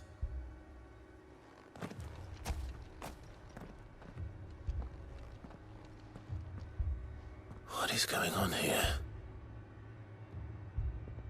Ah. Did you, too, heed the call? Heed the call? No, I came here looking for someone. To be honest, I wasn't sure I'd find him here. Let alone all of you. Is that so? What are you doing here? Is this where you live? It is my home. The others, they heeded the call. You keep saying that. What do you mean? They came here to perform the rite, just as King Barnabas instructed. This village is their altar, where they shall cast their shoals upon the gentle waters and give themselves to the Lord. Give themselves? Oh, Lord, cleanse us of our sins. Let us be reborn in your loving arms. Free us from the torment of this mortal realm. They want to be saved. Forgive me, but did another foreigner like me come here? He was probably wearing a cowl. You mean the traveler from Stone? Yes. He's staying at my house, toward the rear of the village. Thank you. If you don't mind, I'll go and greet him. They seek the same salvation Barnabas did. At least the third chair still lives. Let's go and find him.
Excuse me. Are you with the Undying? I am. And so it would appear, are you? Lord Rosfield, if I am not mistaken. That's right. And you must be the third chair. I am. Cyril was worried for your safety. He sent me to find you. Then I must apologize. I did not mean to trouble the bearer of the burning quill. Much less you, my Lord Marquis. He said that you had failed to report. Is there a reason for that? I came here to study the followers of this new faith. But the more I learned of them, the more my own faith began to falter. You have seen them at their prayers, have you not? They devote themselves to the veneration of their Lord with a fervor I have never seen before. Praying night and day that they might be rid of their wicked wills and reborn in their Saviour's light. Not that they might be granted respite from their worldly woes, but so that they might continue to serve him. Serve him with all of their beings.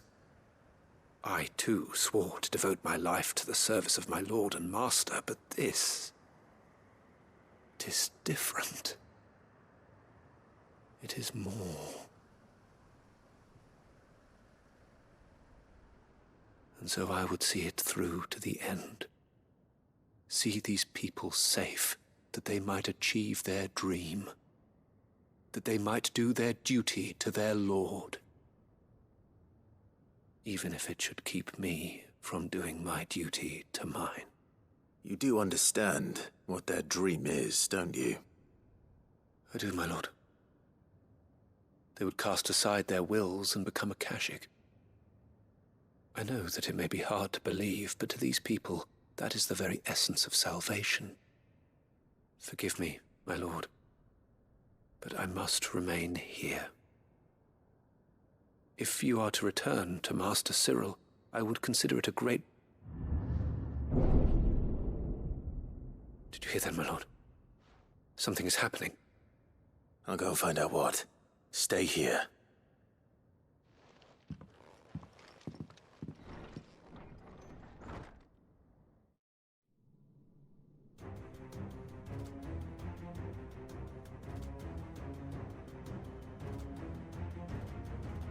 An ether flood. Oh no. There must be something I can do.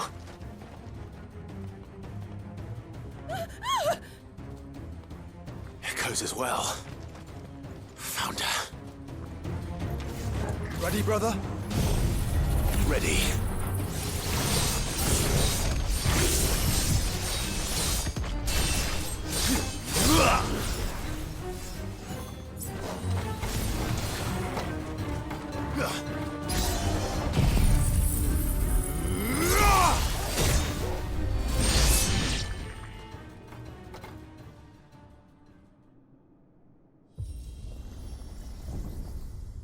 What now?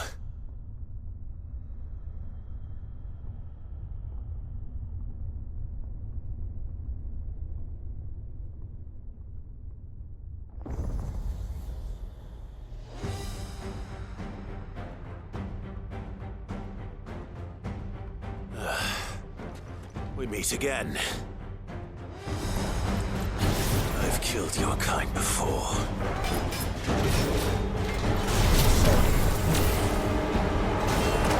All yours, Torvald!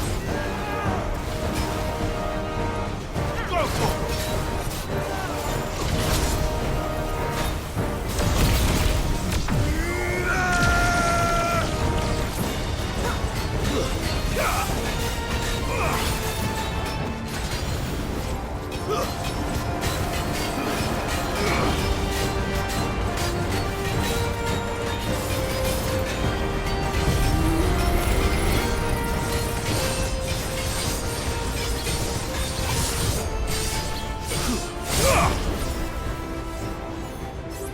Nice try.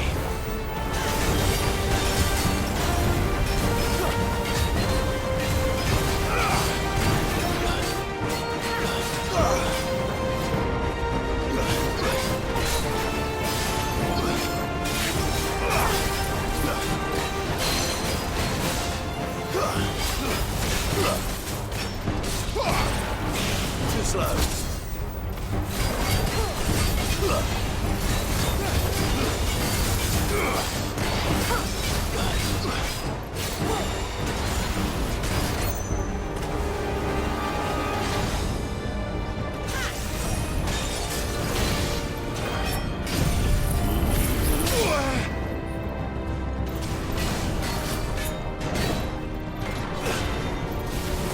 Nice try.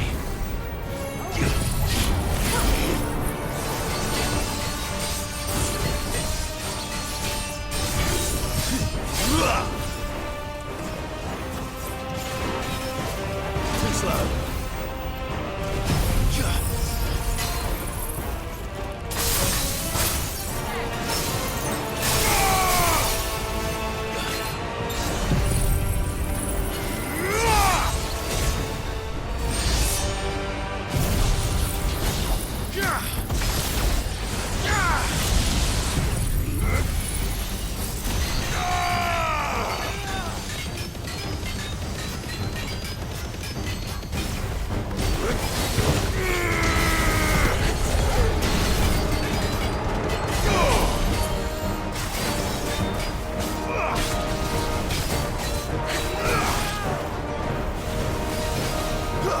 Nice try.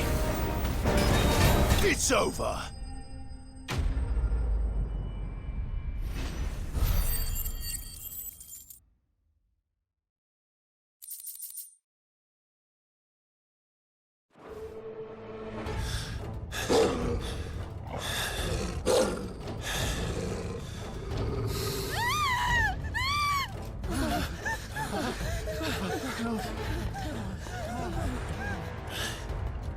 Damn it.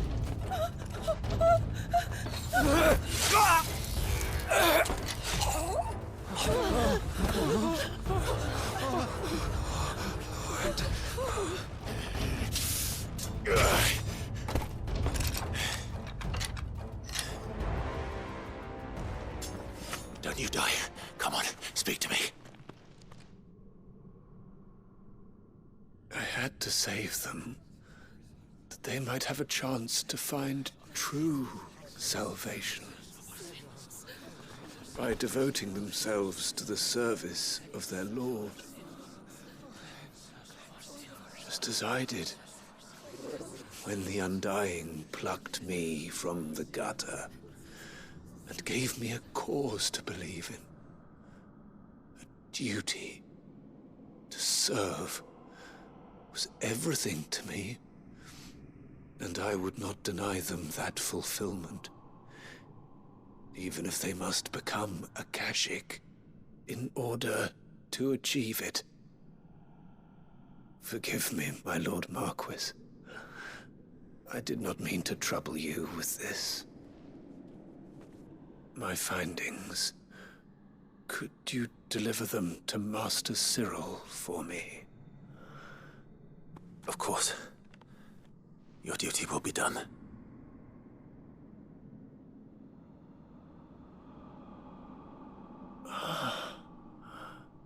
Look, my lord.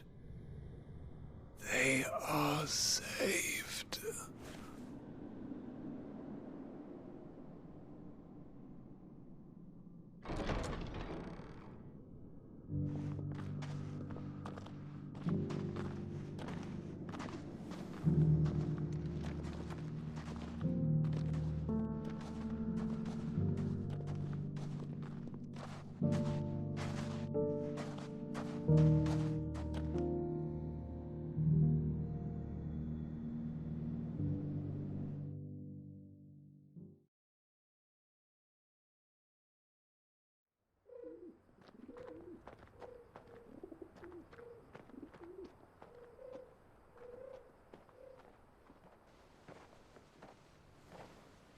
They are saved. Found her. I should get this report to Cyril.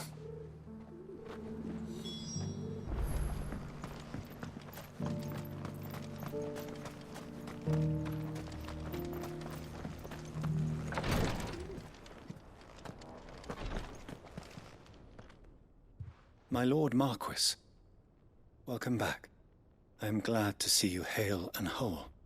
I met with your third chair, Cyril. He bade me deliver his findings to you.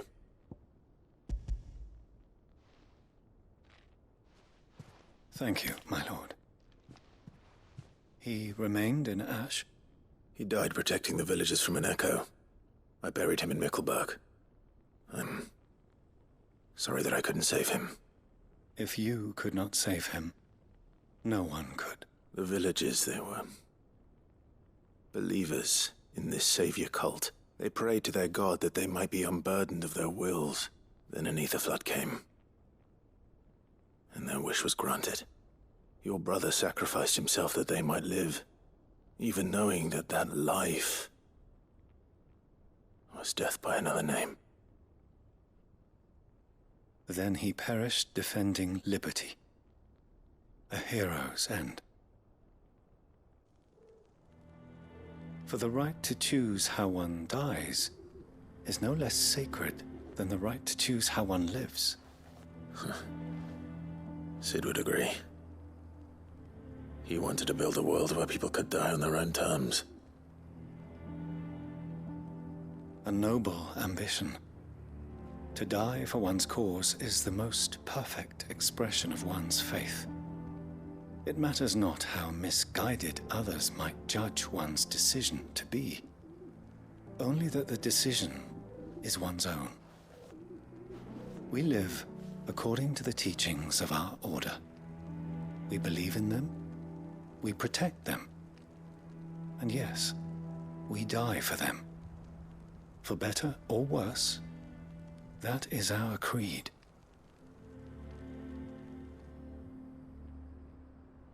But he didn't die for your creed. He died to save them, and you still believe that what he did was right. I believe that he believed it was. We of the Undying are not slaves, but willing servants. And this was his will, the ultimate expression of it. All right. I'd like to know this man's name, Cyril. To know the names of all the Undying who've fallen in the line of duty. They died serving my house. It's only right that I remember them. That is my duty. Of course. I shall fetch the Book of Martyrs at once. My lord, it has been, and shall ever be, the greatest honor of my life to serve House Rosfield. Though our duties may differ, yours is no less important. I pray with all my heart for your success. And were they here, I have no doubt but that every one of my fallen brothers and sisters would feel the same.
help you today, Clive?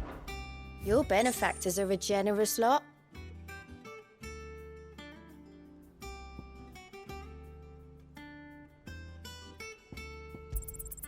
All yours. Come again. I may have more for you.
Another of the Royalist guard dogs. Quite a specimen he is too. Now, Gorgo!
No match for you, eh, Torgal?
Total!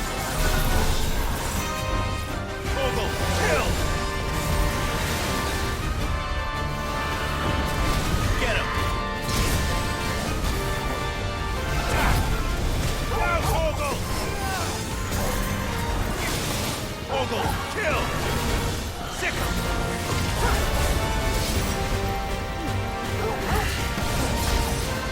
Over here!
Don't stop!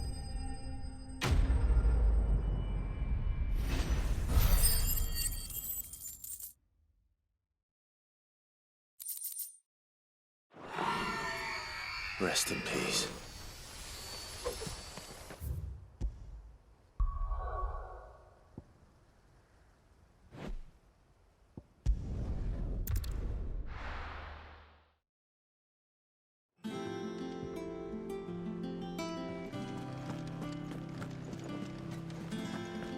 There's something about it.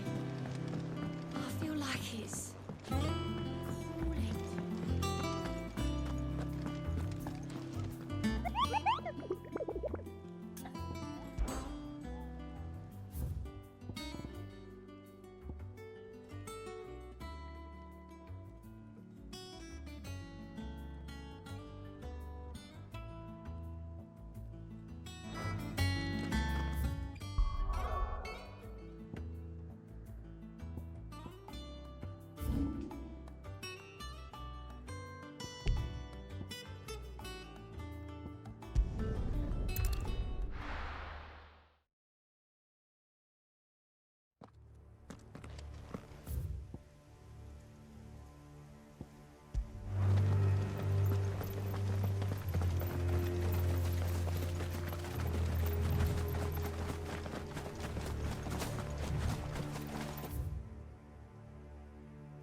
Let's hope it was the last of its kind.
And what can I do for you?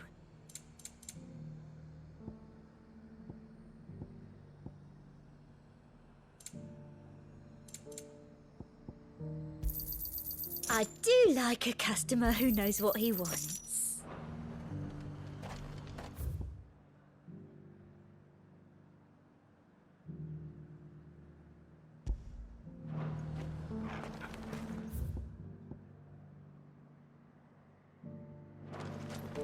And how might I help the garrison today?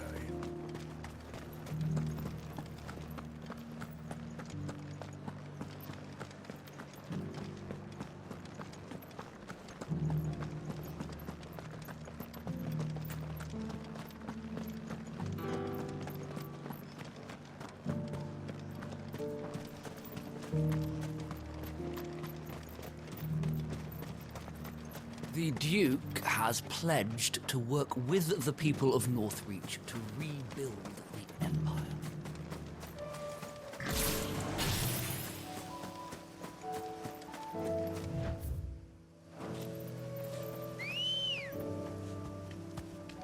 Good girl.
Thanks, Gal.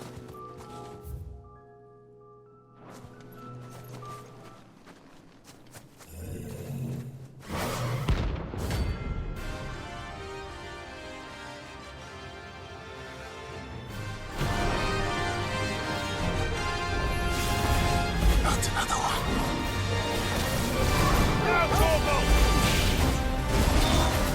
Attack!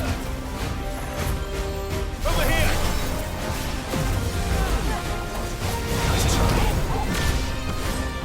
This one. Get him.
I'm getting tired of these things.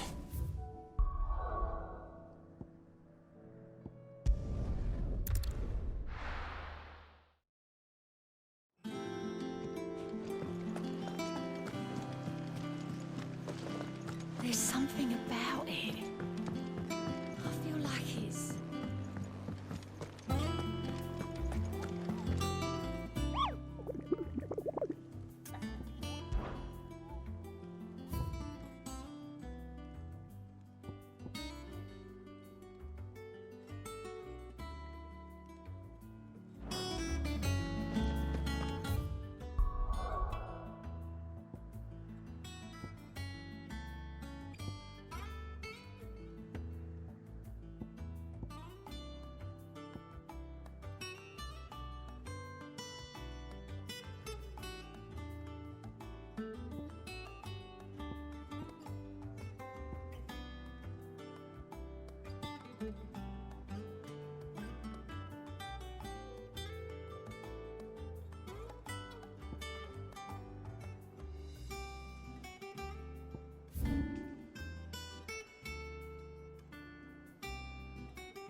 And how might I help the garrison today?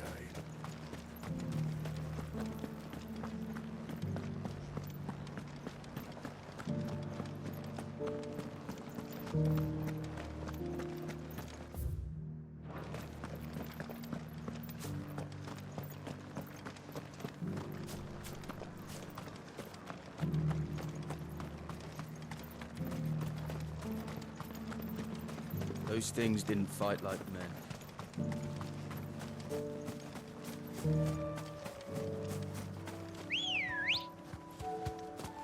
Let's go.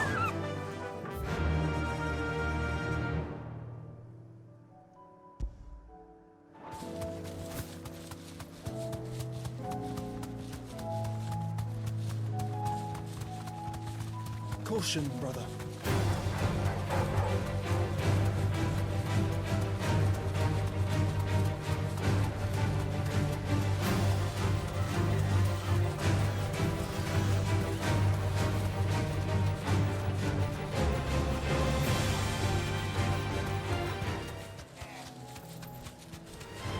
Time to fight.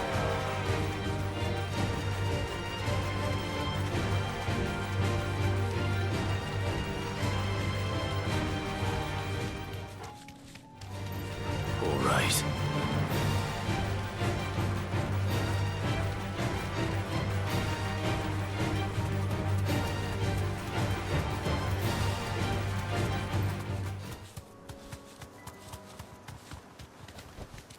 Straight home now.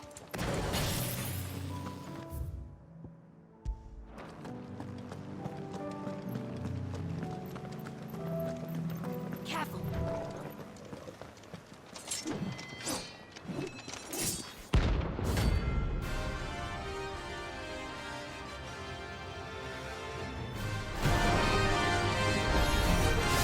You're the outlaw! The one who drove His Highness to madness! On your knees! He hasn't heard. And it doesn't look like he's willing to listen. Get him!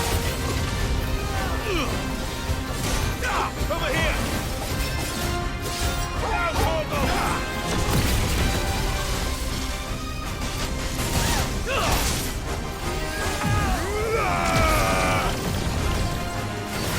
All your fault!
Damn it.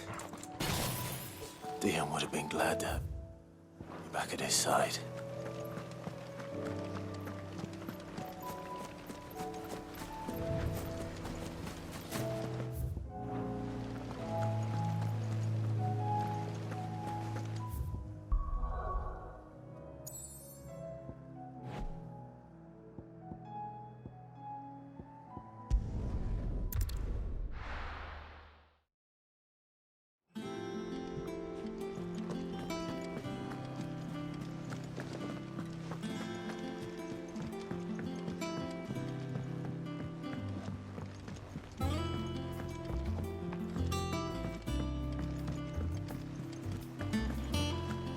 There's something about it. I feel like it's...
What do I owe the honor?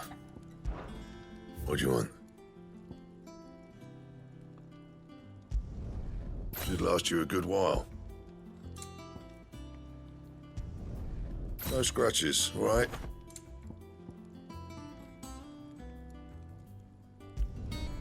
Not bad, if I do say so myself. Anything else?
Brother, I put Father's helm in your chambers. He should be with you when his vision is finally realized. Thank you, Joshua. For everything. Don't mention it.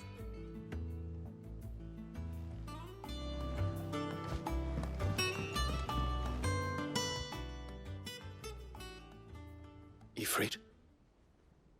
Your resolve didn't falter. No. Though I continue to be bewildered by fate. But I should meet with my old tutor here, at the very end of the world. I thank you, with all my heart, for giving me this chance. And I thank you for taking it. Should like to look upon that flower once more, when I am worthy.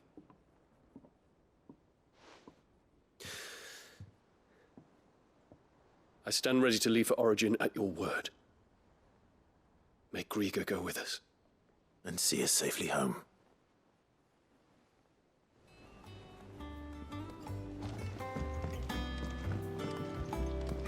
Do you think they'll come back? One of these days. One of these days, I swear, it's gonna be me who drinks you under the table. If by under the table you mean retching on my boots half the night, I reckon one of those days was yesterday. Ha ha, you think you're so funny. But just wait till we crack open the bottle I left in your chambers. That stuff's strong enough to burn the horns off a behemoth. Sounds like I'll be needing some new boots.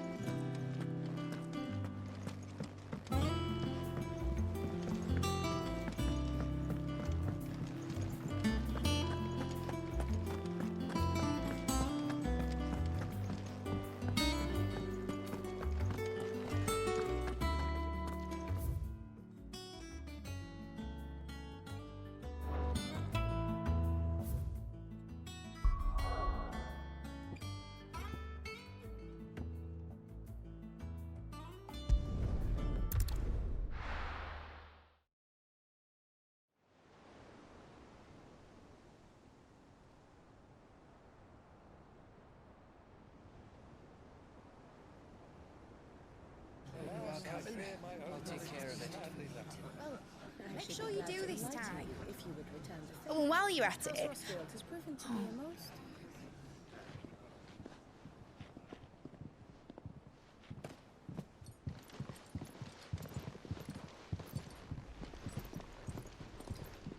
Clive, if you see me dad up there, tell him we were right to leave his legacy with you. Tell him he'll be in the front row. There's no way he'd miss this. Well, behave yourself, Mid. We'll see.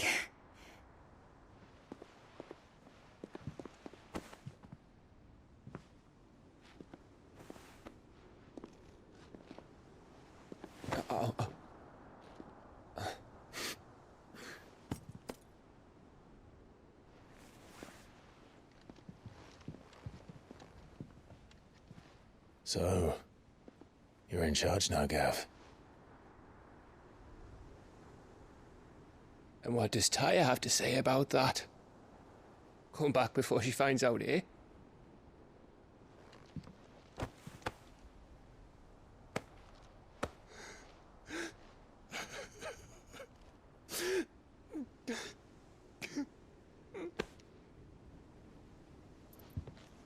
Thank you, Yote. I'm sorry. Your Grace, I shall pray for your safe return. That's kind of you. But you should pray he took his medicine. I didn't spend all night grinding herbs for his lordship to leave them on his nightstand. Again. You needn't fear, Lady Tyre. And thank you. See that your brother comes back in one piece. Or, at most, two. Any more and you can heal him yourself. I'll keep that in mind.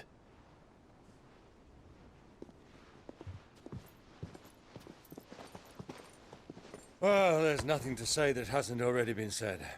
But that's never stopped me before, so just you do what needs doing. And don't worry about us. We'll do our best, Uncle. That we will.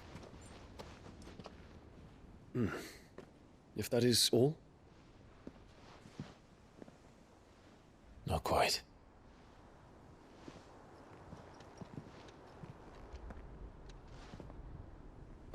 Jill. It's time, isn't it?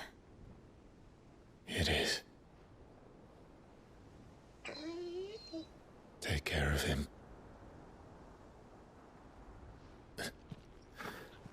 And you. You take care of her too, boy.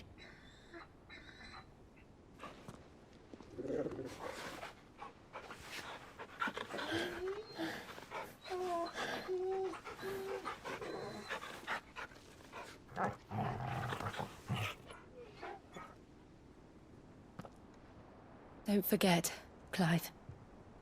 We all choose our own path. Believe in yours.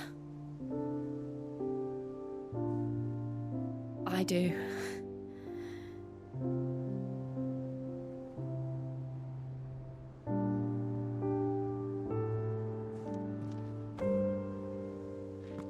I'll be back. I promise. I love you, Jill.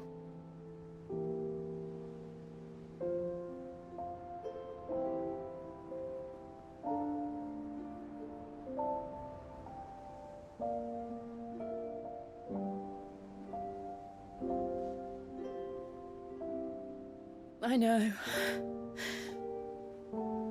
I love you too.